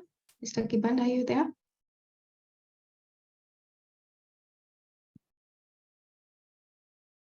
All right, we've lost Mr. Kibanda, but finally, I'll just allow Dr. Nyakundi to give us a parting shot for this session in 1 minute so that we can hand it over to admin. Thank you. Yeah, thank you so much. This has been so good, but just allow me just to give some few recommendations within the minute, the time that is left. We need to come up with a legal framework to be able to enhance sports and to relate it better with health and social inclusion. So we need to look up, it's possible for you and me, it's possible for the youth to come up with suggestions for policy. So because without a legal framework, we cannot improve on sports. And given that when you just start things that are not based on law, then it means that they will die as soon as you start them. So it's important that we come up with policy, and as youth, you can come up with policy. Come up with policy that will support sports for the marginalized regions. Come up with a policy that will support sports for people with a disability. And then we also need to be keen on existing sports policies and push for new policies. We need to follow up on sports initiatives that exist. For instance, the Ministry of Youth Affairs, the Arts and Sports initiated what we call Talanta Hela. Kindly youth, read about it, get into it, see how much it's gonna benefit you. And UNESCO also launched what we call Fit for Life Alliance. It's basically something that is supposed to relate sports to health. So look up for it, see how it benefits. We can start our small Fit for Life alliances within our country, Kenya. We can start them because they have given guidelines on how that can be started and how that can help us. We need to develop sports mentoring programs at the community level. I know every community could be having such an excellent sports person.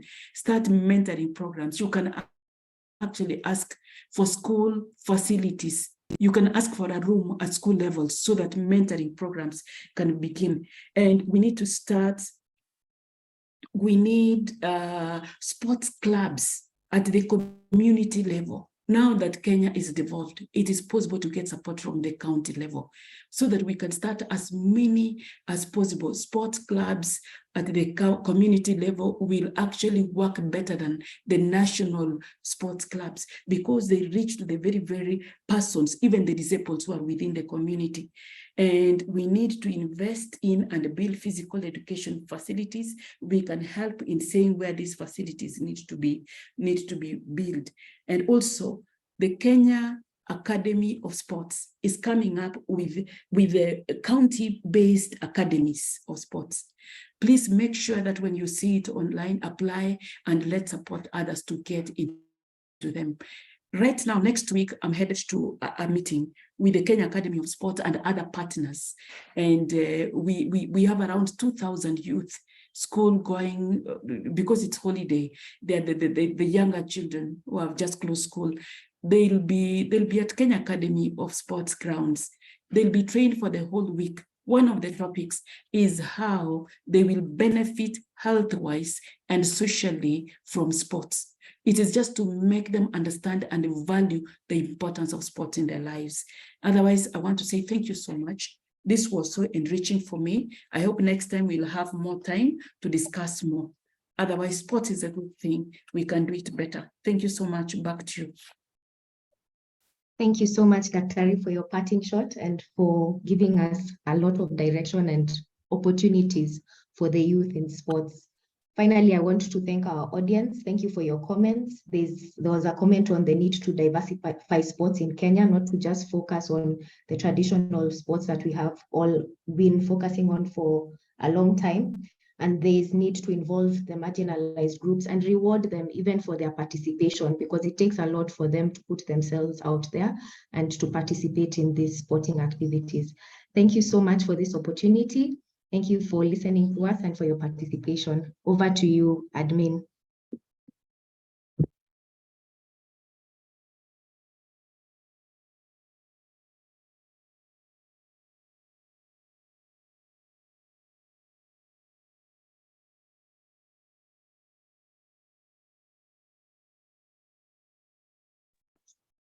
Yes, ladies and gentlemen, can you hear me? I think we've had a very fruitful session, and we don't want to take a lot of breaks so that we are able to finish our first round of session before we break for lunch together. And so in a special way, I want to thank all our partners who are with us today. We had actually some who are here, some have joined us. Just in our screen, you can be able to see some of our partners and sponsors. In a very special way, I feel appreciated. And also we want to acknowledge in a special way the county government of Nairobi for being part of this great occasion. Feel welcome, and I've seen the great Daktari still here. So the session is still continuing. In a special way, again, I want to thank our moderator for the session, Dr. Wairimu, our panelists, Douglas, Dr. Orpa, and also Mala. Thank you very much for your insights and your sharings for the day. And feel part of the team now going forward.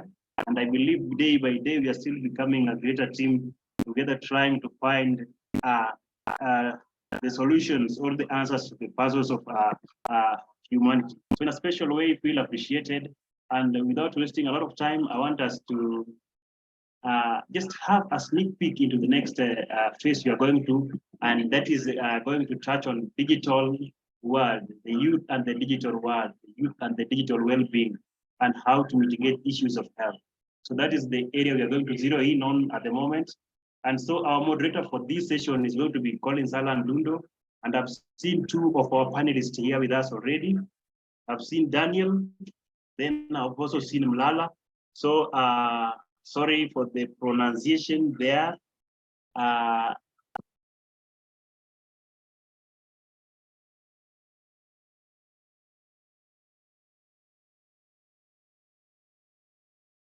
Dropped.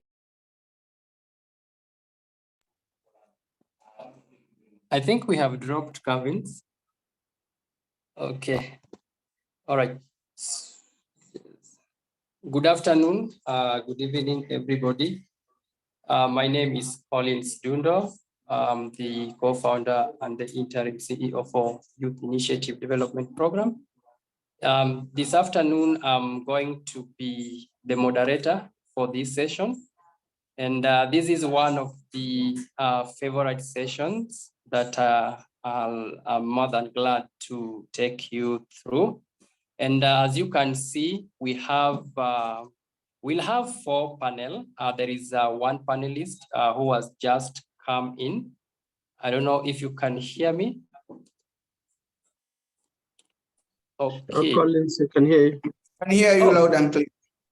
Thank you so much. Okay, so we have panelists from different institutions, and these are titans in a special way, and they are actively involved in health, and some are actively involved in other sectors. So at this point, let me take opportunity to introduce Mr. Daniel Kinyanjui. Mr. Daniel Kinyanjui is a supply chain analyst from supply. He has done a lot of tremendous job that I don't want to mention now, but you'll be able to, while he will be introducing himself or having his moment, he'll be able to tell us more about what he is doing. And we have Gitanjali Rao. And Gitanjali Rao, I'll just say Gitanjali Rao is one of the young person in the US. And she is doing great job in digital field. Gitanjali is a time top innovator and UNICEF youth advocate and National Young Explorer Forbes Ignite partner. So she'll be able to say more. I know we've been working so closely with Gitanjali Rao in digital aspect of life and how we can bridge digital inequality from the disadvantaged community. We'll share more information about the project that we've started with her. And unfortunately, Mr. Fura Yusuf is not going to be with us. And we'll have Mr. Mlewa Kalama Onesmus. These are one of the greatest leaders that really inspire me with the great job that they are doing in a digital aspect of life and in health sector. So at this point, let me just take a moment of the session that we are going to discuss. This is the contribution of the youth to the towards digital health space in Africa and health data. So when you hear digital today, digital is everything. And this session is going to, it's aiming to highlight the vital role that young people play in leveraging digital technologies and health data to drive innovation and improve health care delivery and also address health challenges in Africa. And we'll also explore on how diverse contribution of the youth in utilizing digital health as a tool and also technologies and data analytics to give reports and in real time, which we've seen a lot of work done by Microsoft, Google, name them. There's a lot of technologies coming in every day. And I really like what the aspect of WHO, World Health Organization, on the digital health. And digital technologies are now integral to daily life and the world's population has never been more interconnected.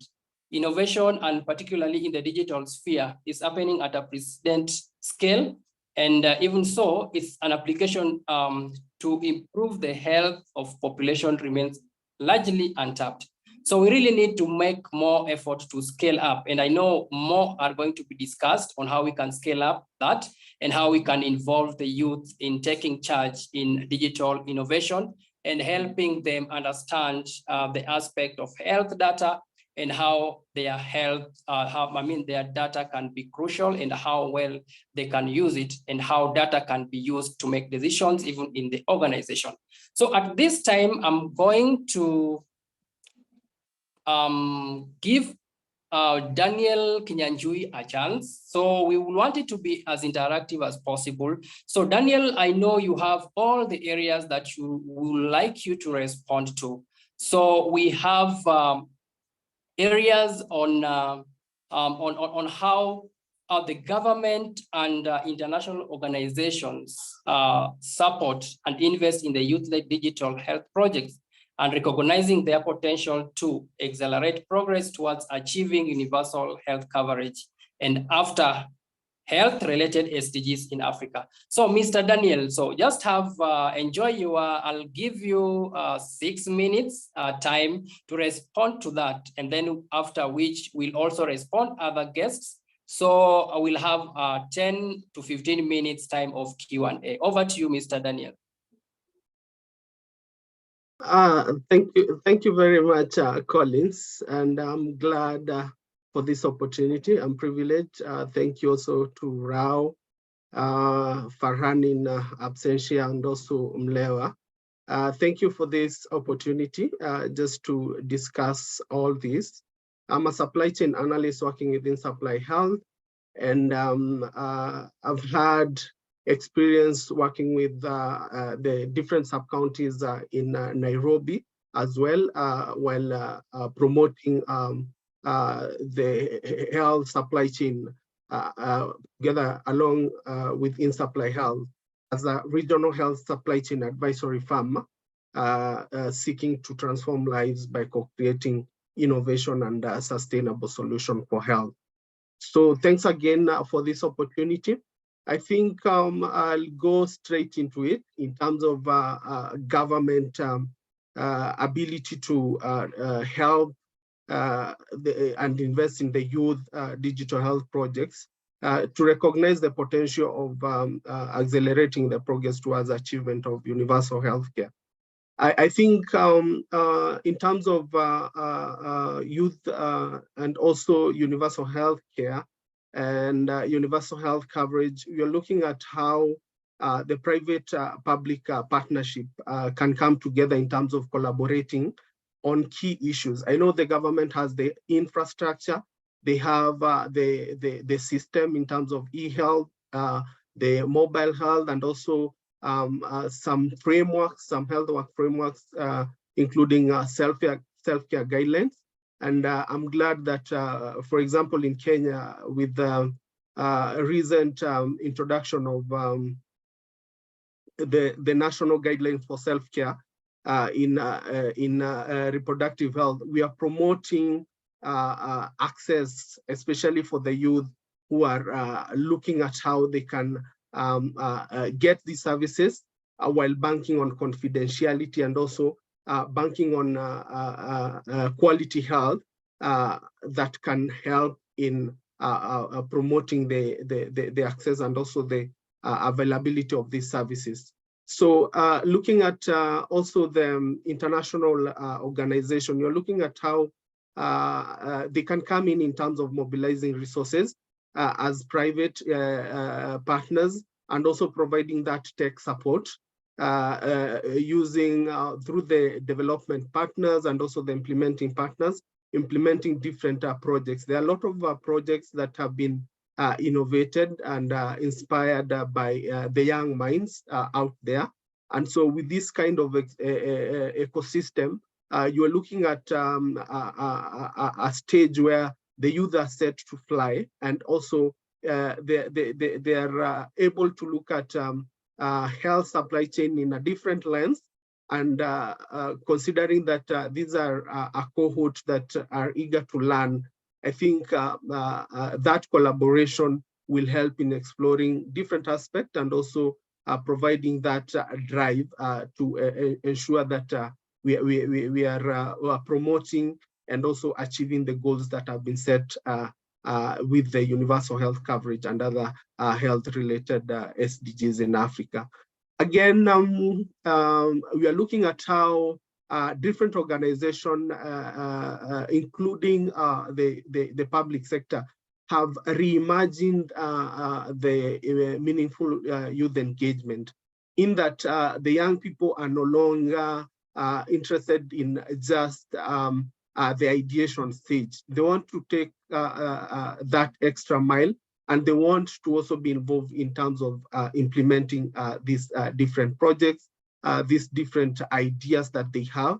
So, and most of these organizations have created that space for them by providing probably a whole department that looks at how the different ideas can be collated and be transformed into different projects that are trying to address the challenges that are there in health, and specifically the ones that the youth are going through. Again, this space also helps in incubating these ideas, ensuring that the ideas are not just remaining at that initial phase, but they are transforming, and they're transforming these ideas and using these ideas in terms of accelerating the coverage and also just providing that access to health. Then also with the global network and also the virtual access, this has helped in breaking the different barriers, including gender, including geography, because people from anywhere in the globe, they are able to interact with each other. They are able to use the different virtual platforms just to engage each other and learn from each other, bouncing off the ideas on matters health, and also just having that visibility in terms of supply chain and what supply chain can provide in terms of opportunities just to address the issues and the challenges within health. Again, adopting modern approaches like human-centered design. And I'll give an example of where I work. We have a lot of ideas that have been born out of the human-centered design, whereby you're bringing the users to the center table, and also connecting the users with the developers so that they're developing contextual supply chain solutions that are addressing these challenges, and also just providing that opportunity of thinking out of the box while respecting the needs and also the aspiration of the users in terms of the products that are coming out of it. In terms of youth, I'm looking at youth as also beneficiaries. They're beneficiaries in terms of the existing digital platform that I have just mentioned, and with the support that we are getting from ICT in terms of e-health, m-health, and also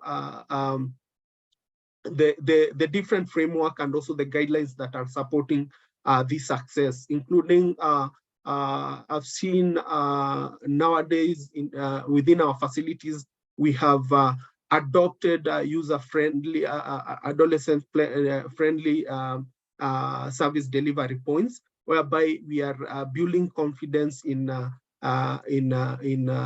adolescents seeking quality services in our facilities by putting up this framework and also this ecosystem, whereby they can feel confident about seeking these medical services and also providing feedback as well in terms of the services.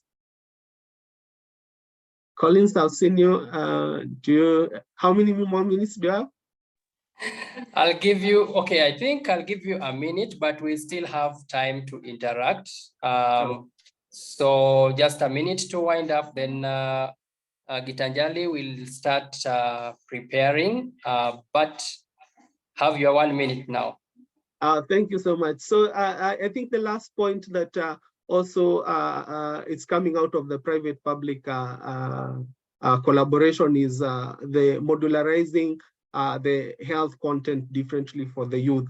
And again, bringing in the different aspect in terms of gaming and other interesting modules that can help in delivery of health curriculum. So looking at how they can deliver this differently in terms of promoting uptake and also engaging the youth even better.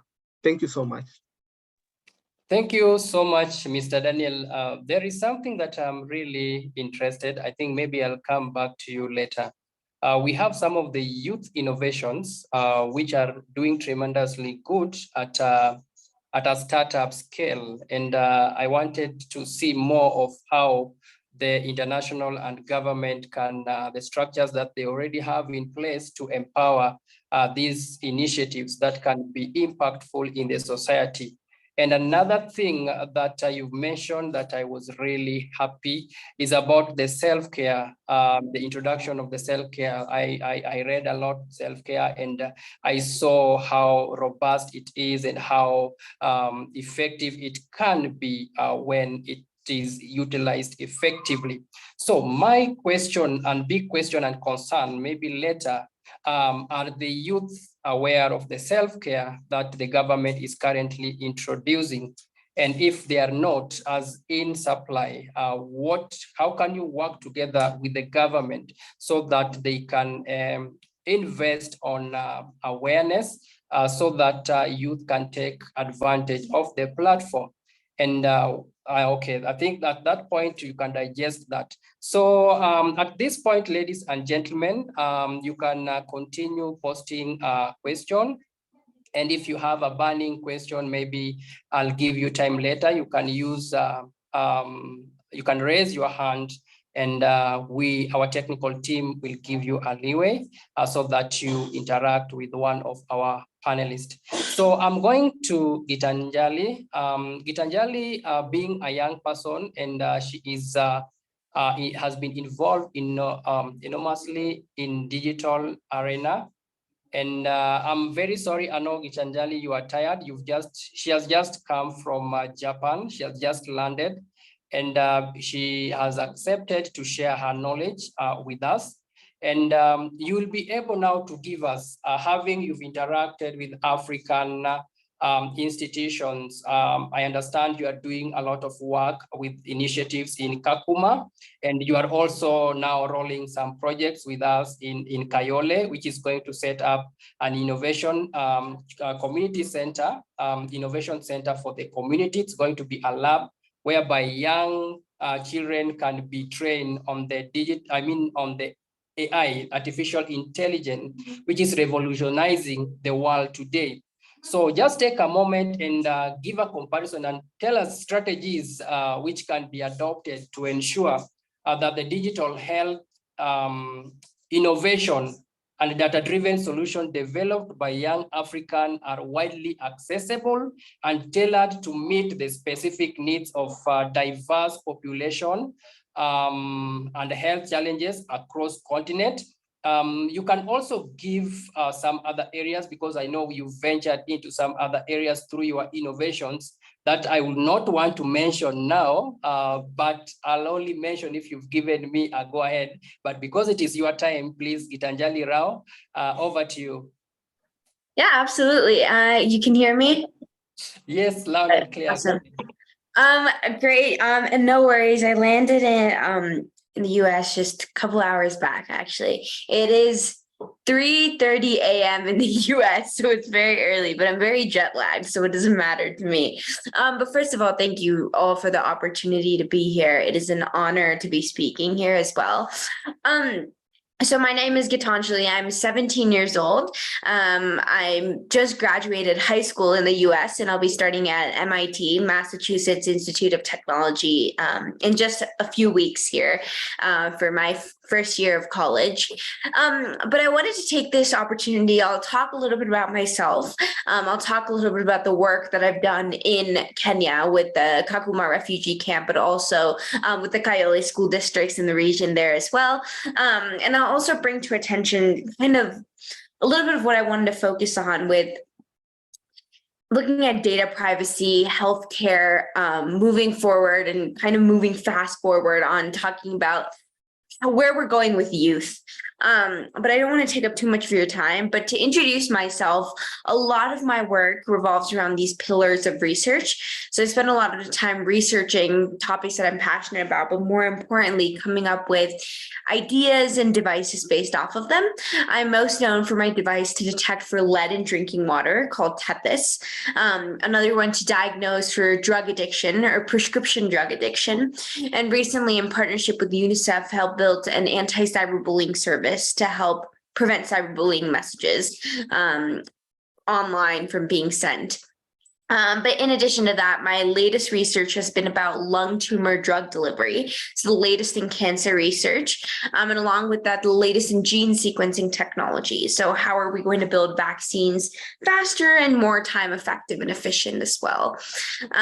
So that's my work more specifically. But in addition to that, I've taken the opportunity to run innovation workshops for students across the globe. While I am very passionate about my research, another area of my passion is truly impacting students and seeing students grow as individuals and seeing what they truly want to do as well. I truly believe there's potential for thousands and thousands of more people like me out there across the world.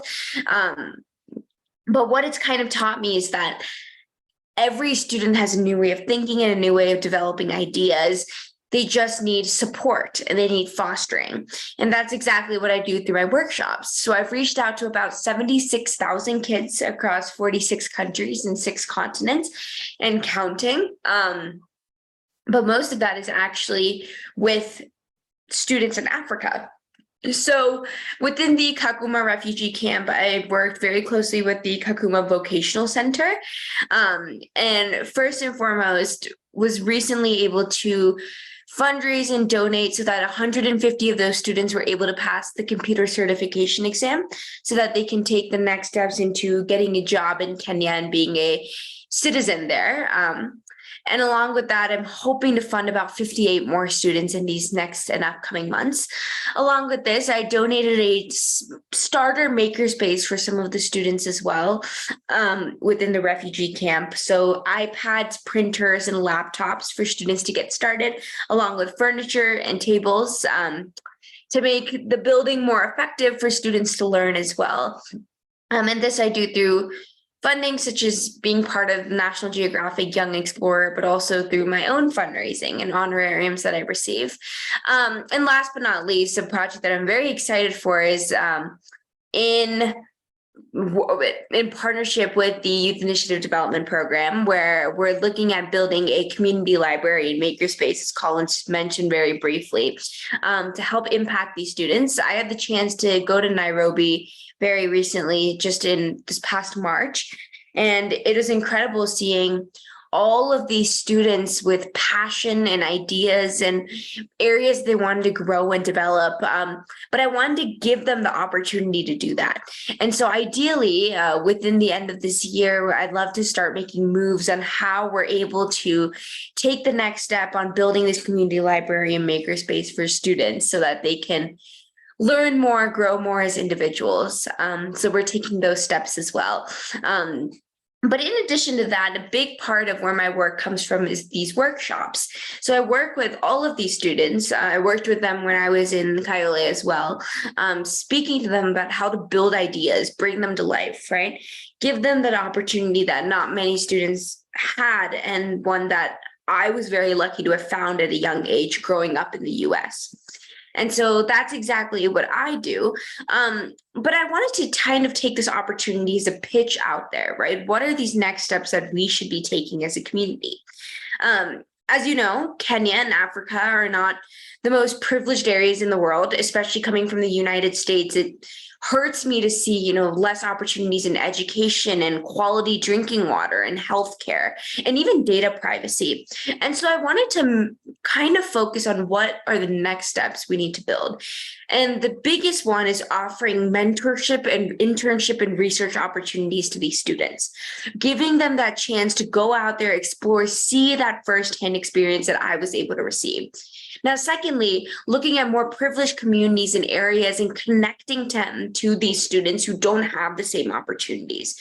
The biggest way of learning is creating that mutualistic connection with someone who knows more and has more opportunities as well.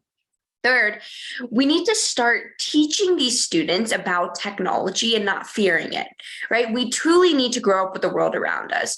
So that means talking about things like ChatGPT and AI and looking at how that's going to improve our world. Any technology is feared in the beginning, but we need to identify it as opportunities for these students to start placing guardrails and taking these next steps. For example, with the students I worked in the Kakuma refugee camp, many of them are able to build apps just with a few lessons. Many of them already are able to explain to me the working of AI just with a few workshops. Many of them have applied their ideas to competitions, but this is just one of hundreds and hundreds and hundreds of students who have the potential to change the world and create a better environment as well.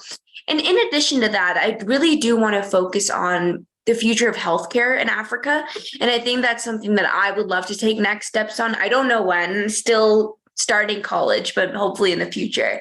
But ideally, I want to look at how we're doing personalized healthcare, providing these students, adults, parents, patients, good healthcare and strong personalized treatment, which is what the power of, artificial intelligence is able to do as well.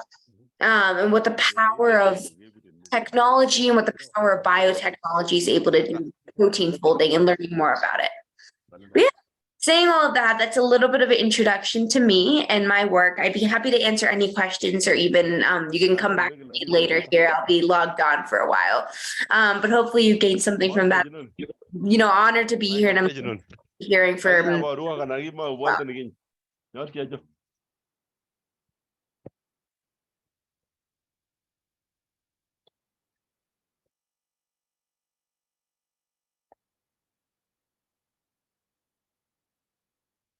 Wow. Please go ahead, Gitanjali.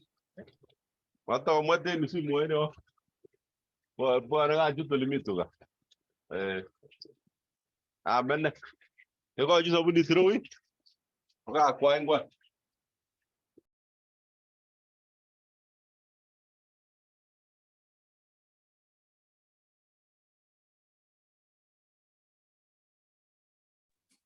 Ladies and gentlemen, I'm very sorry for that. Mr. Langat, kindly mute yourself. Gitanjali, if you can hear me, can you go ahead? Yes, absolutely. Sorry. I was actually just wrapping up. I was just about to say, it's a little bit of an introduction about me and the work that I do, but I really do urge support and excitement when it comes to the future of what we're seeing in healthcare and students and harnessing the uniqueness that youth bring. But that's my youth kind of perspective on it. And I'll be logged on for a while, so I'm happy to answer any questions. And yes, if there's any other questions that come up, Collins or any of the other panelists, it's an honor to be speaking among all of you. So I'd be happy to answer anything. Thank you. Thank you so much, Gitanjali. That was very profound and congratulations. And we are wishing you all the best in your journey when you will be joining the university. I know you are very anxious and we believe in you, you can do great.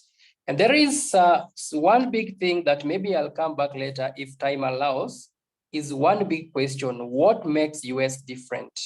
Why do young people thrive in technological arena as compared to Africa? Many will say because of opportunities, some will say because of ABC, But I would like to hear that take about maybe in a few moments. That one will be after Mr. Onesmus' contribution. Yeah, I can answer it fairly quickly as well, just so that it can be consistent if you would like me to. I won't take too long. Yes, please, go ahead. Awesome. Yeah, just because it's late for me, so we consolidated together. So you're looking at talking about why the US is different, correct? There's a lot of different reasons.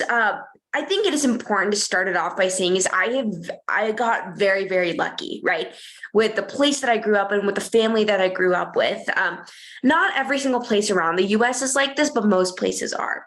And I think a big thing is the lack of, there's so much more opportunity and so much less fear in the United States, right? We have the opportunities to grow as a community, and we have the opportunity to learn more, and we always take that opportunity behind us. And that's always something that, you know, I encourage a lot of people to do, and I'm encouraging more students to do, right? Is not to fear what's in front of us, but to kind of gain more from that. The US is becoming slowly more and more of an inclusive society. And this mix of demographics, this new perspective, it's making people want to speak, want to get their opinions out there. And that freedom of speech is incredibly important in any country as well. And I think another big thing is slowly the US, within the US, the willingness to help each other, right? And come together for a common goal. I think during COVID is when we saw the peak of it. While it was absolutely devastating, I've never seen the world unite for one thing. And that was for the world to get over this pandemic, right? And I want to see that happen again, but instead of just a pandemic, looking at climate change, right? Looking at cyberbullying, teenage mental health, contamination of our natural resources, these big, big issues that people are facing, education inequality. But I want to see the world all align and have one goal. That's I think a big thing that the United States does is we all align to have similar goals and similar values that we need to instill in other places. Yeah, that's my take on that. Thank you so much for that. It was very helpful. I'll get back to you. Please don't drop off. I know it's late. I'll stay on. I'll stay on. Yeah. So, ladies and gentlemen, at this point, I would like to invite Mr. Onesmus. Mr. Onesmus is team lead from YINASO. Okay, just a minute. Slide, please, because I will want to address Mr. Onesmus when I see his slide. Robinson.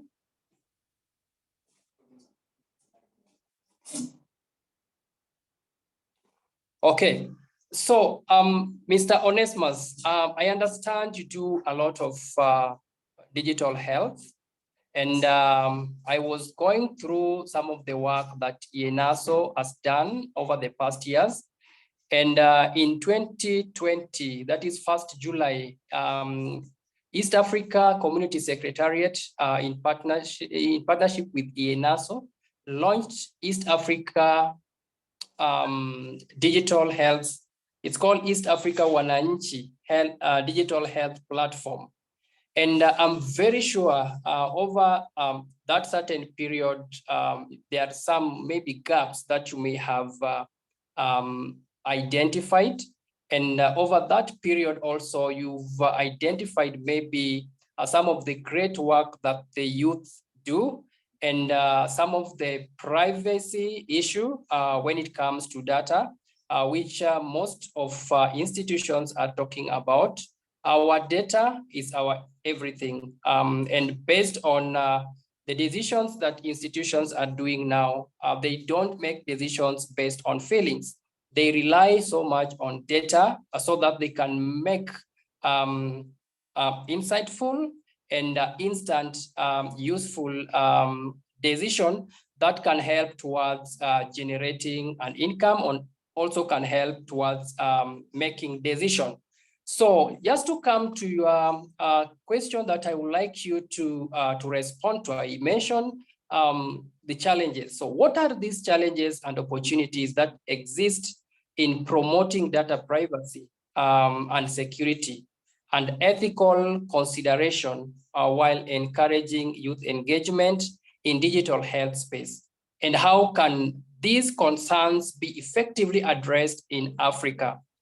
And just take a moment of around 3 minutes, 5 minutes, then I'll have some good time of asking some number of questions that I believe will be fruitful towards the outcome or the objective of this session. Over to you, Mr. Onesmus. Thank you very much. Thank you so much. Oh my God, 3 minutes. I don't know how to manage this, but I will try my best. I'll give you 5 minutes. Don't worry. It's up 5 minutes. Don't worry. Go ahead. Yeah, I think I will start from the end. I love concluding so that I don't miss my conclusion. I think what we just need to do in Transform Health, we say we really want better data governance structures. We need better health data governance structures.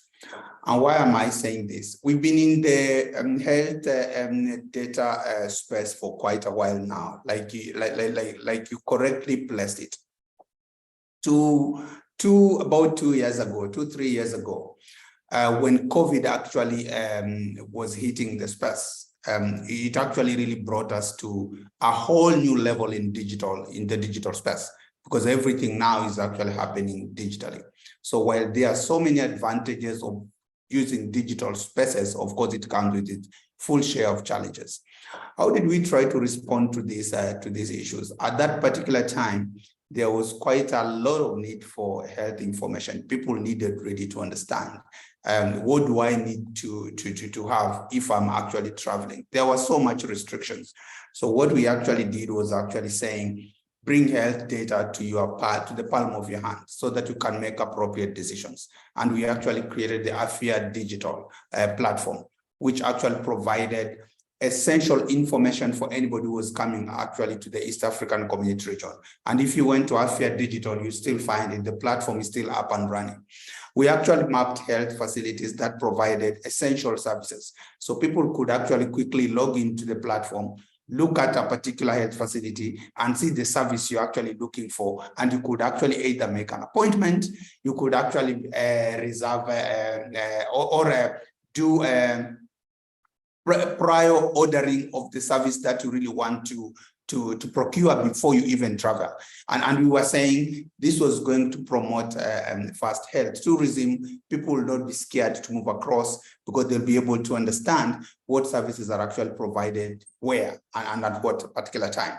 But this comes with its own measure of challenges. The moment we are actually going more digital, that means your digital footprint remains in these spaces that you actually request for services. And it's very easy, people could actually manipulate this data either for their own benefit, and it's not a surprise. Many of us in our mobile phones, we've been receiving quite a lot of advertisements of things that you actually never asked for. And you're wondering, how did these people actually know I exist for them to actually send me information that is something I think I need this? It's because when you seek for a service, actually some people, it's unethical, it's not right. I mean, my health data is supposed to be extremely private. But it happens that there are leakages and people actually share this data outside to people who actually want to market products. So they're like, oh, Felicitas here actually is come to look for SRHR services like implants or family planning services. And then you find that in the next day, your phone is full with the beautiful new technologies on family planning. This is a pill, you can get it here. And you're wondering, I mean, how is it coming here? It's simply because sometimes people share this kind of private information of what health data what health services you seek for, and they actually get this out to big pharma or pharmaceutical companies, people who are actually trading. And then you start receiving this information so that they can actually do their marketing. So in a way, people actually use other people's data for their own personal benefit, which is extremely unethical. So in as much as the digital space is actually opening us up to more opportunities for us to know what is happening where, how we can actually really manage our health service access, when it gets into the lack of proper guidance on how we should manage health data, it's really becoming a challenge. And I'll give you an example. When we really started working on one of our flagship projects on Transform Health, we were saying, if today you went to hospital and you need to do a surgery, the first thing the hospital is, they will not want to take responsibility of what happens in that surgery room, and you will actually need to sign a consent form that yes, you accept what's going to happen, and they will even need someone else, probably a close family member, to do the same. But have you asked yourself, why is it that when you go to seek services at the hospital does not sign any consent form to say that we are going to use this data we are collecting from you just for the purposes of treating you? That means they're absolving themselves. And this is where most of the leakages happen, because who actually holds them accountable if they share this data outside what they're actually supposed to do for you? So the digital space is extremely useful. It offers opportunities for youth actually to engage in actually accessing services and commodities. It's easy because the youth are actually on the go, and these are not people who are actually static. You really want to see, I'm moving from Zimbabwe, I'm going to South Africa, but I know I'll be looking for this product. Where can I find it quickly? And they actually use digital space to actually find products that they actually need to access. But this then exposes themselves to actually sharing very personal and pertinent information to the digital world. And I think there is need for proper health data governance to ensure that our personal data is not misused and is used to better the health and lives of our youth and our communities. Thank you very much. Thank you so much, Mr. Onesimus. I've really loved how you brought it, how you brought how our data or our digital today needs better governance structures, which is very important, and how health is lucrative when it comes to making decisions, and how unethical some of the different stakeholders share data to unknown persons, and they need to be accountable. Accountability is very much important. When somebody is using my data, I need to know what will they use this data for. When it comes now on a health sector, the information that we collect or we give in the hospitals are always very sensitive, and it involves a lot of sensitive information that really needs to see on how best we can protect. And now there is AI coming in. Is our data safe with AI? Because I assume we have some of the work data handling that will be done by AI. And when it comes now to how this technology will be operating, I don't know, but I would like to maybe do a research more and understand. And because we are getting in there, and everything is going AI. And now we are talking about chat GPT, which is doing a lot of work when it comes to maybe research and when it comes to some other things. And if it is positive, it is giving us a solution. And do we have a generation? What are we young people will be doing? Or for example, if there is a question, just go to the chat GPT and that's all. So how we really need some regulation, regardless of everything, to control how we use the technology. Otherwise, we'll be in a very big mess. But we really applaud so much for the solution and the benefits that we get from the technology, digital aspect of life. Now, when it comes to how the hospitals do their work, and also how many industries are undertaking their task, which is very helpful. But now, how about the future? The future will be fully technology. And what does technology has for us in terms of security of our data? So that's something that we really want us to digest, and maybe we'll exploit on a later date. So, ladies and gentlemen, right now I'm going to invite a panelist. His photo is not here. Daktari, if you're there, can you unmute yourself, please?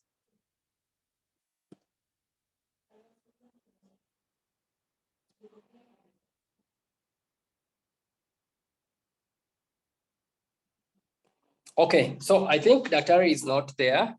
So I'll just go straight away to the delegates. Please, if you have a question in regards to the session that we are discussing, feel free to share.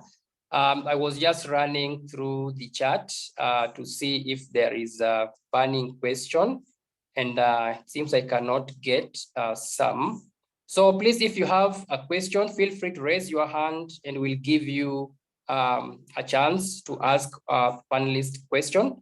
So if there isn't, I'll just do a question to one of us. This is based on how African youth leveraging digital technologies such as mobile apps and social media and data analytics to collect and utilize health data in innovative way, contributing to improve healthcare access and decision-making across the continent. So it is a platform which has been used robustly with youth. And I'll just ask Gitanjali, if you're there, can you respond to that? Yes, I am here. Can you repeat that one more time? I was asking how, like, for example, in US, you have number of social platforms that you are using and mobile apps.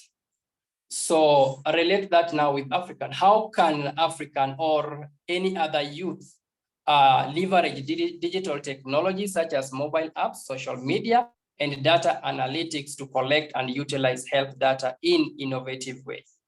Yeah, great question. So I think the big thing is that social media for years has been so actively stigmatized, and it's been so difficult to kind of back it up as a positive force for students, just because it's been so difficult to manage. But I've, learned a few things about social media. More importantly, I've started to learn more about why it's important. The big thing is that social media helps students get their ideas out there in the most reliable format, right? When it comes to young students, especially in Africa, it's very difficult to get your ideas taken seriously, but if you're able to garner recognition and connect it back to popular topics and popular articles and, the latest in social media, makes it significantly easier to kind of figure out, what exactly is important in today's day and age and which ideas should we start to take into account and which ones should we not. So that's a big one as well. And when it comes to, applications, a big part of what's going to change the world is apps that people start to build rather than apps that already exist. So what are students building? What are students creating, which is, doable with workshops and kind of that mentoring that needs to be done. But, the short answer is, in addition to everything that I said, I think we need to utilize social media and apps as a positive force rather than one that should be feared. Especially for those in Africa. And it just starts with, simple mobile phones. And it's still, appalling to me that things that should be a basic right, such as Wi-Fi, isn't a basic right all across Africa. But once we're able to, I always like to say it's important to walk before we run, right? Once we're able to establish that across the country in these underprivileged areas, then we can take these next steps of utilizing social media for a positive platform, but also putting in guardrails and expecting things such as data privacy and taking those next steps so that images and texts aren't being exploited. And that's just up to education awareness that we need to take next steps to do as well. The United States is starting to do a better job with it, but we need to implement that same idea in Africa. Thank you, Gitanjali, for that. Ladies and gentlemen, I can see Liz Otae, you raised your hand, please. Over to you. Just have a minute of question. Yeah, sure. So this question is directed back to Onesmus, and I like the fact that you brought out the EAC region looking at health data governance. Question is, how realistic is it to get it on a regional scale for us to have a health data governance framework in place when this doesn't actually exist in the 7 East African member state countries? Thank you very much, Lizzie. I think if there's anything we have always said is borderless, it's actually epidemics and pandemics, and this is all about health. These are basically borderless.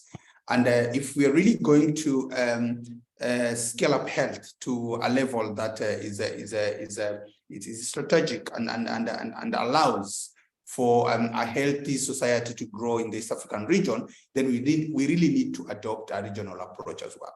Because definitely, if we are not going to have a regional protocol or standards that actually guides health data governance, then it will be actually an exercise in futility if Kenya comes up with extremely stringent or beautiful health data governance protocols and guidelines, but it is not available in Tanzania, or it's not available in Burundi or in Uganda. That would mean that then we are still in the same region, and the laws and procedures in Kenya will definitely not be protective of its citizens who actually walk into other countries.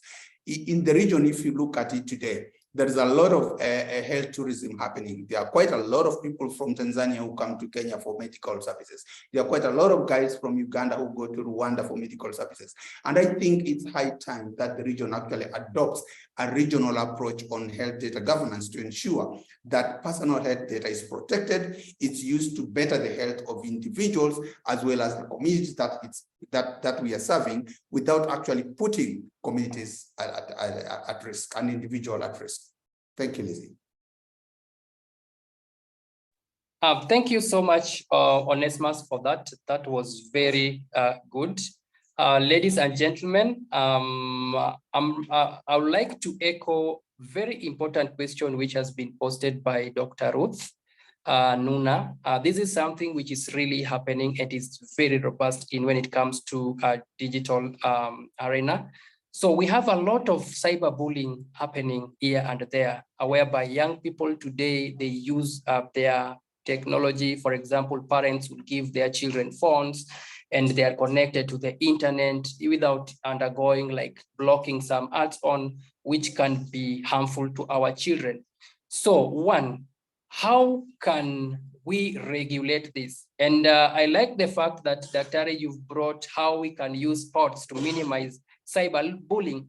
But sports we can use widely, but also we have sports in digital aspect of life, those who are gaming. How can we use these kinds of sports so that we minimize cyberbullying, which seems to affect the mental health of our children or of our youth today? I'll give this question to Daniel. Daniel, if you are there, please, are you in a position to respond to this, please?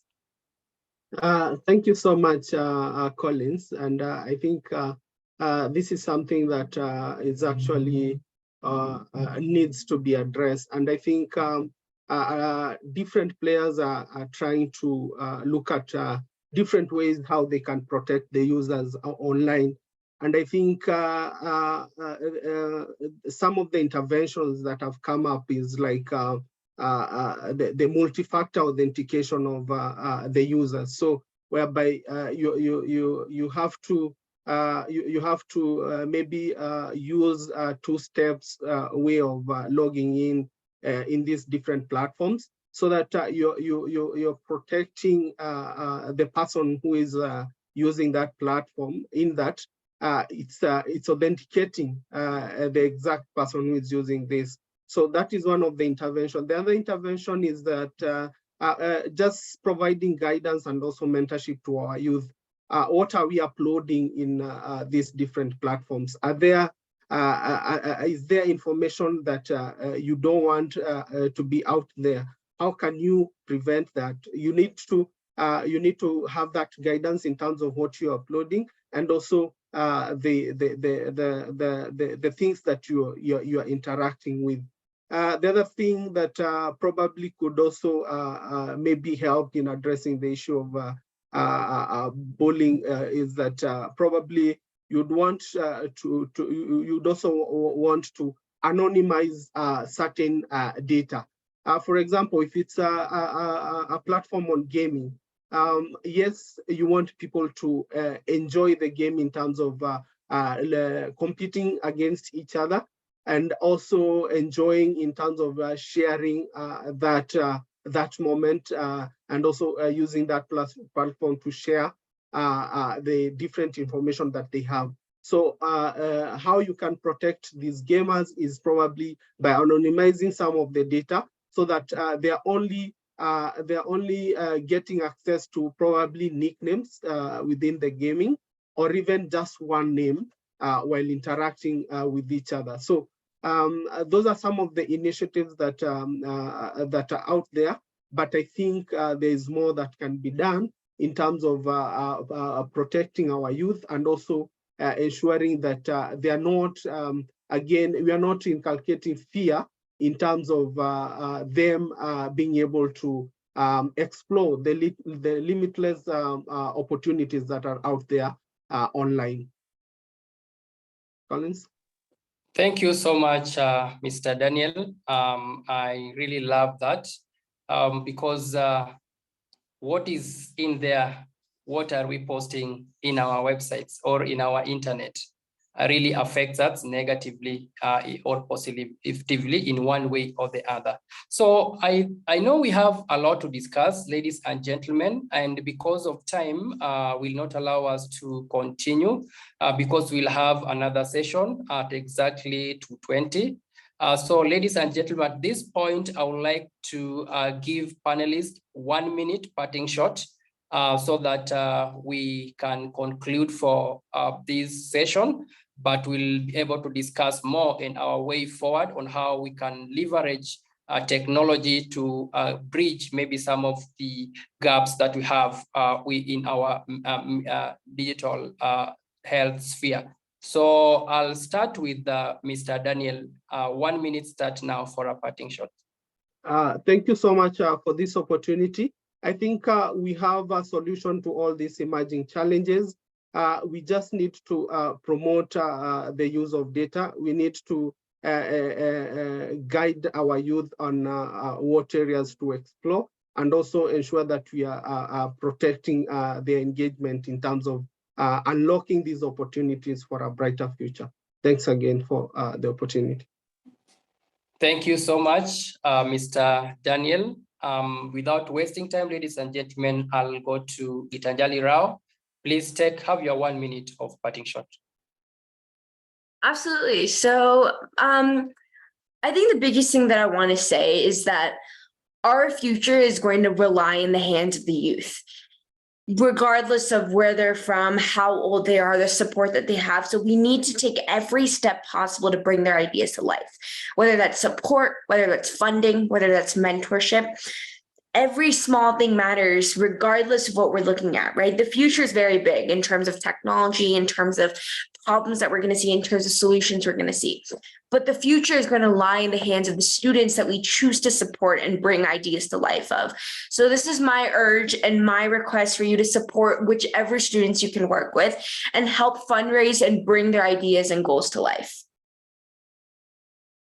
Thank you so much for that wonderful parting shot. Without wasting time, please, ladies and gentlemen, let's go to Mr. Onesimus. If you can hear me, just have your 1 minute parting shot, please. Thank you very much. The future is digital, no doubt about it. And we need proper governance structure on how we manage the digital space. Because we have seen instances where the digital space can be hacked and people can actually get into people's personal data. So let's have the right health data governance programs that are going to secure our personal health data for the growth of our communities. Thank you. Thank you so much, Mr. Onesimus. Ladies and gentlemen, I would like to take this opportunity to welcome you for that 1 hour intensive dialogue. This is very important to the youth, and it is really will help us, the youth, to take action and do the right thing, and also contribute towards the achievement of some of the goals that we have in digital sphere. So, ladies and gentlemen, at this time, I will conclude for this session, and just to give a brief of how our afternoon will look like.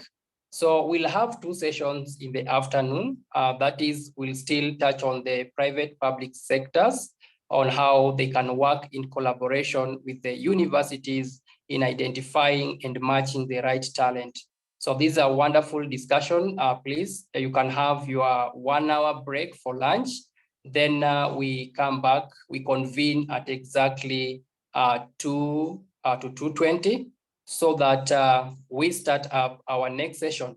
So just to take you through, here are the list of the panel that we expect in the afternoon session for the PPPs in education.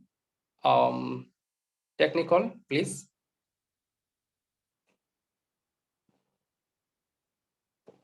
Okay, ladies and gentlemen, sometimes technology fails, but we'll have, okay.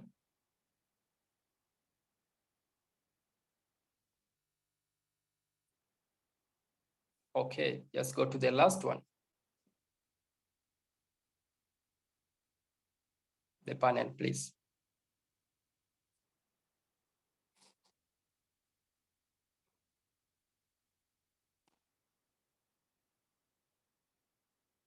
All right, so we'll have Sister Alice Anzoyo, who is the Director for Center for Leadership, joining us in the afternoon, and Farida Abbas, CEO for British Chamber of Commerce in Kenya, and Dr. Kelly Oluo, CEO for Kenya Medical Training College, and Michael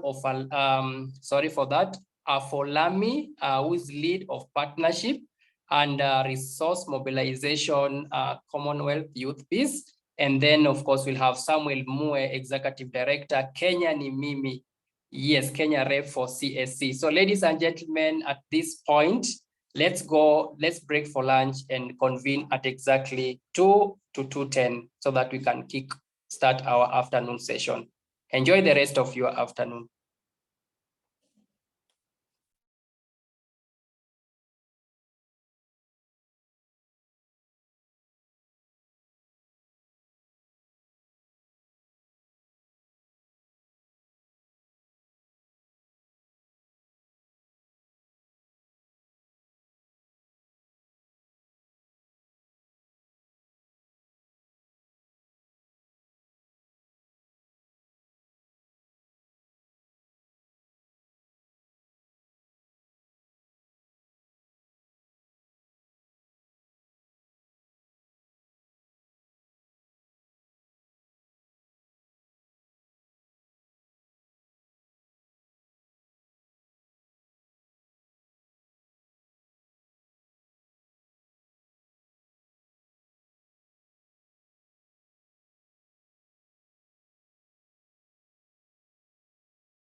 Title: Empowering Youth for Change, Addressing the Intersection of Adolescent Early Pregnancy, HIV Infection, and Mental Health in Marginalized Communities. In the bustling neighborhood of Njiru, Kasarani constituency, Nairobi. A powerful partnership between the Youth Initiative Development Program, YIDP, and Ebenezer Stars Football Academy, ESFA, emerged with a mission to address the complex challenges faced by marginalized youth. Together, they embarked on a transformative journey to tackle the intersecting issues of adolescent early pregnancy, HIV infection, and mental health in the community. The ESFA Cup 2023 will be held on December 4th to 8th. This will become a platform for change beyond the football pitch. YIDP and ESFA curated a unique initiative that would not only celebrate talent but also create awareness and promote holistic well-being among the young players and the community at large. At the heart of this initiative is the understanding that adolescent early pregnancy, HIV infection, and mental health are intertwined, impacting the lives of young people in marginalized communities. In the absence of comprehensive support systems, many youths found themselves navigating these challenges in isolation, with little access to information, services, and understanding.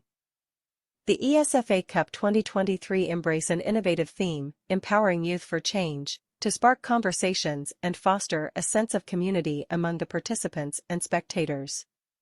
The organizers partnered with local healthcare providers, mental health experts, and organizations specialized in adolescent health to offer free health screenings and counseling services during the event.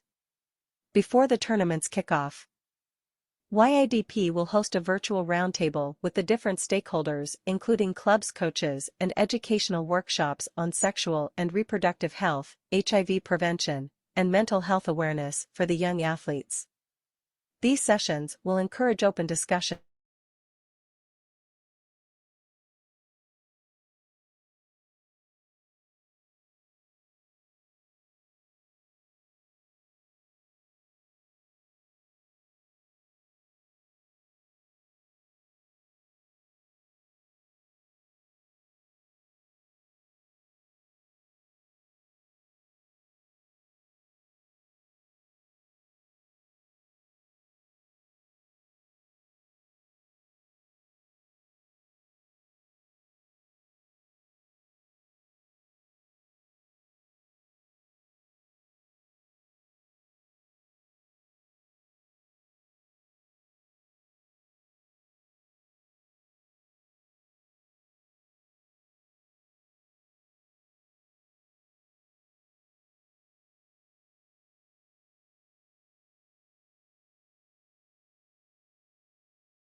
Can you take it away? Magata, are we together? Yes, thank you so much. Yes, I can hear you now. Okay, take it away. Thank you so much. Hi, everyone. My name is Mahata. I'm based in South Africa. I'm working as a project officer under YIDP, which is Youth of Africa in 4. So today, I believe that we are here just to try to, point together what we can do, just to try to ensure that public-private institutes partner with colleges and also universities just to try to find the best talents in South Africa or out of the country nationwide, because currently that one is a problem. So I'm not sure if, because I was struggling to join or log in, so I'm not sure if you've managed to allow our panelists to introduce themselves. Maybe you can take me through that, if maybe you guys already participated or. Thank you, Magata. I think this is a wonderful occasion. Thank you. I was struggling to get you, but at last I have you with me. Ladies and gentlemen, my name is Collins Dundo. I'm the co-founder of Youth Initiative Development Program. And we have afternoon session, which is going to be very interactive. And before we continue, I'll be moderating with my brother from South Africa, Mr. Mogata. So I'll do a quick introduction because I know the panel that we have is so rich with the knowledge. And without wasting a lot of time, I'll take a moment of just a minute to introduce the panelists. And okay, so sorry for that. At this moment, I'll introduce Sister Alice Anzoyo. Sister Alice Anzoyo is the Director for Center of Leadership and Management, Tangaza University College.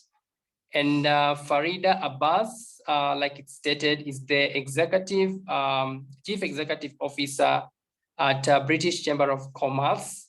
And we have Dr. Kelly Olwach, Chief Executive Officer from Kenya Medical Training College. And then we have Michael Afolemi from Lead of Partnership and Resource Mobilization, Commonwealth Youth Peace Ambassador Network. And then we have Mr. Samuel Mue, who is the Executive Director, Kenya Nimimi, and also Kenya representative for CSA. So just a 1 minute introduction to maybe the delegates will want to hear your voice. Maybe if there is something I've forgotten, just take a 1 minute of introducing yourself also more than I have done it, so that we can kickstart with the session. Over to you, Sister Alice Anzoyo.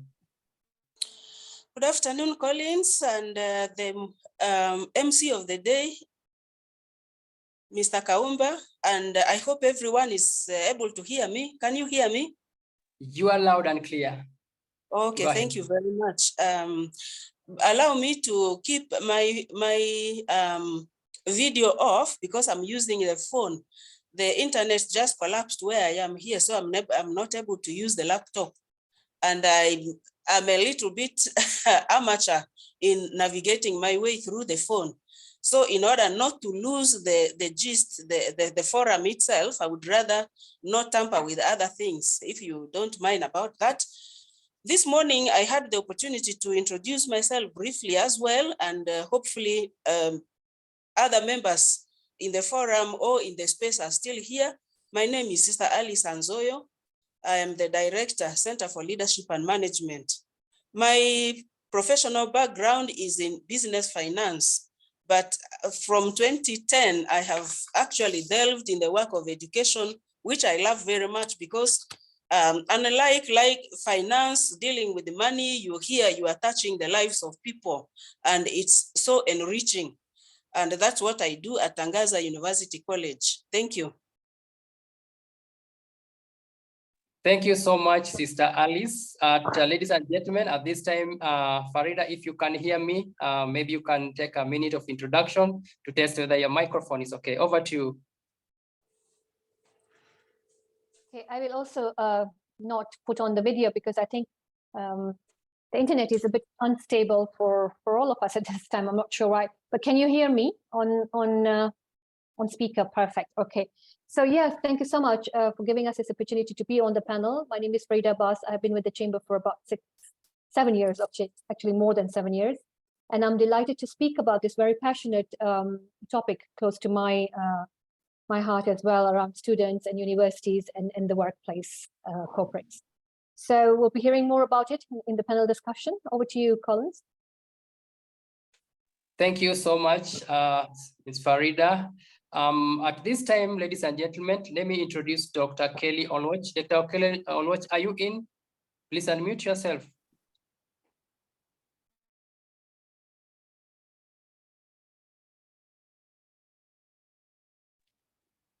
Okay, at this, we will be passing Kelly for now, and as soon as he dials in.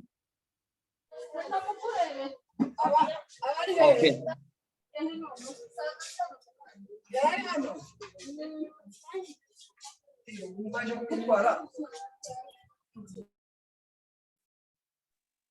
Ladies and gentlemen, I'm sorry for that.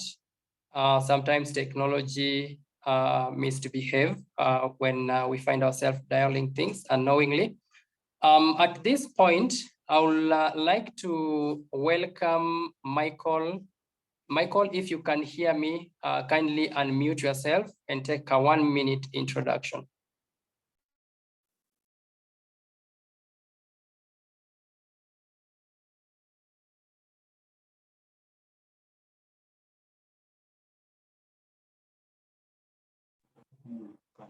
Samuel, are you in? Yes, I'm in. Can you hear me? Yes, you are loud and clear. Please go ahead. All right. So good afternoon, everybody. I hope you're all doing well. My name is Sam. Currently, I'm a recent graduate of Strathmore University with a first class honors in international studies. Also, I'm a youth advocate, working very closely with young people to see how to empower them to be able to meaningfully engage and be able to implement tangible solutions to be able to create Africa that we all want. I'm very passionate about, how we use what we have and how do we use our skills to be able to really, transform our communities to how we want it to be. Of course, I'm honored to be part of this amazing panel, and hopefully we have very insightful discussions. Thank you. Thank you so much, Samuel. It is nice seeing you. We've been in touch and I'm very glad to see you. And I'm very impressed with your achievement that we've seen in black and white over the past weeks. Continue doing the great work. Ladies and gentlemen, at this point, I'm not going to take a lot of time because I have my co-moderator who will do a lot of moderation, but I will only want to echo about the theme for today, which is public partnership, public partnership with university institutions, with the colleges and universities to find, nurture, empower, and match talent. Sorry, I'm using my phone, and sometimes I find myself zooming in and zooming out and things go anywhere. So we are all aware what is happening in current situation in Kenya. I'll say I will want this discussion to materialize into something that can be useful and can help university institutions to be able to correlate well with the private sectors, which is very robust, and some of the roles that they have currently is quite demanding. And when I say demanding, it will mean that whenever a student comes out from the university or learning institutions, we want a situation where they can be able to match with the current demand of job market. We'd like to know maybe from the university and colleges perspective, whether they're in a position to be able to to be able to link up with the alumni within their institutions to know what they are doing. And maybe if, for example, one of them doesn't have an opportunity, what they do to help these young people? And within the network that they have as a university, who are some of the students who are doing, I'll say, something that they did not learn in an institution or from the university, and how can we make the research that is done within the university to be actualized in a way that whenever we do a research, we don't do it based on feelings, but we can correlate and work together with the startup companies and institutions that we have around to be able to leverage with some of the key skills that we have, so that if we graduate out of the campus, then we'll be able to meet the job market. At this point, ladies and gentlemen, let me take this opportunity to welcome Mogata to take it over from there, so that he can drive the session. Over to you, Mogata, if you can hear me. Thank you so much, Collins. Thank you so much. Thank you so much to our panelists. I can see that we do have the most important people on the call, but the most important thing, as Collins already mentioned, is that what are universities doing to ensure that young people are actually ready when they go into the market? And when we look at the market, our universities are actually at that point to ensure that qualifications that are being produced are what actually the market is seeking at this moment. So the entire day I've just been trying to go through the internet space just to try to see around the world what are those types of qualifications that we can say that, because I can see that currently in the world, that evolving demands of opportunities. What are those opportunities that we can say, okay, fine, from this university, for example, if someone is completing a specific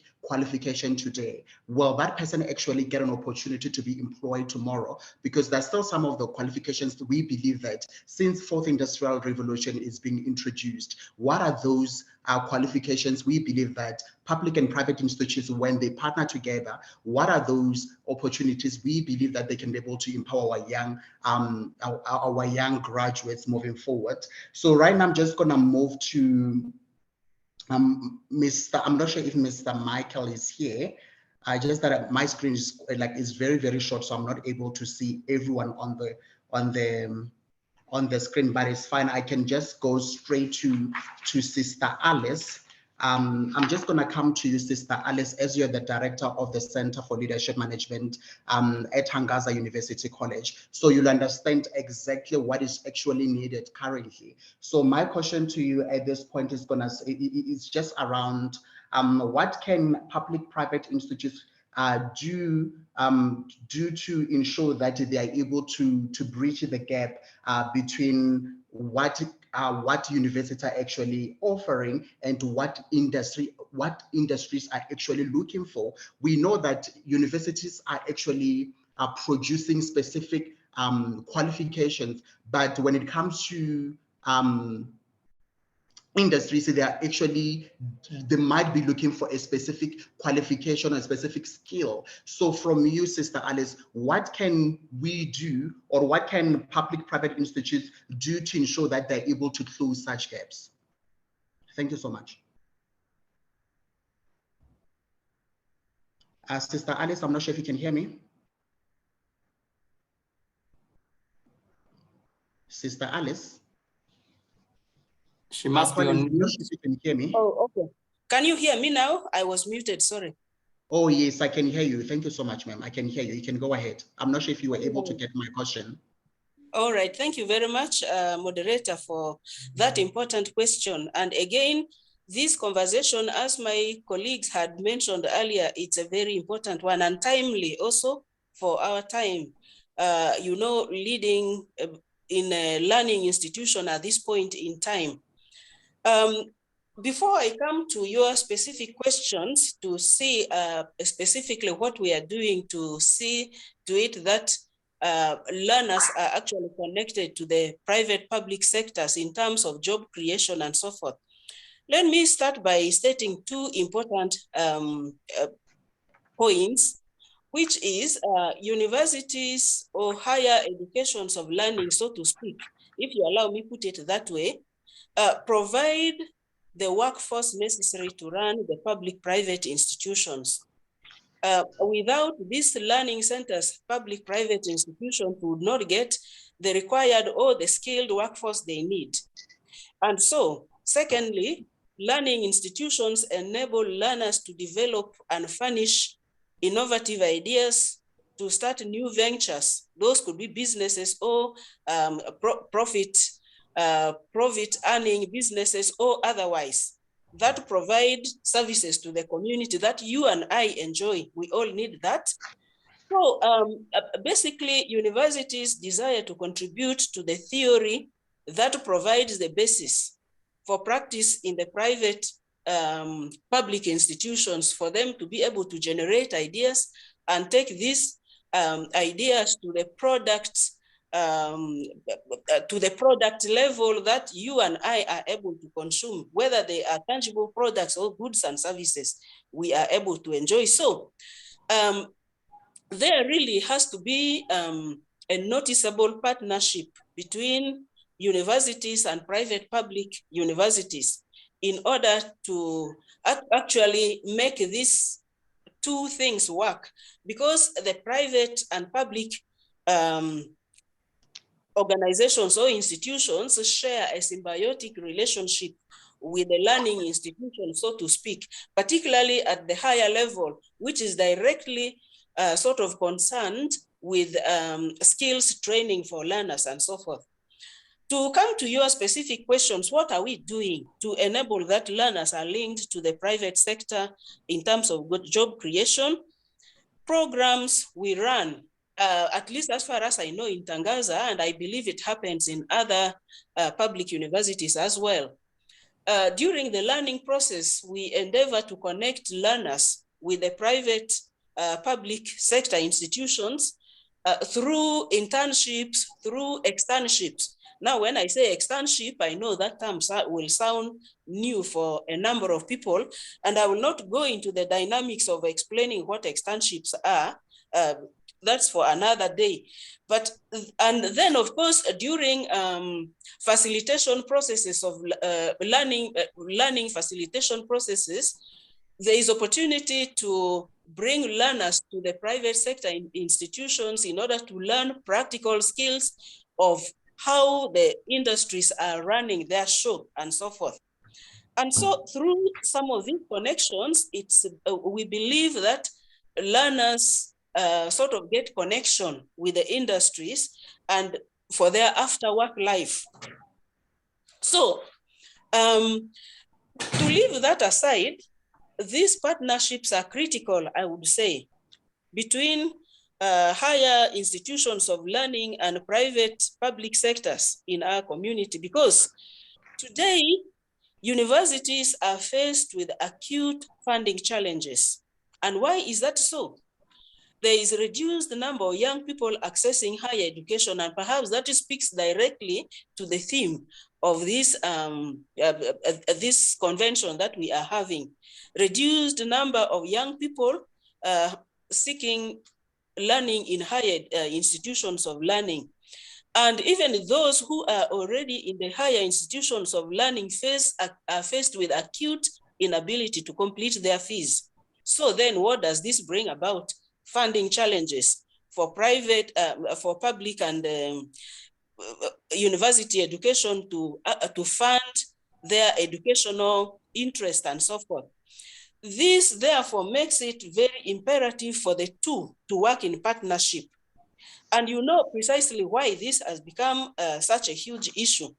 The COVID-19 has really affected world economy, and the youth are living in the world economy, and so they are unable to access learning.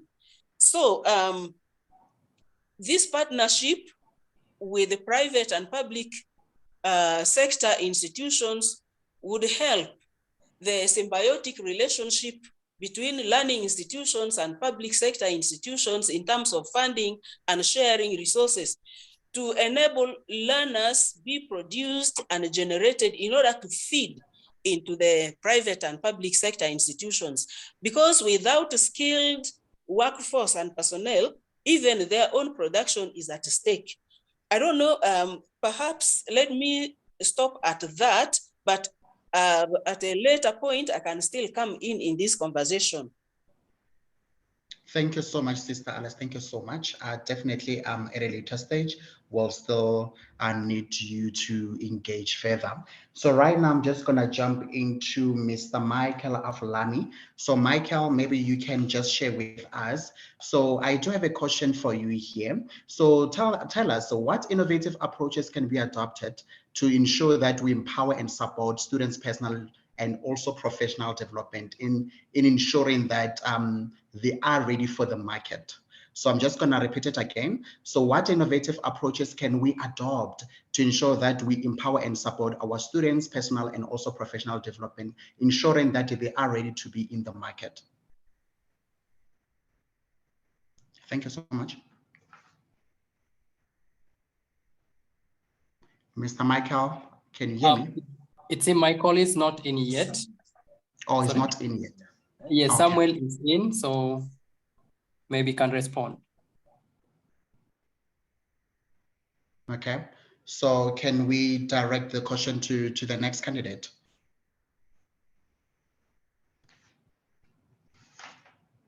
Okay. Collins, if I may ask, so since Michael is not on the call, is someone representing Michael? There is no one for now, unfortunately. We are trying to try to get hold of him. So Okay. Samuel can respond to his point, please. Oh, okay, no problem. I can speak to that question if my colleagues are still to come. Mm-hmm. Yeah, Okay. if you would let me, yes. How can we ensure learners are prepared actually to meet their task in the job market? Yes. Yeah, in the 21st century, and particularly in Tangaza University College, but precisely the Center for Leadership and Management, we are so pertinent about competence-based education. Even before this conversation came into Kenya, right back from 2007, at the Center for Leadership and Management, we have been offering a BA program that is competence-based. And competence-based is really learner-centered approach to learning. And so this learning approach really tries to ensure that the students are prepared wholly, holistically, so to speak. Yeah, in learning, we talk of the cognitive aspect of learning, the affective aspect of learning, and the psychomotor aspect of learning. This enables the learner to be paid attention to from the cognitive aspect, which is the intellect. So intellectually, the learner is prepared to be able to fit into the job market. But the psychomotor area enables learners or the facilitators of learning to concentrate on the practical aspect. So to say, merging theory with the practice. While we are pertinent and concerned about the theoretical aspects, the basis where learning is originating from, but how can you translate this theoretical learning into the practical aspects? So to speak, transferring learning from the four walls of classroom to make this the learner skilled to transfer his or her learning to the job market in terms of the practical aspect. But then, coming to from a competence-based perspective, we are also concerned about the attitude formation of the learner, which is a touching base with the affective. How is this learner going to self-form himself, herself, so as to be able to fit into the society? In the job market, is not going to work in isolation. We'll be working with other people. And relationship is critical for one to succeed with work. But today we are also talking about reduced jobs, especially for the youth. We are also mindful that not all learning should be prepared in order for graduates to begin, the commonest term they use is stomaching, for them to begin trotting on the streets looking for job. But in the event you haven't obtained the job of your desire, what can you do? We, as educators, we are concerned about this aspect of the life of the learner, that this learner is able to identify a gap in the society, be able to fit, use his skills to generate something that you can do. In so doing, you even become employer rather than seeking employment. So at Tangaza University, basically this is what we do, and especially at the Center for Leadership and Management, we are mindful that our graduates should be able to find a living out of the learning they have obtained from the area. And I believe this is the concern of every educator, or at least it should be the concern of every educator. I hope I have spoken to your question. Thank you, Sister Alice. Thank you so much. Thank you so much for your contribution to the statement. So right now, there's I'm just going to direct this question to Dr. Kelly Oloch. With this one is with regards to mentorship and internships that are actually being provided to young people, especially coming from universities, right? So the question says, how can mentorship and also internship programs facilitated through public-private partnership play a role, especially in helping students and young talents to discover their potentials? So I'm hoping Dr. Kelly can hear me. I'm just going to repeat the question again. How can mentorship and also internship programs facilitated through public-private partnership play a very important role in helping students and young talents to discover their potentials? Thank you so much. Dr. Kelly?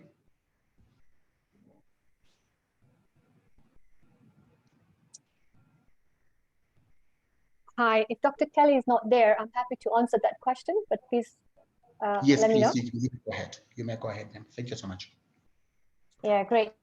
I know you have questions for me, but I'll just dip into this one a little bit because I'm personally involved in kind of a mentorship program that helps, that works in Kenya from the Asian Foundation and the Kenya Community Development Foundation that helps universities bring students on a platform to kind of work with them through a 6 months process to kind of groom them for the work market. And that process involves quite a few things. There's so many soft skills that we've talked that I would like to talk about in the next question.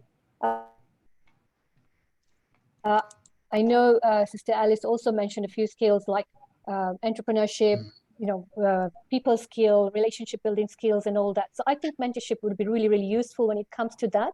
But it's also specific to where the student wants to go, what they want to do. So looking for the right mentor to mentor them and hold their hand while they're going into the job market is very important. Back to you. Wow. Thank you so much, Farida. Thank you so much for that statement. Thank you so much. Okay. So right now, yes, the question was directed to Kelly, but it's fine. But I'll just jump into you again, if you don't mind. So the question says, how can public-private partnership create effective talent identification programs in collaboration with colleges and also universities, just to ensure that the diverse and also exceptional talents are also discovered?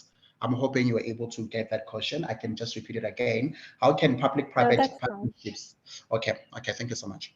Yeah, I got it.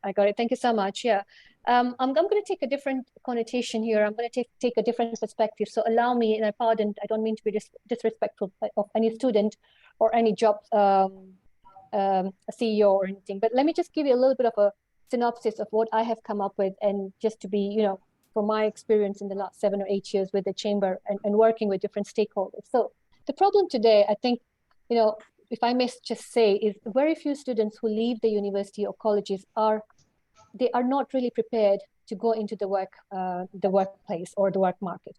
And research shows that about 90% of CEOs globally feel that graduates from many educational institutions are not ready for the workplace today. So what is a real miss? And this is something that we can explore here. And I think Samuel is on the call from a student perspective, and we can talk about that a little bit more. Sometimes there are students, or I would say youth, join the work market unexpected with really unrealistic expectations, purely not for their own doing, but maybe from some external factors we talked about. I would just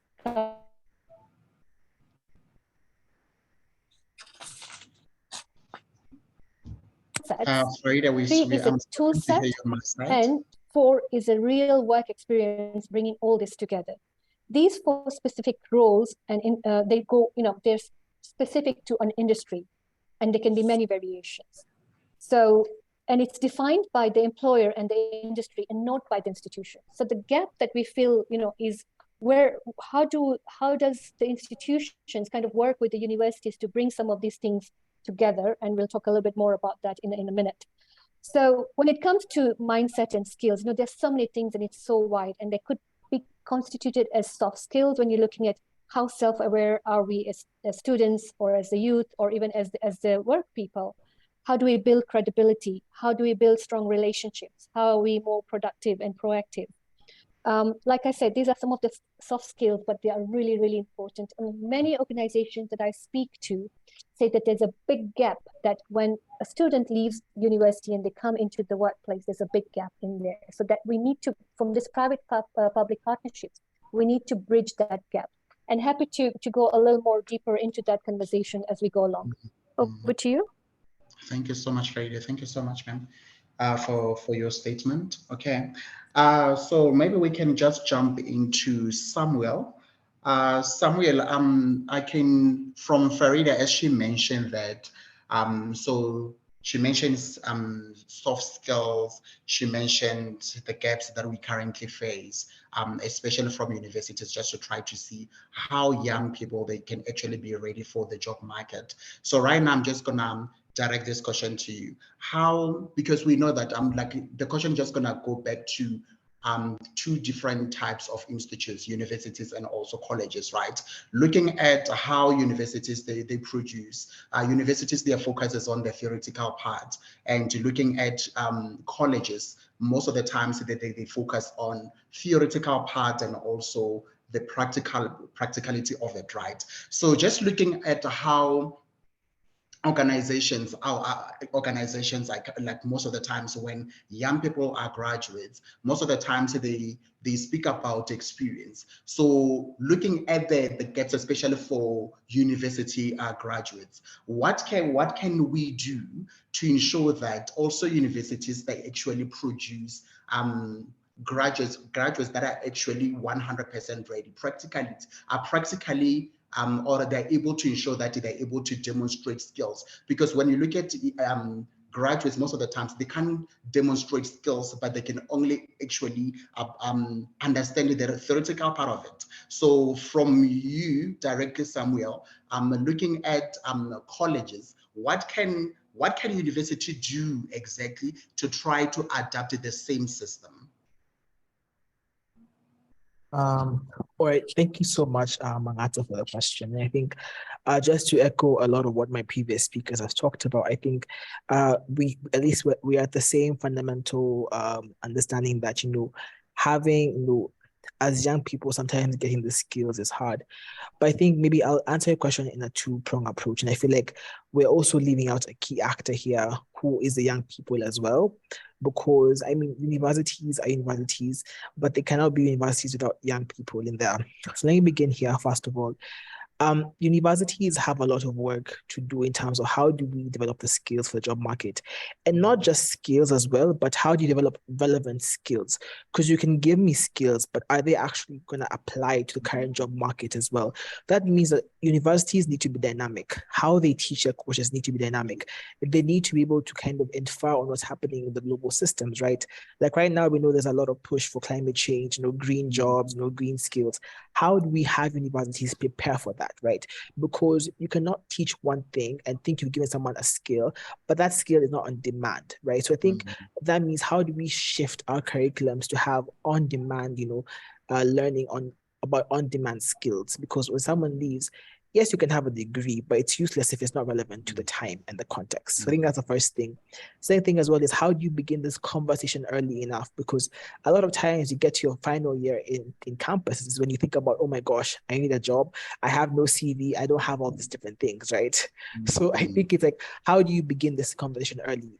Even as early as your first day in campus, right? How does someone, by the way, think about, where do you see yourself in the next 4 years? How do you get there in small steps, right? How do you nurture like small skills like CV writing, interview prep, right? So how do universities create the 4-on-4 gradual skill learning over the 4 years or 5 years? Because you can't expect someone to learn all these things in 1 year and be a master at it, right?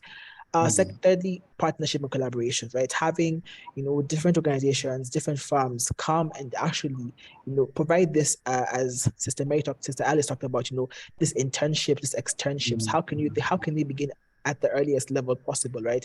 And create as many of them as possible. Then I think, leaving the university aside, we also have the young people or the students themselves. They're also actors, which we talk about.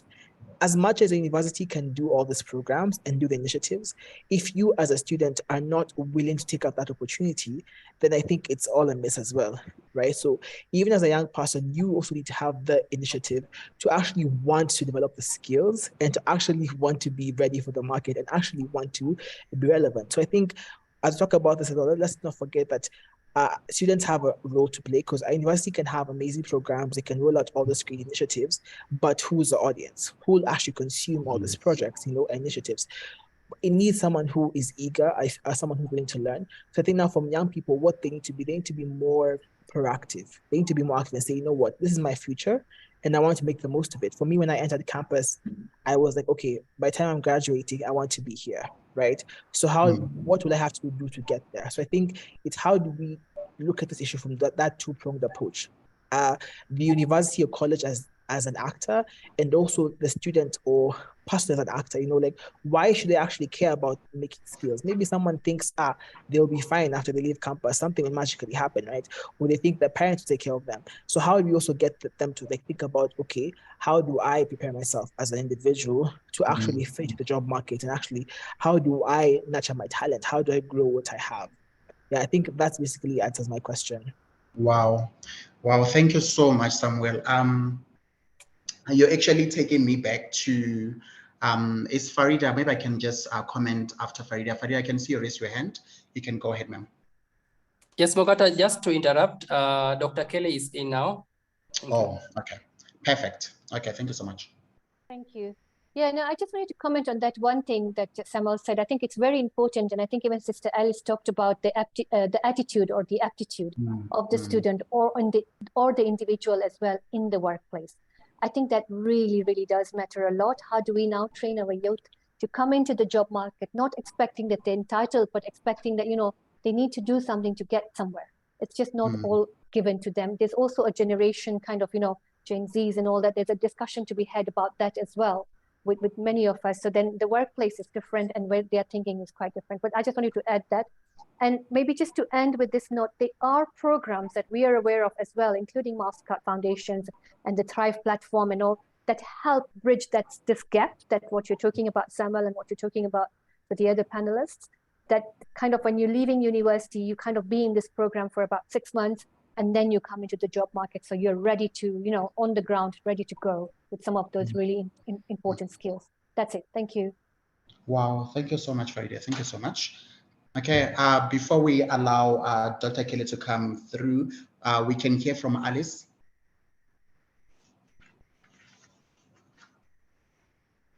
Alice, you can go ahead. Sister Alice? All right. Can you hear me now? Yes, we can hear you, ma'am. Yes, I wanted to add just a point to the conversation that is going on, and especially the earlier speaker who was raising issues about, by the time graduates leave the colleges or the universities, they are really not quite prepared for the job market and so forth. I read in a research in the West, private public institutions are partnering with universities in order to revisit programs that are being prepared to be delivered to learners in the university. And in so doing, they are evaluating what is so critical and core to the private sector as well as to the universities in keeping with their mission vis-a-vis skills requirement of the industry. If we can move to the next level, and this speaks to Colin's opening remarks, that this conversation would move forward to try to generate some policy, some policy movements and so forth. If universities could try to partner, even in our local environment in Kenya, with the private sector in generating relevant programs that can be delivered at the university, then we know that graduates who are coming out are coming to fit into the needs of the private sector industry, who the skills that they most need for their organization and so forth. Although we are aware that actually holistic education is not only about the skills preparation, but is the holistic formation of the human person. But I think moving towards the formation of these partnerships is one way to try to, generate graduates that are ready and fit for the job market and sort of satisfy the demands and the desire of the private sector areas. Over to you, moderator.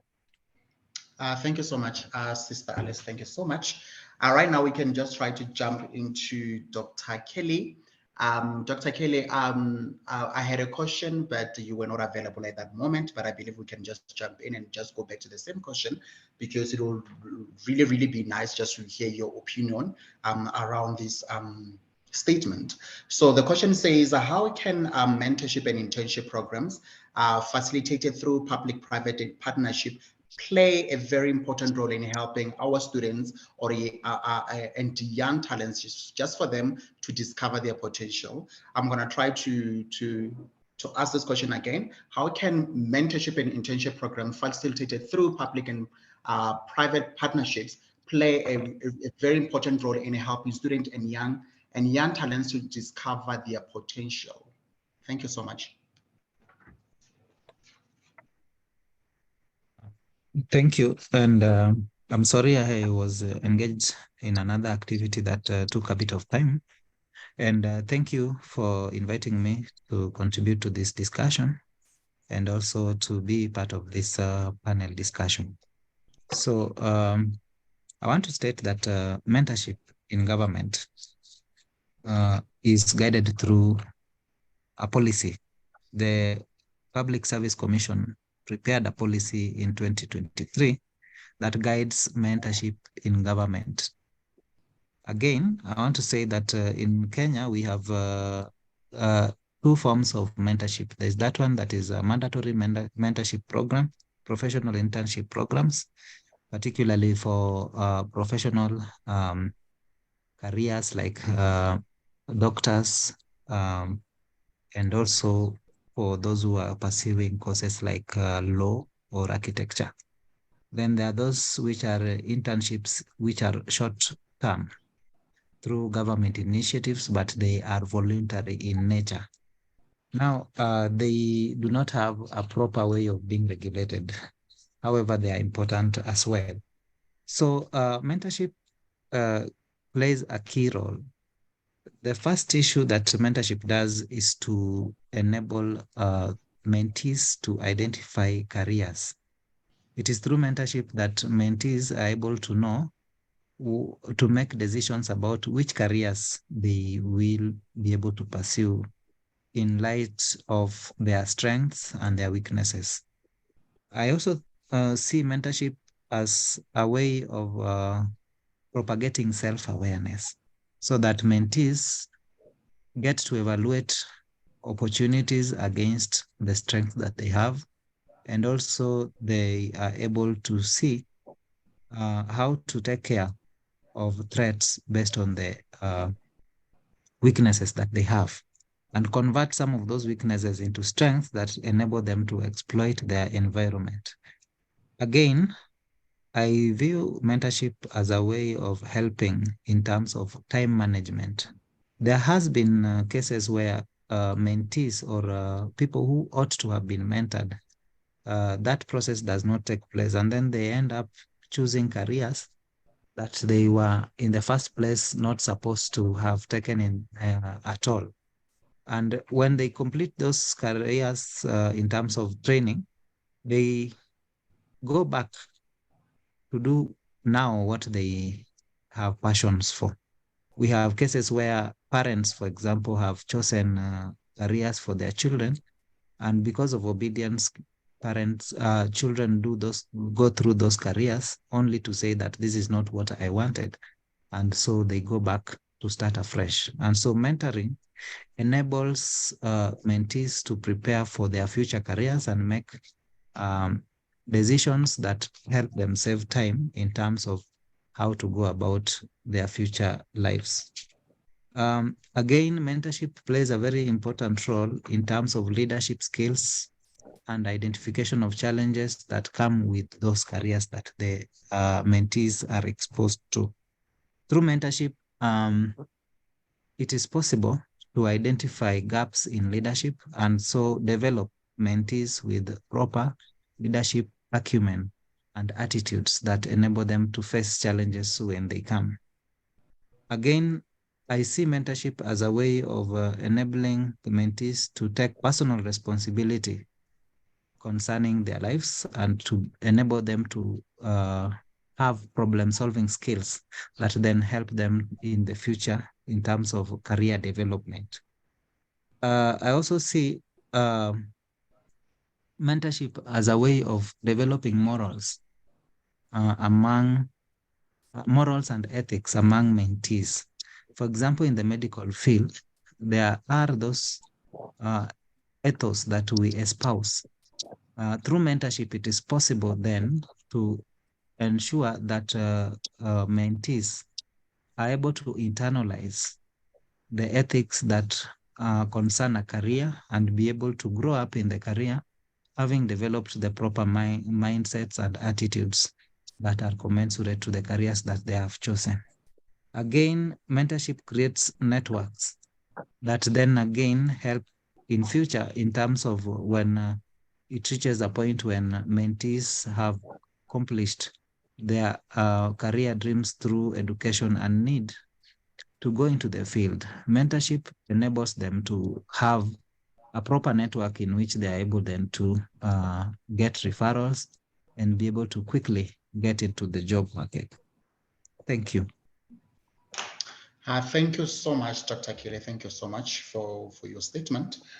So I can see that the session is about to close very, very soon. So what I'll do to all our panelists, I'm just gonna give you another platform for you guys just to give us your closing statements. So I'll just start with Farida. So maybe you can just share with us your closing statement with regards to today's topic. Thank you so much, ma'am. Sure. And I think we need so much more time because there's so much work to be done on this area from both sides. And I can see some really interesting questions about, I don't know if we'll have any time to answer any questions, but it is a really sensitive area where we are talking about the youth. And I'm just going to quote something for my parting remarks is, youth are Africa's greatest assets. Africa will remain as the world's youngest region, and the average age in the population in Africa is about 25 years old. If properly harnessed, this growing working age population can drive Africa's economy to transformation. And I've quoted this is from the Africa Development Bank statement made in a report from 2016. I also think it is very, very important that we look after the youth and see how that they're coming into the job market, creating more jobs. I've just seen a question saying that the youth have lost hope. Now, if in any continent we don't support the youth and make them see the hope for the future, I think we're in really big trouble.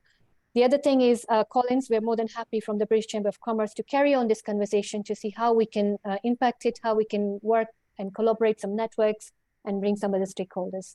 That's it from me. Thank you. Thank you so much, Farida. Maybe we can hear from Sister Alice, your closing statement. Thank you very much. Can you hear me? Yes, we can hear you, ma'am. Okay. For my parting remarks, I really would like to go back to the topic. We are talking about partnership between private public institutions and universities or higher education of learning. And I am so pertinent about this because I go back to the SDG goal number 4, which is quality education, providing quality education for all. And if you realize from the 17 SDGs, we have about 3 or 4 of these SDGs all connected, although in fact all 17 are all connected. But if we are talking about quality education, then it really connects to promoting inclusive and sustainable economic growth, which is the area that public and private institutions serve.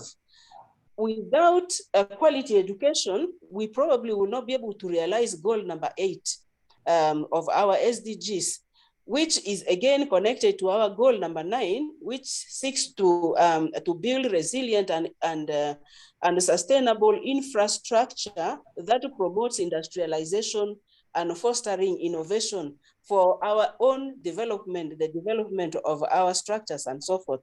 So in this, I wish to bring about concern and attention to the least privileged who have no opportunity to access quality education, and even leave alone even creating jobs for themselves, but even to be able to bring them to self-awareness of themselves, that holistic formation.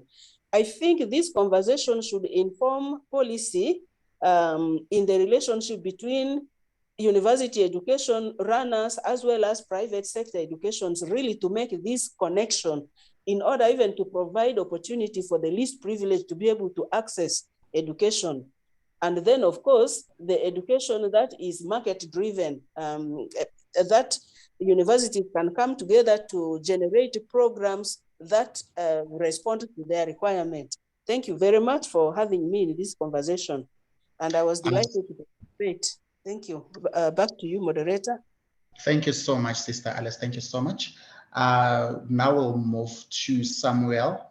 Maybe you can just share your closing statement. All right, thank you so much for this opportunity. I think I'll just build off what Farida talked about. There's no need for us to lose hope as young people. We have, like, the future is ours, the future is right now. So I think, and I love the fact that Farida has moved away just from this conversation and offered up an opportunity to see how can we move beyond this conversation and move to tangible action. And I think I'll be the first one to jump on that as well and see how can we collaborate together to create more opportunities for young people, because I feel like we need to, the issue is a lot, right? But we need to begin somewhere. And I think taking that first step is very important, right, on this mountain. So I think, Farida, thank you so much for that. I think I had to highlight, I'm grateful as a young person that you usually offer something great. I think it's for us as young people to see how do we grab these opportunities. My parting shot to young people is this: always remain hungry, right?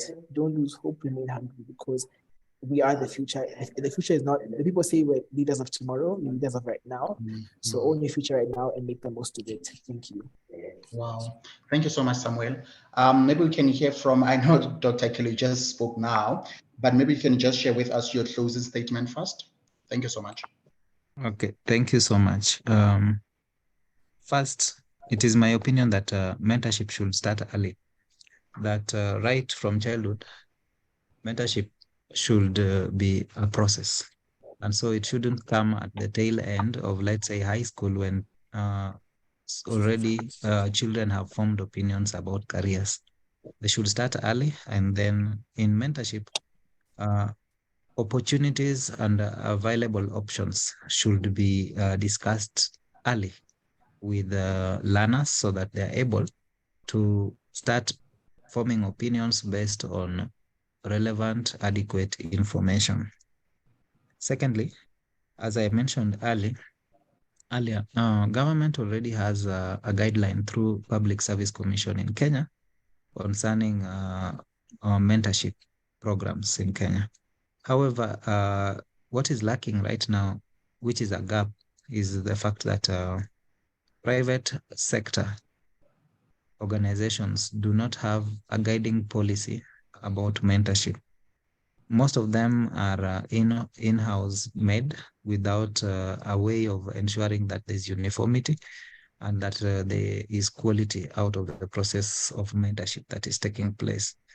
Then again, in my own opinion, I believe that mentorship should be a program that is well coordinated and that takes care of the environment where learners are and takes care of their strengths and weaknesses and gives them adequate information to make decisions about their careers. Thank you so much, and thank you for having me in this discussion. Thank you so much, Sir. From my side, I just want to say thank you so much to all our panelists and all to all our participants on the call. Just want to say thank you so much, all the way from South Africa. Thank you so much. Over to you, Collins. Thank you so much. Wow, that was one of the best discussions, dialogue I've ever had for a while. Okay, I'll just take this moment to thank all the panelists. It was really insightful discussion. And at this moment, what we echo is not about coming together and presenting and dialogue. We really need to make a move. We really need to make brotherhood, both private and public sectors.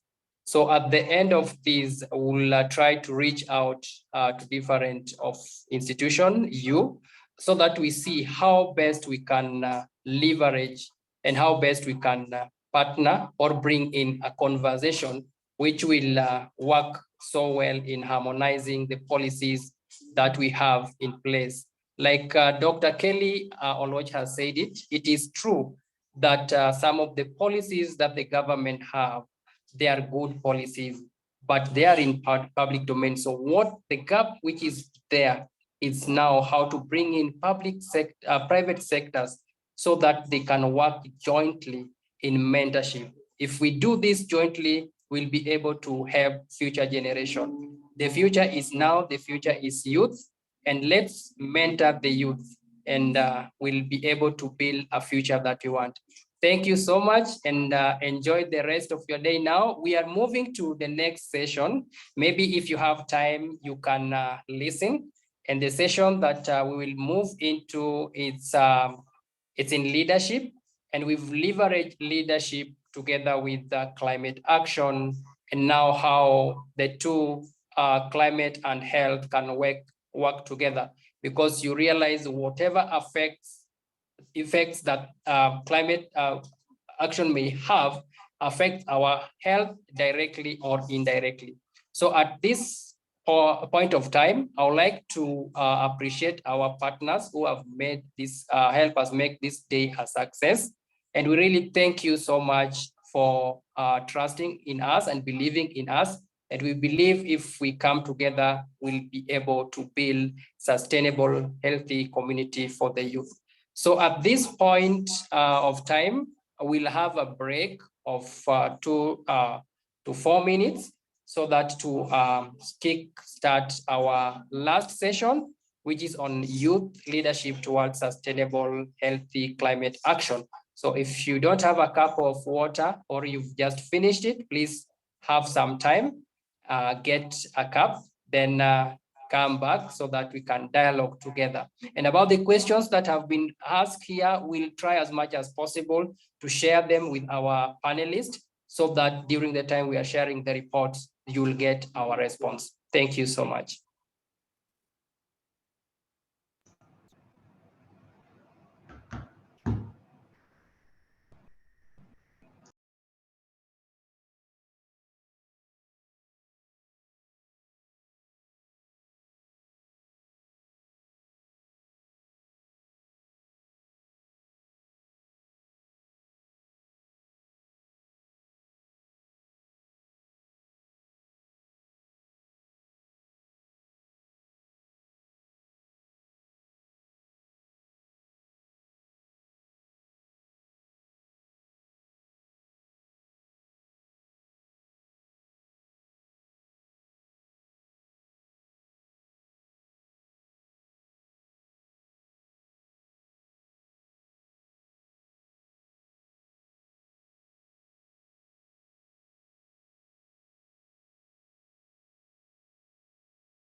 Yeah, okay.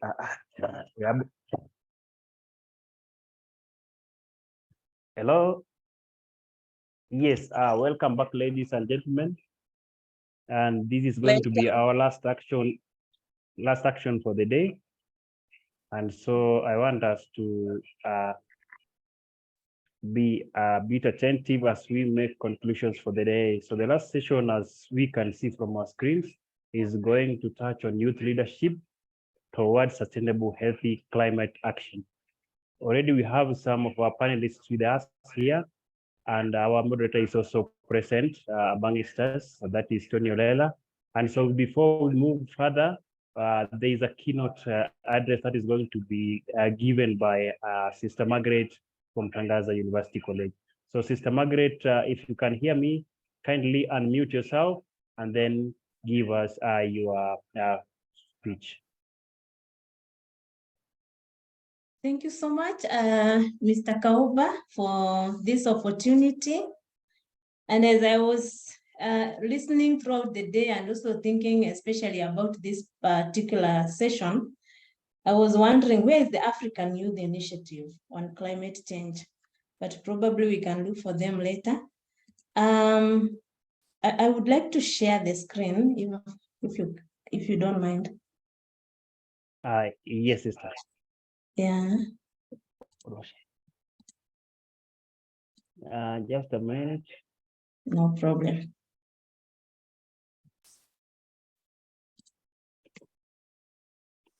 So he already said that I'm Sister Margaret. working at the Center for Leadership and Management, Tangazo University College, and I'm also an alumni there. And I know I'm supposed to open the session by just giving an input on the overall theme of this session, that is youth leadership towards sustainable health climate action. I hope I'm able to share. Okay, no problem. I can still move on. If it's not working. Can you share, sister? Sorry? It's not allowing. I'm disabled. It's not allowing me to share.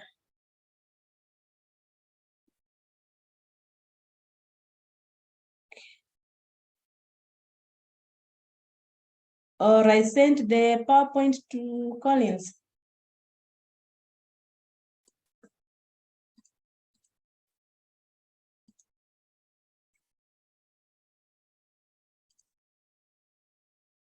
Okay, I think I should. Sister, you can Yes. share your screen. Thank you. Yes, I'm there now. Thank you.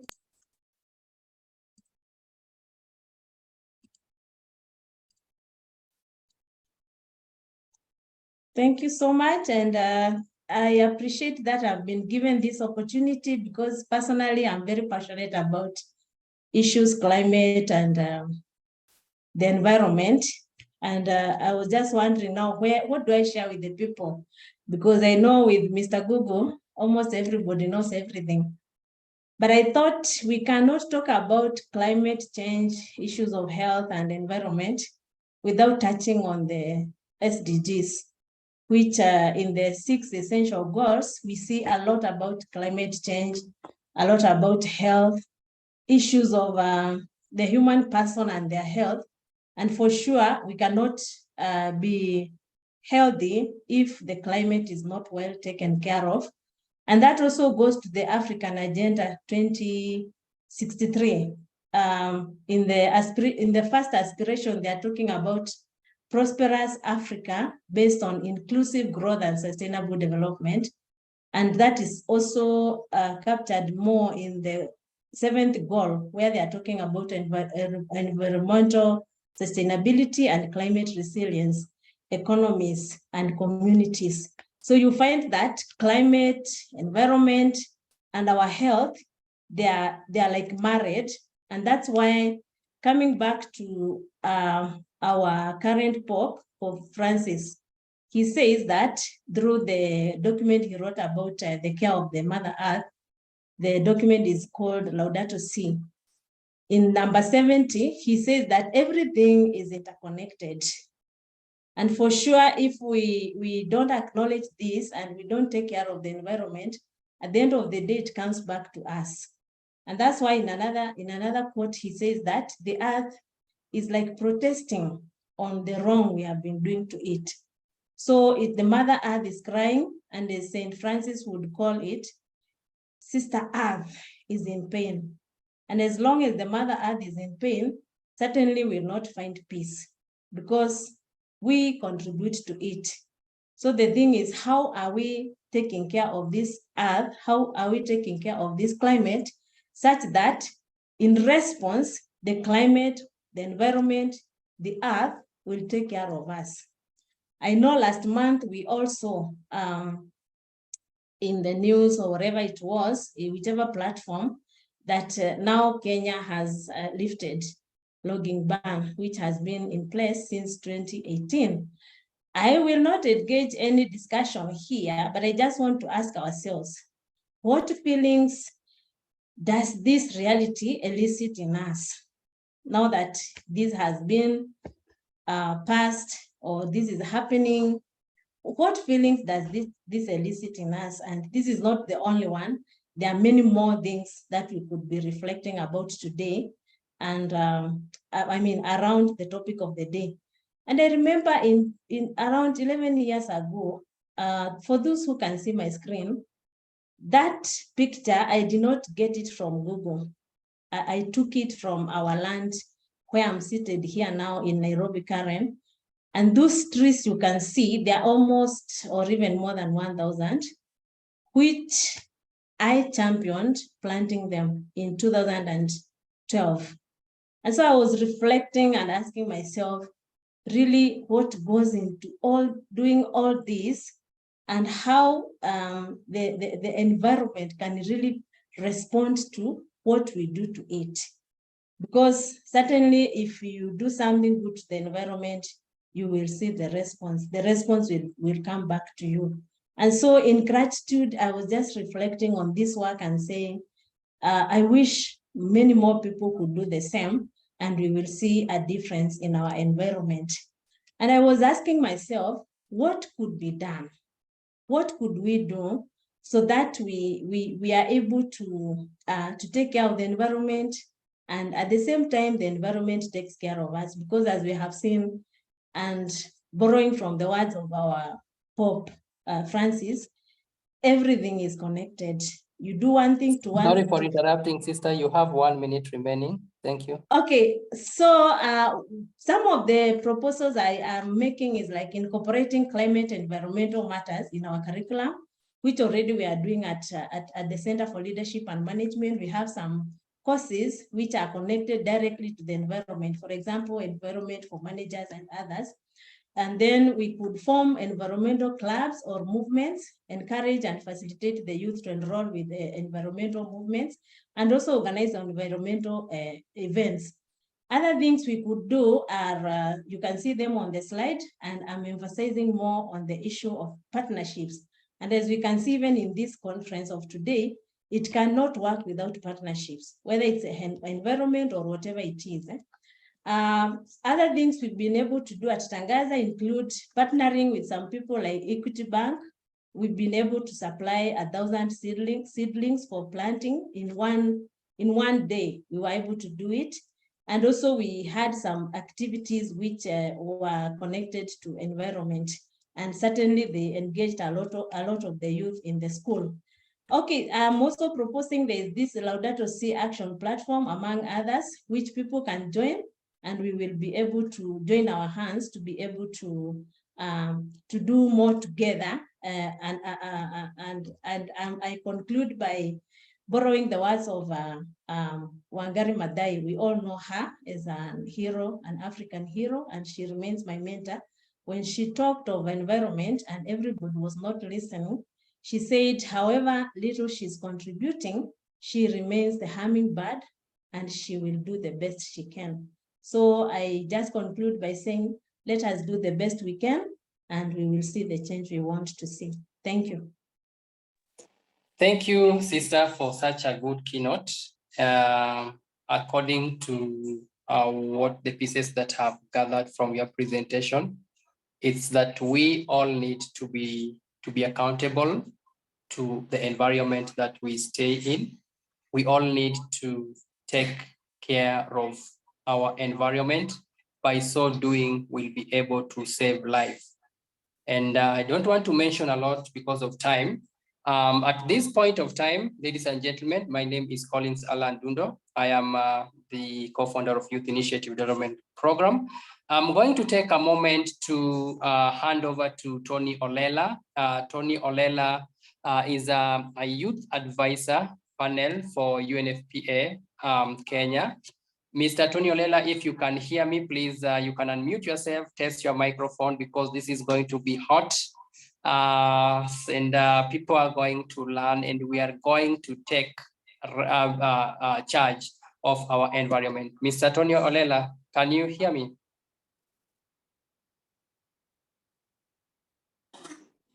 You are on mute, please. Yes, mic test. Hi, guys. Hi, I can hear you. Thank you so much. The floor is yours, Mr. Tony, and I will ask you, you start with Omnia, because Omnia will be leaving shortly. So because of time, she'll be able to give her thoughts. All right, thank you so much, Collins. And once again, thank you, colleagues, for really staying put up to this time. And I believe we have our humble time to have a conversation with my panelists. So once again, just to reiterate, my name is Tony Olela, and I'm a volunteer member of the Youth Advisory Panel for UNFPA Kenya Country Office, where my mandate with other colleagues of mine is to advise the country office in ensuring that their programs empower and maximize in the skills of young people. And it's a pleasure for me today to really engage and moderate this session. And today's highlight is very, very crucial, more so for us as young people in the role of youth leadership in driving sustainable and healthy climate action. So with me, I have 5 guests whom I'm seeing some of them already having their videos on. And so I'm just going to start with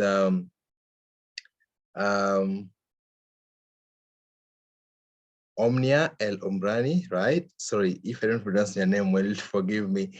Yeah, to just, first of all, just smile to us, introduce yourself, and then just make us understand like what motivates strategies, what innovative strategies are youth-led organizations employing to mobilize communities and drive behavior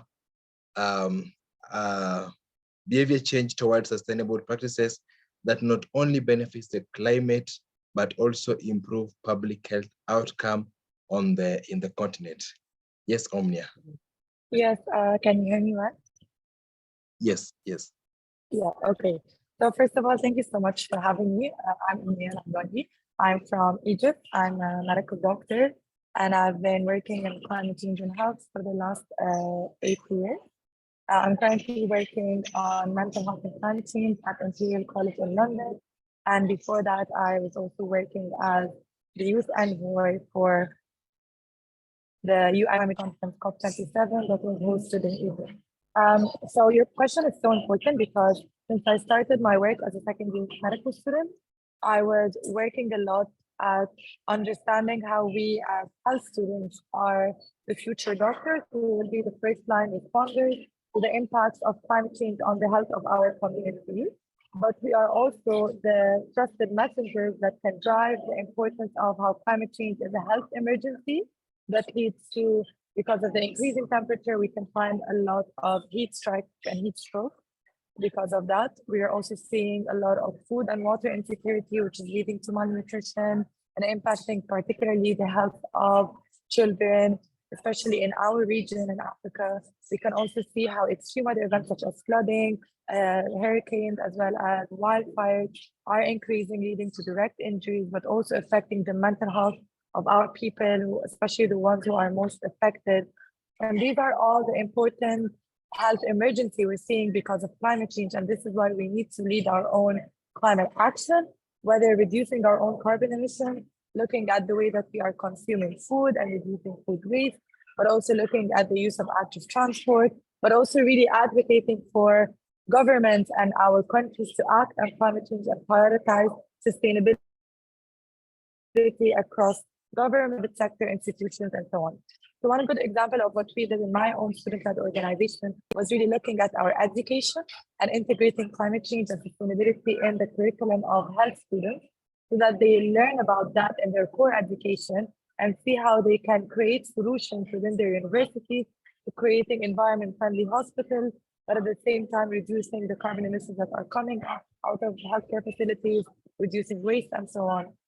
And also the same was done across other faculties. So how can students, for example, working on agriculture, think about sustainable farming practices, reducing water waste and water consumption, and thinking about how to make that more sustainable, how students that are part of the energy sector can work on transitioning towards more sustainable and environment-friendly energy options such as solar and so on, but also thinking about the energy poverty and how to use that argument of having a just transition and not just a transition towards renewable energy. And then really working at the level of the presidency and working at COP, we're really keen on mainstreaming and integrating the perspectives of young people directly into the political and the climate process to drive that urgency, to drive that meaningful integration of youth-led solutions and perspectives directly into the process around COP, around the negotiations, and really bring in the necessary finances, capacity building, and resources to not just prioritize climate change because it is an environmental issue, but it's also an intergenerational injustice issue, and we need to act on that for the health of our generation and our demographic. All right, thank you so much, Omnia, for really bringing, starting this conversation at a high note. And I like the fact that you really mentioned some of the efforts that have been put there by youth-led organizations. And maybe just to do a quick follow-up question, being that you also mentioned the aspect of COP. In my scope of work, to some extent, I've been hearing like young people saying that every year we do conduct COP 26, 27, now we are going to 28.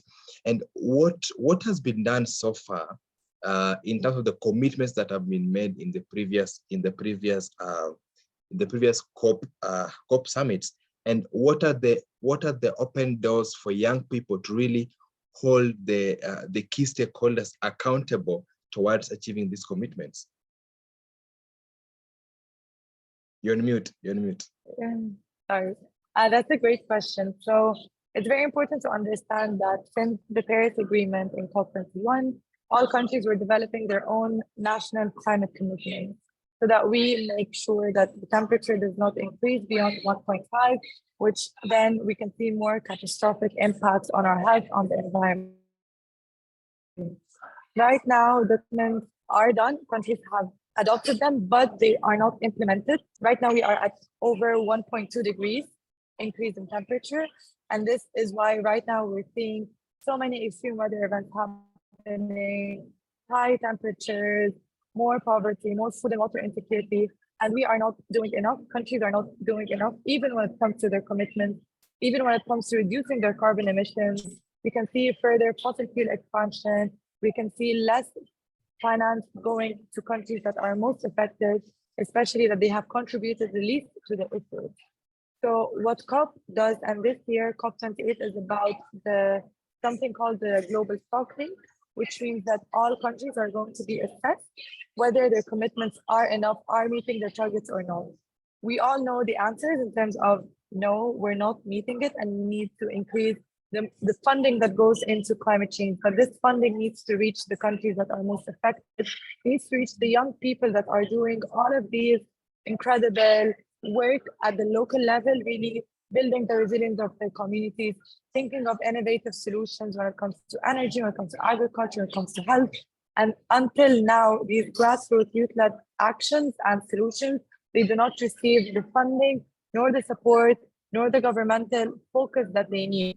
And this is why being part of COP is important, because this is the place where you meet with your government, where you meet with the leaders, with the ministers, with the different representatives, with the private sector, with the funders and the different institutions, and really bring to light what young people are doing.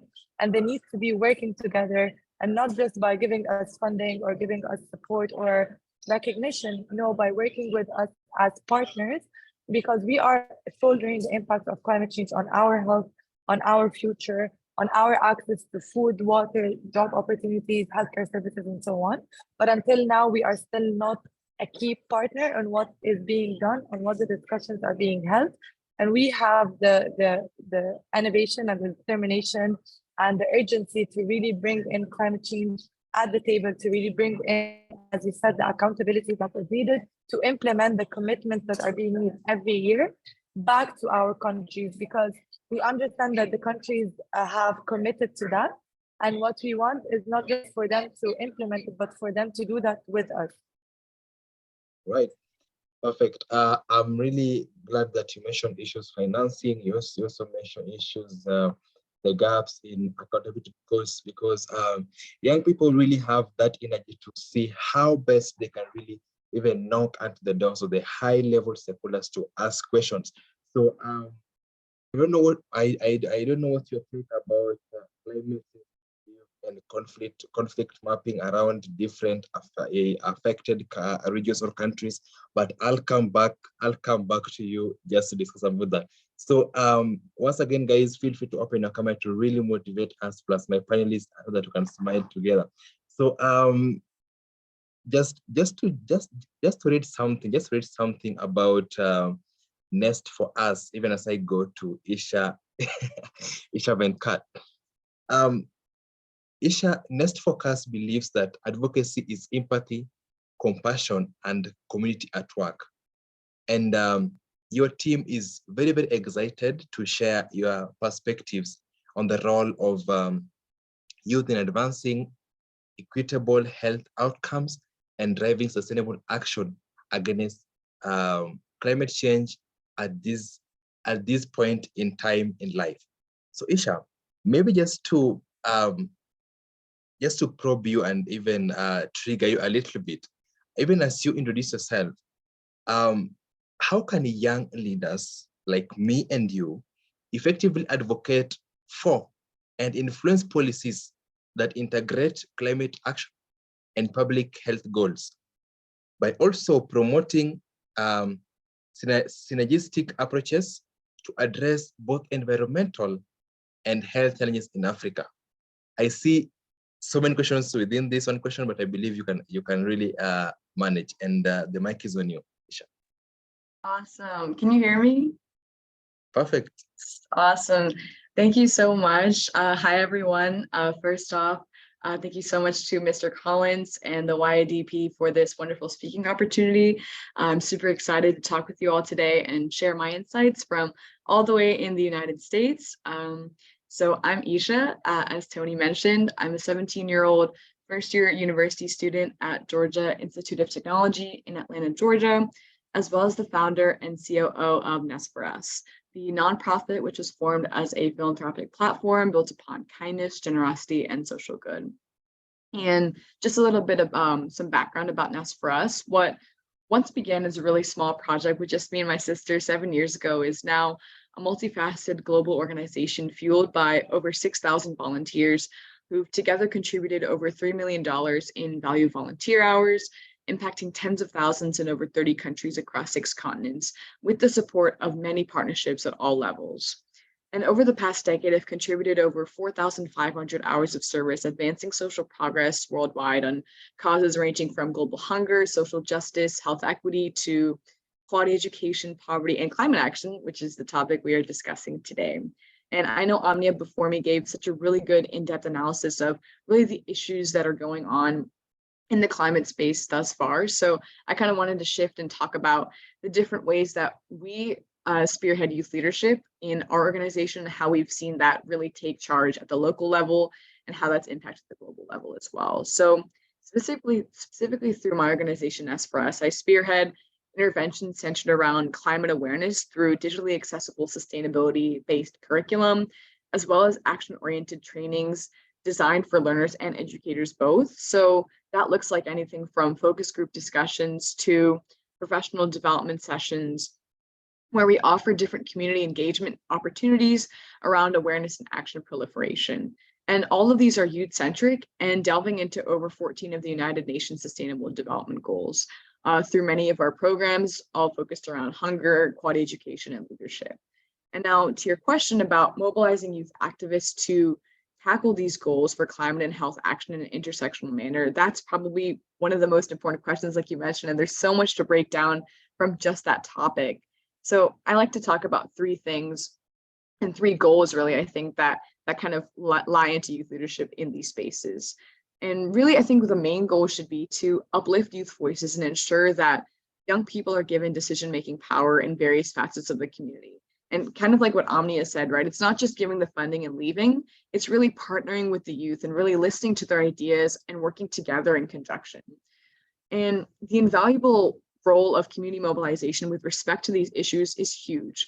And it involves, addressing the underlying causes and specific needs of the target population and cultivating that intergenerational dialogue. That's really the most important part. The past, the present, and the future generations all working together, forging these cross-sectoral partnerships and focusing on leadership development for our youth and designing these culturally salient measures through active listening of those most affected by these policies and by these issues. I feel like oftentimes youth leaders are simply tokenized or undervalued, especially in these high-level decision-making spaces. So it's crucial to provide young people with a multitude of platforms to share their views, ideas, and beliefs with the general public. And my second point would definitely be addressing fragmentation in the context of national and regional governments and differing levels of health and climate systems.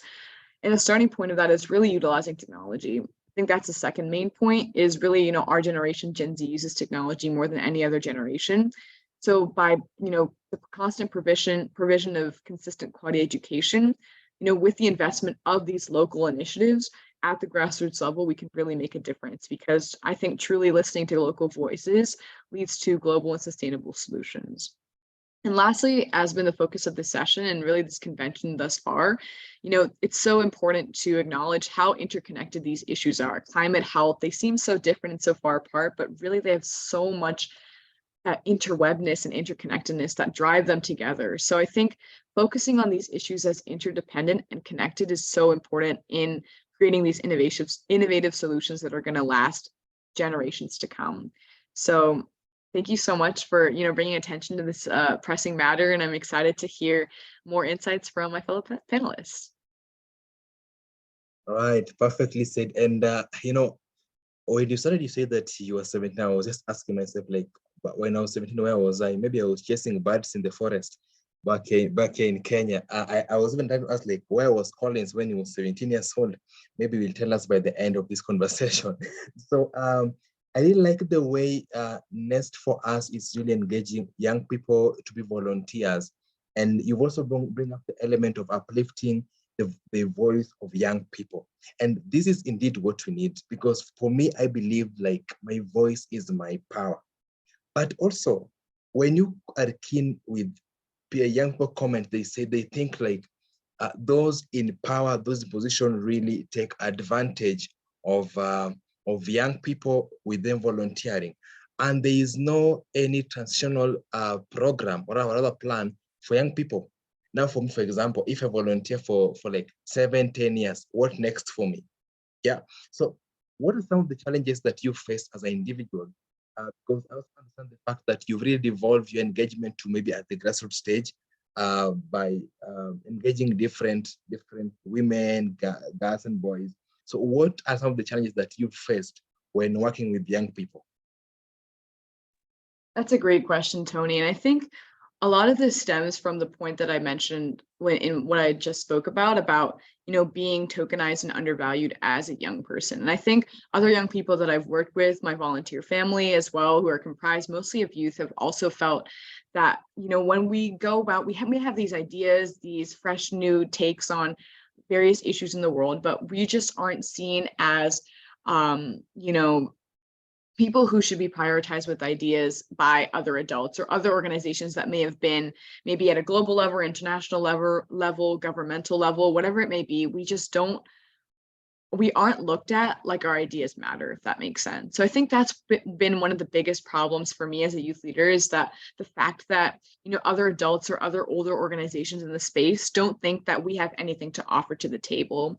So really it's been, over these past 7 years, a consistent work of just showing them that we have the impact, we have the numbers, we are working hard to uplift youth voices as we're talking about. We are working hard to create these new innovative initiatives where we are involving youth and are also putting youth at the forefront of the creation of these different solutions. So I think, while we've faced that in the past, especially as we were just starting off as an organization, and we continue to face that as well, just trying to, take the negativity and fuel it into something positive and just keep working towards our goals is something that that has helped us as an organization, as a youth-led organization, continue to be making, making waves in the climate and health space as well. So I would say for any youth like on this call listening, to just continue to do what you do, and the right people will come at the right time.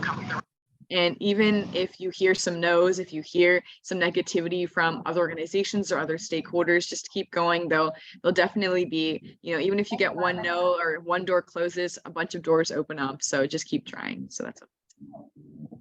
Wow. I believe young people on the call have really had Isha advising on how best we can be involved and what we need to do.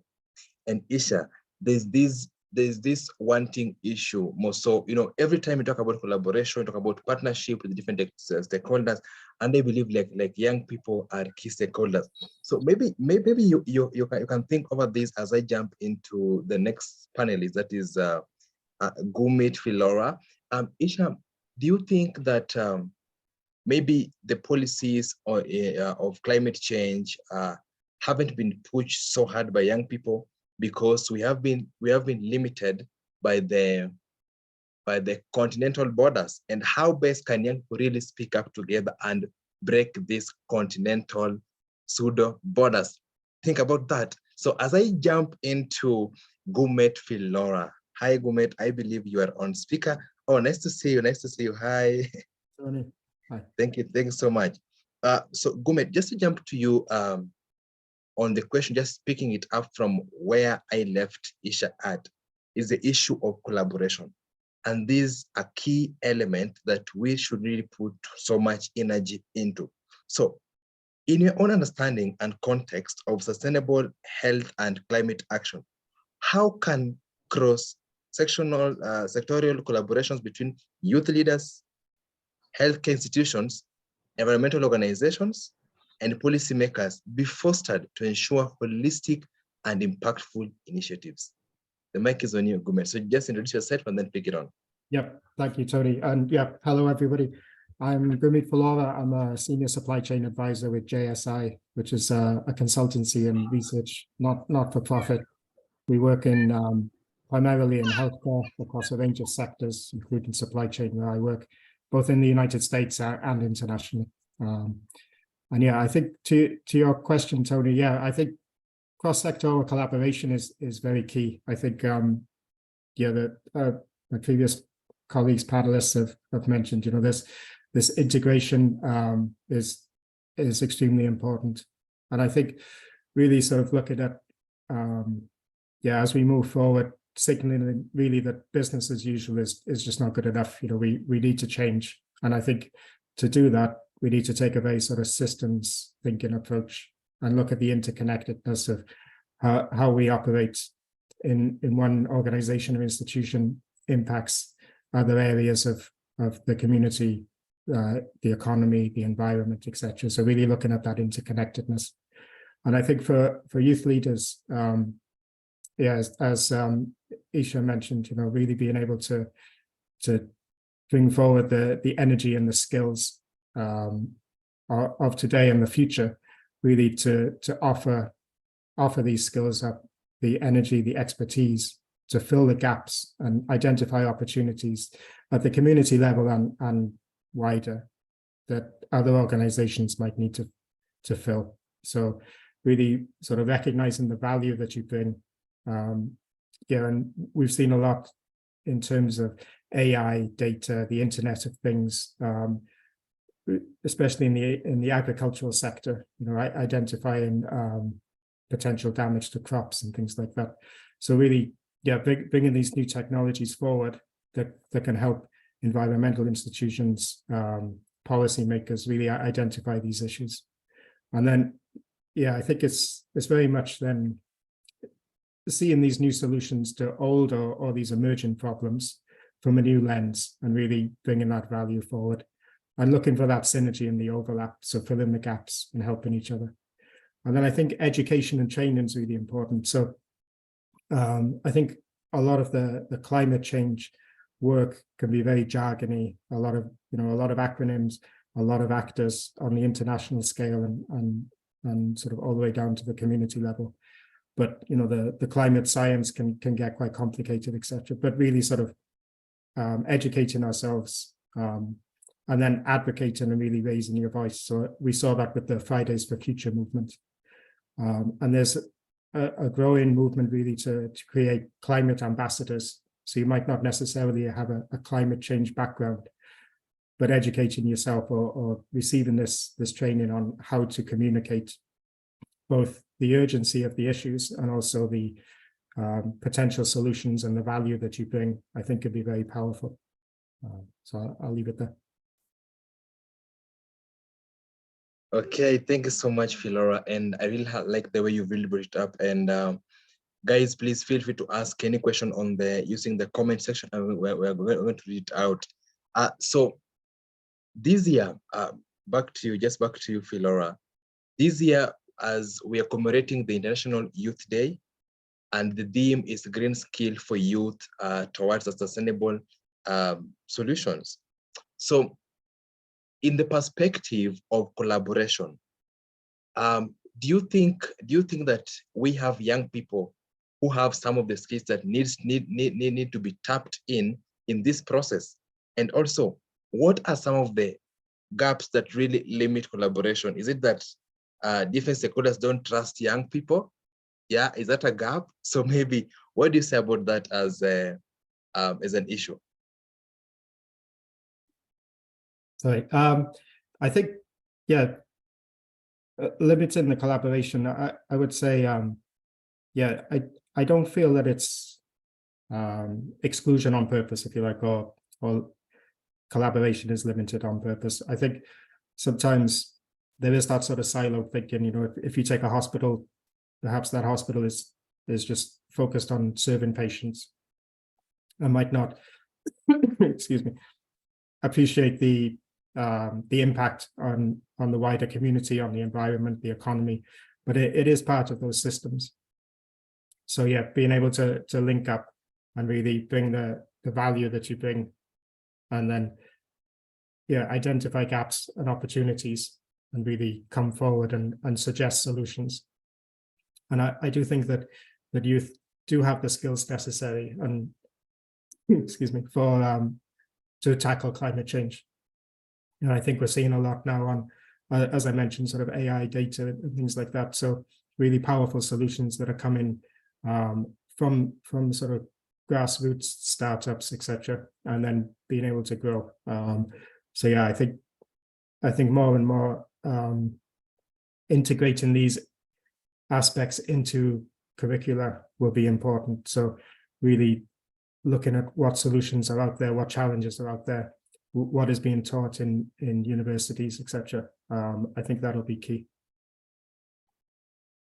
Perfectly said and perfectly explained, and that has really come out so deeply. And maybe you mentioned something about the systems, and I just feel like leaving you with a challenge, even as I jump to Mr. Alfred Otieno Osiko.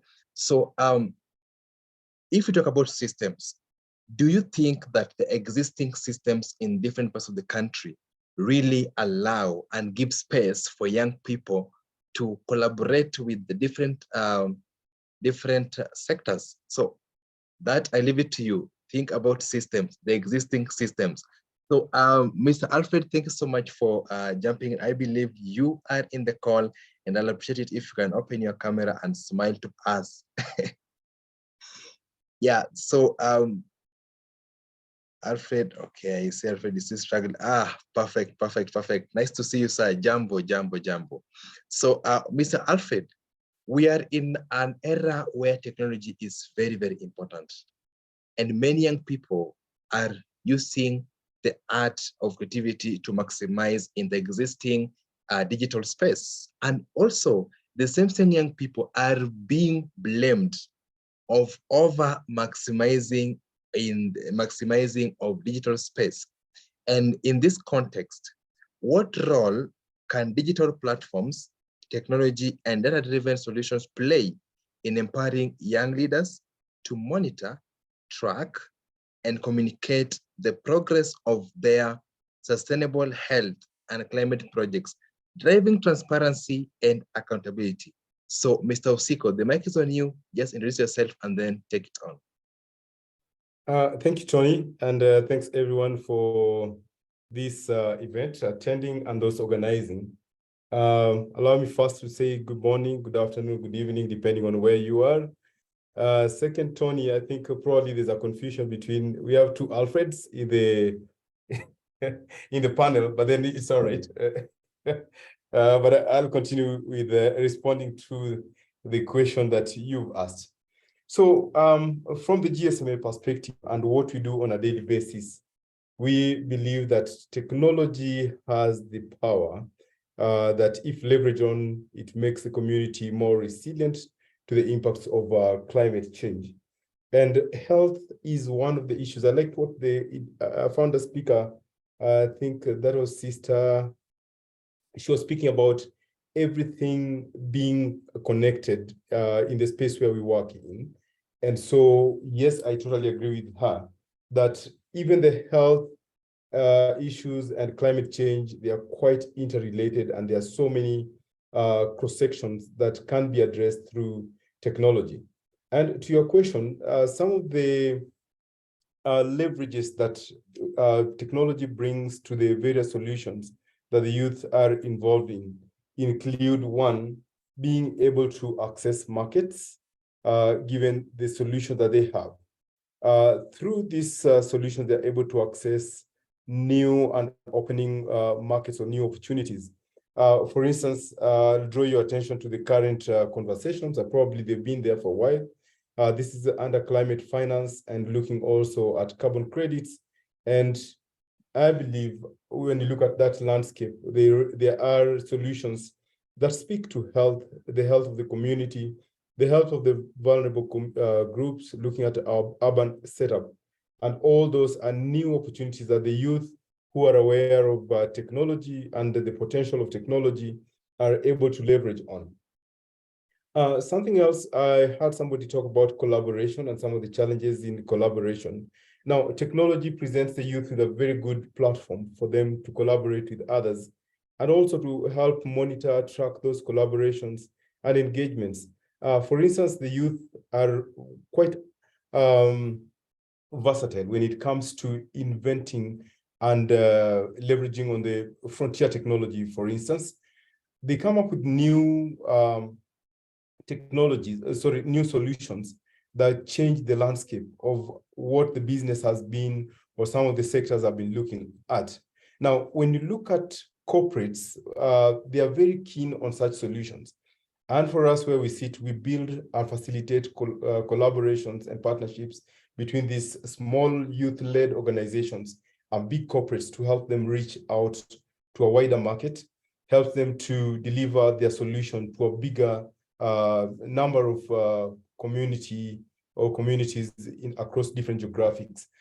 Something else, in terms of reaching out to for financing and also looking at both concessional financing and looking at additionality, technology provides the youth with a trail of audited accounts or statements or financial statements that helps them to access financing from either multilateral development banks and also looking at commercial banks at local level.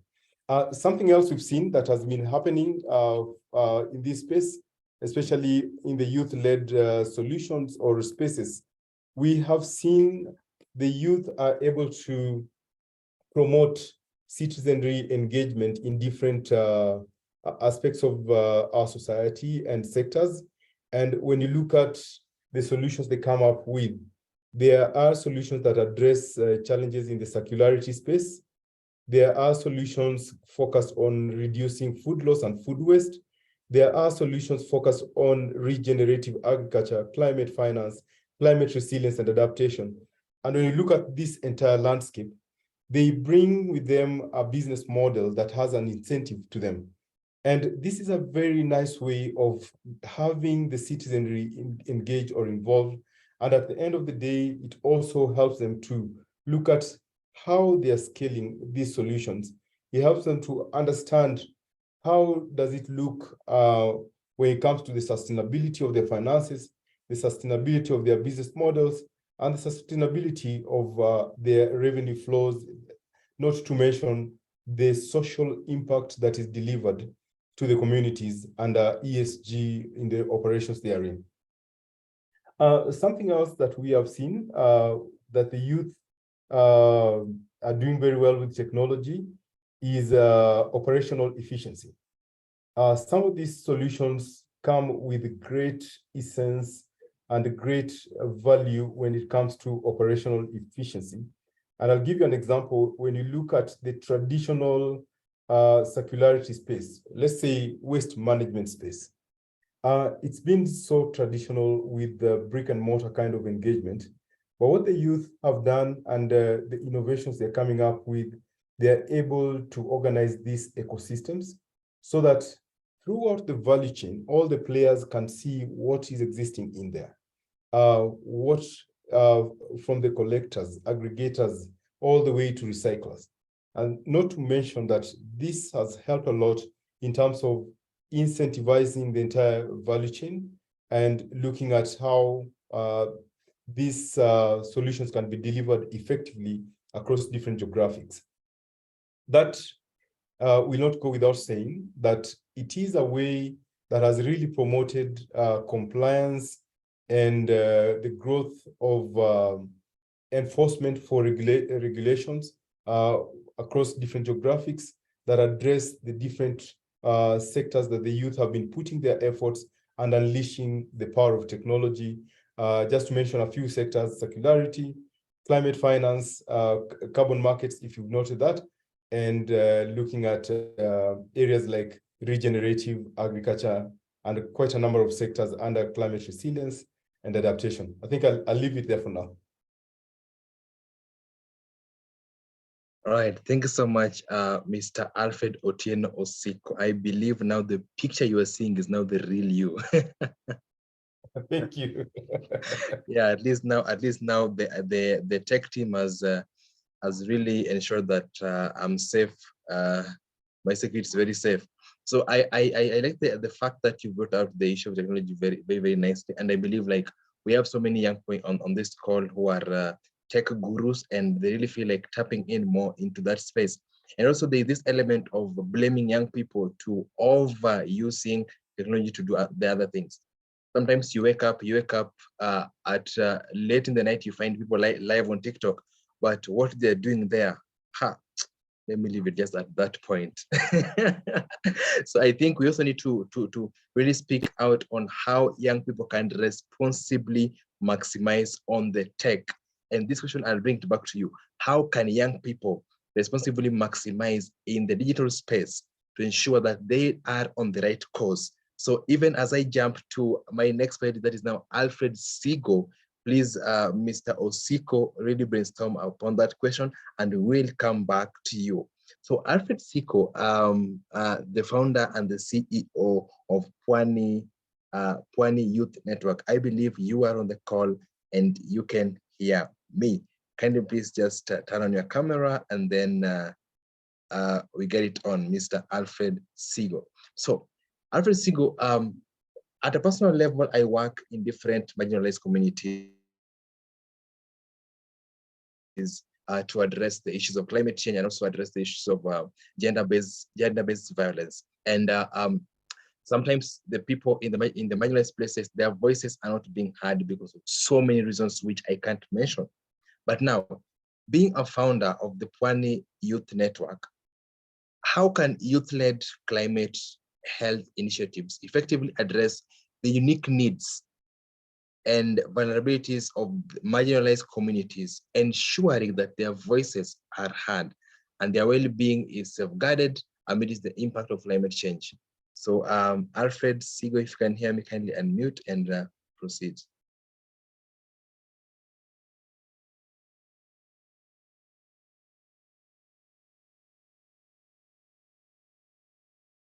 All right, seemingly we don't have Alfred Sigo on the call. Maybe the tech team can check and then you will give me a heads up.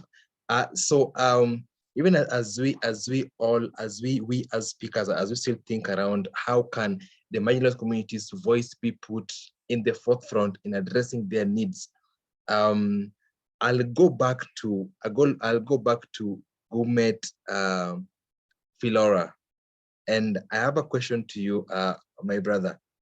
What opportunities exist for public and private partnership to invest in youth-led projects that promote sustainable health practices and climate resilience?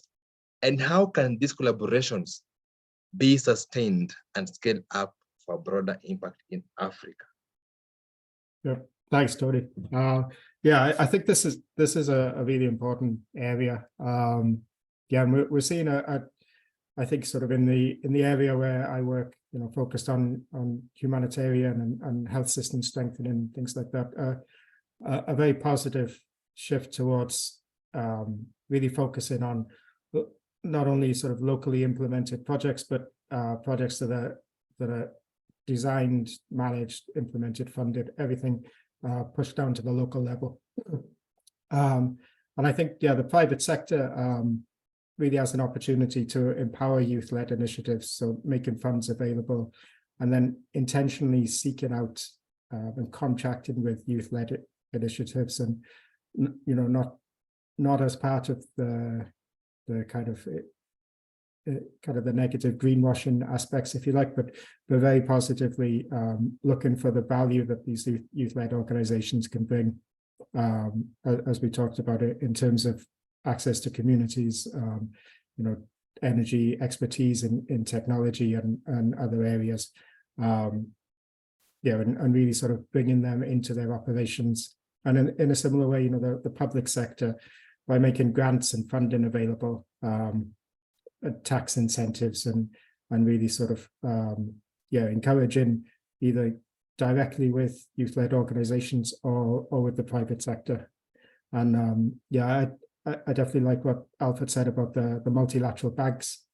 I think there's a scheme, I think it's the African Development Bank has the African Youth Adaptation Solutions Program, which funds adaptation and resilience projects. So, really being intentional about looking for these opportunities to work directly with youth organizations, recognizing that the value that they bring. And I think kind of in between the private and public, we're seeing, there's foundations and also incubators, accelerators, kind of challenges like hackathons and things like that. And it's really important to keep abreast of these, I think, sort of in the youth space, because they're very focused lately on climate, kind of, as I think they should be. And I think, they really recognize the skills that youth organizations can bring and the value that they can bring. And quite often they don't only come with funding, but coaching and mentoring as well. So going back to your question about scaling, I think scaling is a tough nut to crack. I think so having not only the funds, but the coaching and the mentoring can really help a pilot project get off the ground, but then grow sustainably. And I think, there's the UNDP, United Nations Development Program. They have their Youth Connect Africa initiative, and that funds youth initiatives and gives a platform for scaling up, linking with the private sector, so the private sector can help these organizations scale up their pilots. But yeah, certainly, as I said, I do think that scaling is quite a tough nut to crack. But I'd be interested to hear what the other panelists think about that, who have these startups. I'll leave it there. All right, thank you so much, Philora, for that. And maybe as we still keep on the conversation, colleagues, kindly please feel free to ask any question on the comment, and our speakers will highly appreciate it and actually give you the answers to your question. So back to Mr. Alfred Osiko. Just in the space of technology and digital space, I'd ask you a question like, how can young people responsibly maximize in the digitech to really voucher for the right cause? So Alfred, if you can hear me, kindly tap it in. Yeah, I got to your question because technology brings with itself very good opportunities, and at the same time can also be used quite negatively by those who have an interest in it. But then we focus on the positive, and I know that by percentage, a very good number of the youth are looking for what is positive within technology and within that space that they can do to transform lives. There's a lot of effort across different markets, by different players, by different stakeholders to avail these opportunities or make them known to the youth. Lucky enough, the youth already have knowledge of some of these cutting technologies, how they can be used, or what the potential that they have or present to them. So to encourage the youth to positively look at technology and maximize on what is there. Awareness is very important. Awareness on the opportunities that are there. When you look at across different sectors, across different locations, and the different groupings in the society, including what you asked about the marginalized, there are opportunities that have not been explored or tapped into. And this includes even some of the areas that we have considered marginalized for a very long time. For instance, when you look at some of the drought-stricken areas, and when you go on the flip side and look at the solutions that are there to tackle some of the challenges that are there, specifically looking at food loss and food waste solutions, you find magnificent solutions that present a business case for the youth to grow themselves and also earn a living out of that. So it's a matter of exposure, understanding, and knowing what these opportunities are and what they can do with them, and they get support in those areas. Something else that needs to be done to encourage the youth to use technology positively is an enabling environment, looking at the positive or enabling policies and regulatory frameworks that encourage the uptake of innovations addressing climate resilience and adaptation, mitigation, and issues or solutions around health.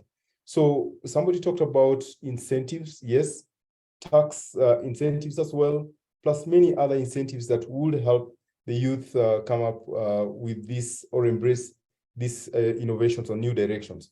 One of the things that we've been looking at, and some partners have happy to share, they're working on green growth index across different geographics, and looking at which countries or which jurisdictions have regulations that promote the uptake of technology for innovation and solutions in different sectors, including health. The other one is a veiling of finances. I will not talk about that because we've talked about it sufficiently, including the other speakers as well. But something else that always has been missing is technical assistance, because you may give finances to the youth, but then how about experience? Do they understand the market? What are some of the new areas they need to look at when they're operating a business? Because this is a challenge we've seen across different markets. Finances are availed to them, but then you find some skills, basic skills in running businesses is what makes them fizzle out.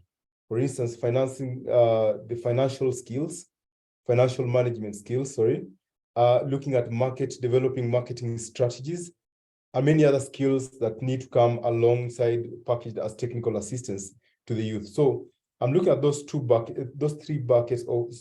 buckets: awareness, creating enabling environment, looking at financing, and provision of technical assistance as being a potential place to encourage the youth to use technology positively. Thank you. Perfect. You know, somebody once told me that if I grow up, I want to be like you. So Alfred Osiko, if I grow up, I want to be like you, Oga. I want to be like you. So there's also this element of generational divide. Do you think this has also really limited the understanding of maybe, let's say, Gen Zs, the millennials in maximizing of social media? Because trust me, even right now, if you go to TikTok Live, you will see, let me say, the elderly really dancing for even 1 hour just to get likes and what have you. So what do you say about this issue of generational divide and also social constraints in the aspect of digital? Yeah, thank you, Tony. One of the things that needs to happen is an intergenerational conversation, because the generational gap has affected the uptake and the use of technology. And one generation is pulling in the other direction, another one is in the other direction. And one of the areas that this has really had a negative impact is especially in the place of enabling environment. Because when you look at leadership and when decisions are being made, policies are being formulated, including policy enforcement, the youth normally miss in this some of these conversations. And so they end up doing what they think is positive or what adds value to them at whatever space they are in. But then if there was an intergenerational conversation between the youth and this other generation, looking at their small startups and corporates, and some, I'm happy to also note that some of these conversations have started, we will see a shift gradually in the right direction. As more young people start to operate businesses that are that generate revenue and are sustainable and they deliver shared value to various components of the community, we will see a paradigm shift in how technology is being used.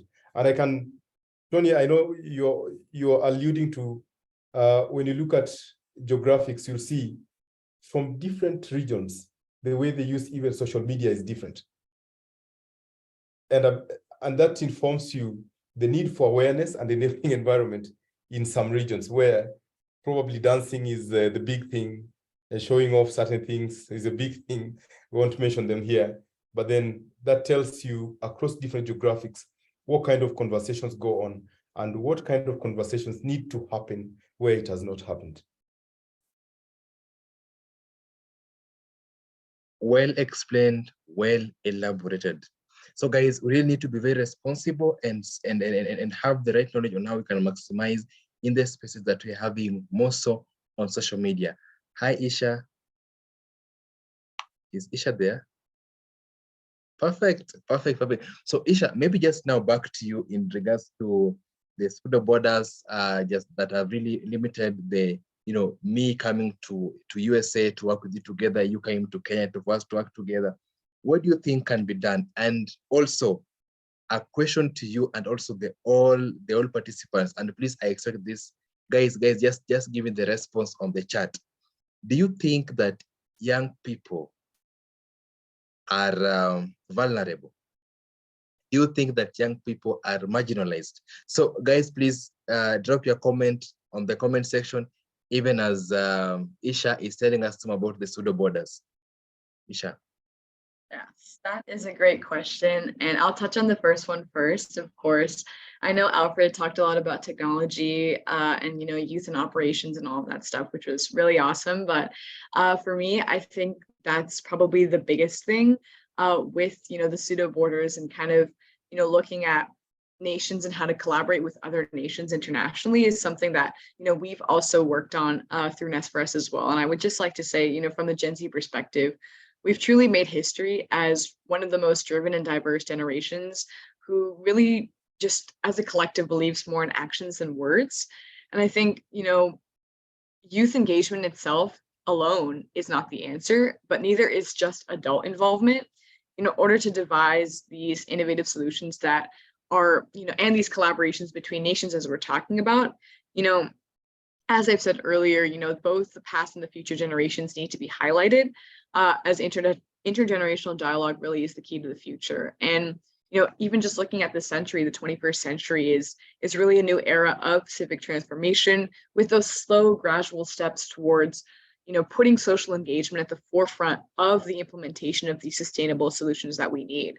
But that won't be possible without everyone pitching in, you know, all sectors, all age groups, all nations, all groups, you know, whether they're rich or poor, wherever they come from. And I think it's really crucial to provide young people with these different platforms to share their ideas. And that key platform really is technology. And that's how we connect people from all over the world. And I think now more than ever, technology is that key link to other nations worldwide, so we can continue to stay connected with those issues that are happening across the world, as well as provide essential aid to people across the globe and just connect with various stakeholders to create meaningful change. And, you know, I personally use technology a lot in my work to connect with other, not only youth activists, but youth organizations and just other organizations across the world. I mean, you guys, a lot of the people on the call here from Africa, and we're connecting here today because of technology. So I think really there is no border between us right now, right? We're all here, we're all listening to each other and talking about our ideas. And I think that's the first step, really, is inviting youth to these spaces, to these online forums, or in person in these global conferences to get youth involved in the conversation of international change. So I think that, you know, that is a key part and a key way that we are going to be connecting nations together, is if we not only, talk about the politicians and, the representatives of each country, but also connecting youth together, through both technology and hybrid in-person technology means. Right, thank you so much. And do you think young people are vulnerable? Isha. I feel like young people, in the sense of being vulnerable, I would say they have been marginalized in this space, in the sense that their ideas may not be listened to because of their lack of experience, or their lack of experience compared to their adult counterparts. So I think in terms of like social impact, you don't really see a lot of young people taking the front stage, or, getting the funding opportunities first. So I think, in those senses, then young people can be marginalized. But at the same time, I would say that young people are very much self-empowered as well, and have a drive to make a difference in their hearts that are unlike any other generation. So I think there's really two sides of the coin here when we're talking about young people who've been impacted by climate change, but also young people who have been driven and empowered and inspired to take action against climate change as well. So I'm also curious to see what the other panelists think, and other audience members as well, if they want to put their insights in the chat. But that's just what I've seen from my experience, and what I think about youth across the world, both in the United States but also globally. Perfectly said. So let me just also get the response from Philora, what he thinks about this. Now, Gumet, what do you also think that young people are vulnerable? And if yes, if they're vulnerable and marginalized, how can we uniquely tap in and address their needs? Yeah, I think there's definitely a vulnerability. If we look at climate change and the effects that are coming, I think I know Omnia had to drop off, but she mentioned that the climate emergency is a health emergency, and I think certainly the physical and the mental health challenges that are coming will increase, especially if we don't act quickly, and they will affect the youth disproportionately. In terms of being marginalized, certainly as Isha said, not having that experience can sometimes mean you're kind of pushed aside. So I think again it comes back to potentially certainly sort of exercising your voice. As I believe it was you, Tony, said, your voice is your power. And educating, really sort of bringing on that, as I mentioned, that sort of climate ambassador role, whether that's a formal training or just increasing your awareness and speaking up. Recognizing that these changes will impact the youth, and then again, sort of having these capabilities, expertise, really sort of knowing the value that you bring, I think is crucial. I think people are looking for solutions. So if somebody comes forward, I think whether it's a youth organization or not, if the solution is viable and promising, then it's gonna be taken on board, and people will welcome it. So I think, really having not only a voice but a solution and some expertise, I think will be invaluable. And I think, as we've all said, the expertise and the energy that youth have today is so powerful that you can easily see sort of the momentum gathering behind these movements. Okay, thanks so much for echoing that. For me, I think the best thing that we need to do is to address the voice of the vulnerables. It needs to start with me and you. Let us be accountable and honest enough when addressing their issues. So now, due to time, allow me just again get back to you, Philora, just to give us your final statement just in 1 minute, and then we'll go to Alfred, and then we'll finish with the Isha.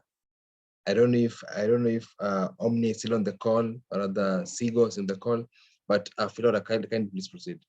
Great, first of all, thank you again to the organizers for the invitation to be into JSI. I think my main takeaway is just, I definitely feel positive about youth involvement, and yeah, the momentum that's gathering. I think, yeah, this idea for me that business as usual is not good enough. You know, we need a transformative shift in how we operate around the world, because we are facing an existential crisis. And I think, yeah, really all working together and recognizing the value that everybody brings, I think will be crucial. Thank you so much. So Alfred Osiko, kindly, your final parting shot in 1 minute, please.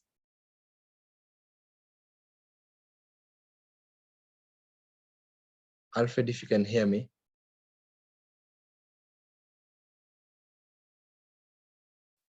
Okay, then I don't know if Omnia is still on the call.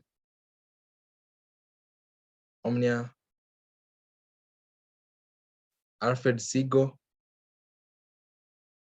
All right, guys. So silence means none of them is in. So allow me go to Isha Venhat to give us her final closing statement in 1 minute. Isha, take it on.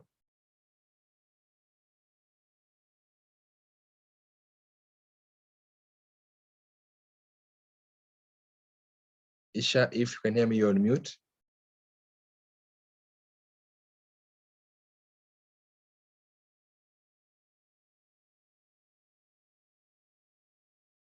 Right, guys. Yeah, maybe I think it's because of the tech issues and maybe network. So guys, before I get it back to the official organizers, that is the Youth Leadership Youth YIDP, allow me say thanks so much, colleagues, for jumping in onto this call and having a discussion on this issue. I know it's been a brief course because of time, but I'm looking forward to having more of these exchange programs to not only in Africa, but even with our friends and sisters from the West. And at a personal level, I really want to appreciate this call, and I'm really looking forward to seeing us working together and also maximizing in the strength and the power of young people. So maybe just also to draw my parting shots before I get it back to anyone else. Luckily enough, Isha is back. So Isha, kindly, your parting shot as you conclude in 1 minute. Thank you. So sorry, my network, of course, just died right when you called on me, but I'm so glad I'm back.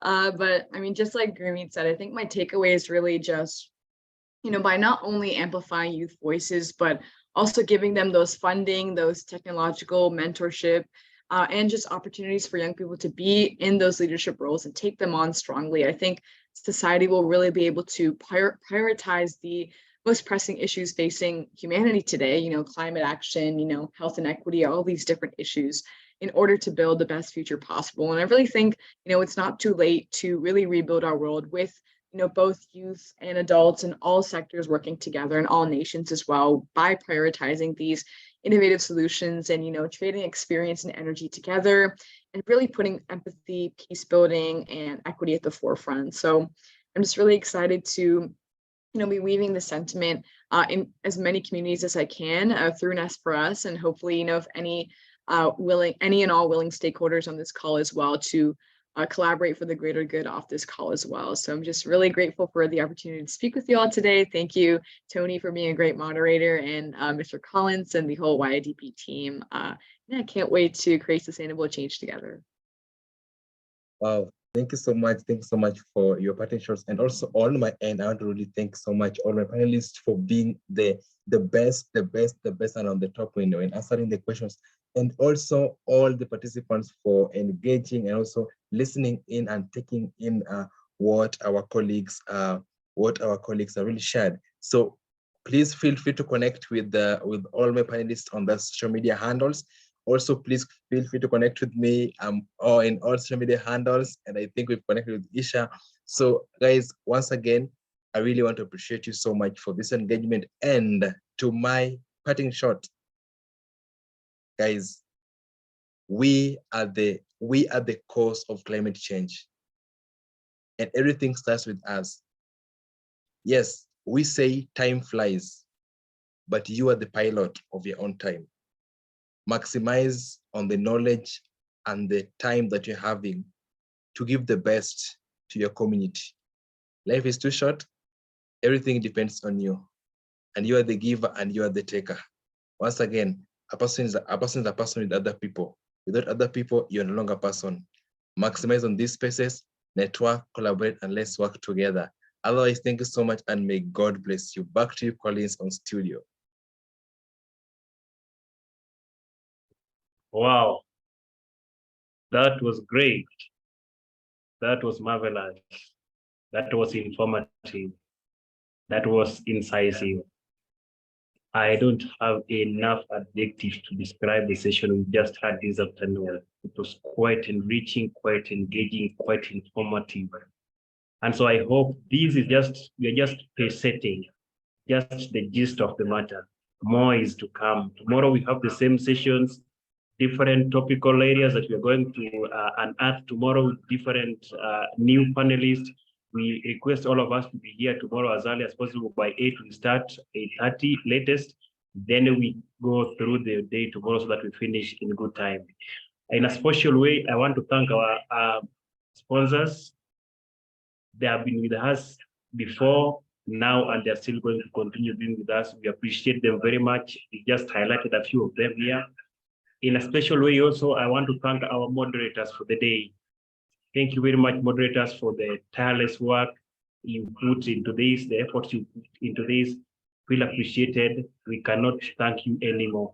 We thank you very much, very much, very much. Again, in a special way, we want to thank all our panelists and all our keynote address speakers. Feel appreciated. We appreciate the knowledge, the information, the news you've shared with us. We feel very, very much honored to have you as part of this team. And we believe going forward, we are going to grow the family to be bigger and better by day. And we continue engaging in different platforms and in different fora so that we can make the world a better place. As just I want to echo one sentiment made by Mother Teresa of Calcutta. She said, you leave earth a better place than you found it. If you find darkness, don't complain about darkness. Just light a candle. Another person will light a candle. The other person will light a candle.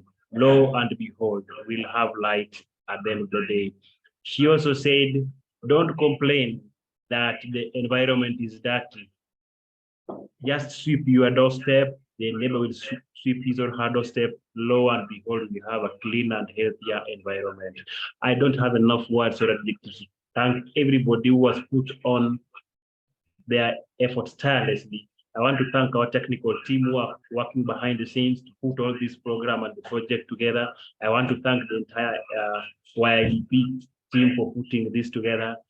I just lack words. I lack what to say. I just say, God bless you. God continue protecting you so that we are able to discharge that which is positive in society. Without talking too much, I know we are tired, but I would want to call one last person just to say a word. Then once he says one thing, then he'll be able to close. But all of us from YIDP feel appreciated, feel part of the family. Feel free to interact with us in our social media handles, in our website, wherever you will find appropriate for you to interact with us. We want to thank everybody today. Tomorrow, the session still starts at the time we started today. Different areas, very interesting topics, very interesting themes, very experts who are well trained and they're well abreast with whatever is taking place in society today. So be sure to join us tomorrow for the same so that we conclude in good time. Otherwise, I want to thank you very much also for being part of this team as your MC for the day. Until we meet tomorrow, I want to call on the CEO of YIDP, that is Collins Alandundo, just to give us a parting shot so that he can also tell us what next. I want to thank you very much, everybody. May God bless you. May Allah continue protecting you wherever you are. Those who are going to sleep, good night. Those who are going for work, good morning. Those who are taking supper, good appetite for everybody. Thank you. Thank you so much, Avin, for that. And once again, I would like to appreciate all the panelists and all the moderators and all the delegates who have taken their special time to come and dialogue on these pertinent sessions, which are seriously affecting the youths. And you can imagine we started in the morning and the kind of ideas that we brought together on how we can approach them. So I'm very glad, and like Kevin again said, this is just, we are setting the pace, and we are yet to roll in some number of fully leveraged programs that will be useful to the youth. And when we mention health and the environment, at the end of the day, all these things affect us mentally. And this really needs to be acted upon by each one of us to save our planet. So I'll not waste a lot of time. I'll just say thank you. And let's dial in tomorrow at 8 so that we can continue with the dialogue on matters that are affecting the youth towards building sustainable and healthy community for the youth. At this juncture, I'll say thank you and wish you all the best for the rest of the evening, and see you tomorrow.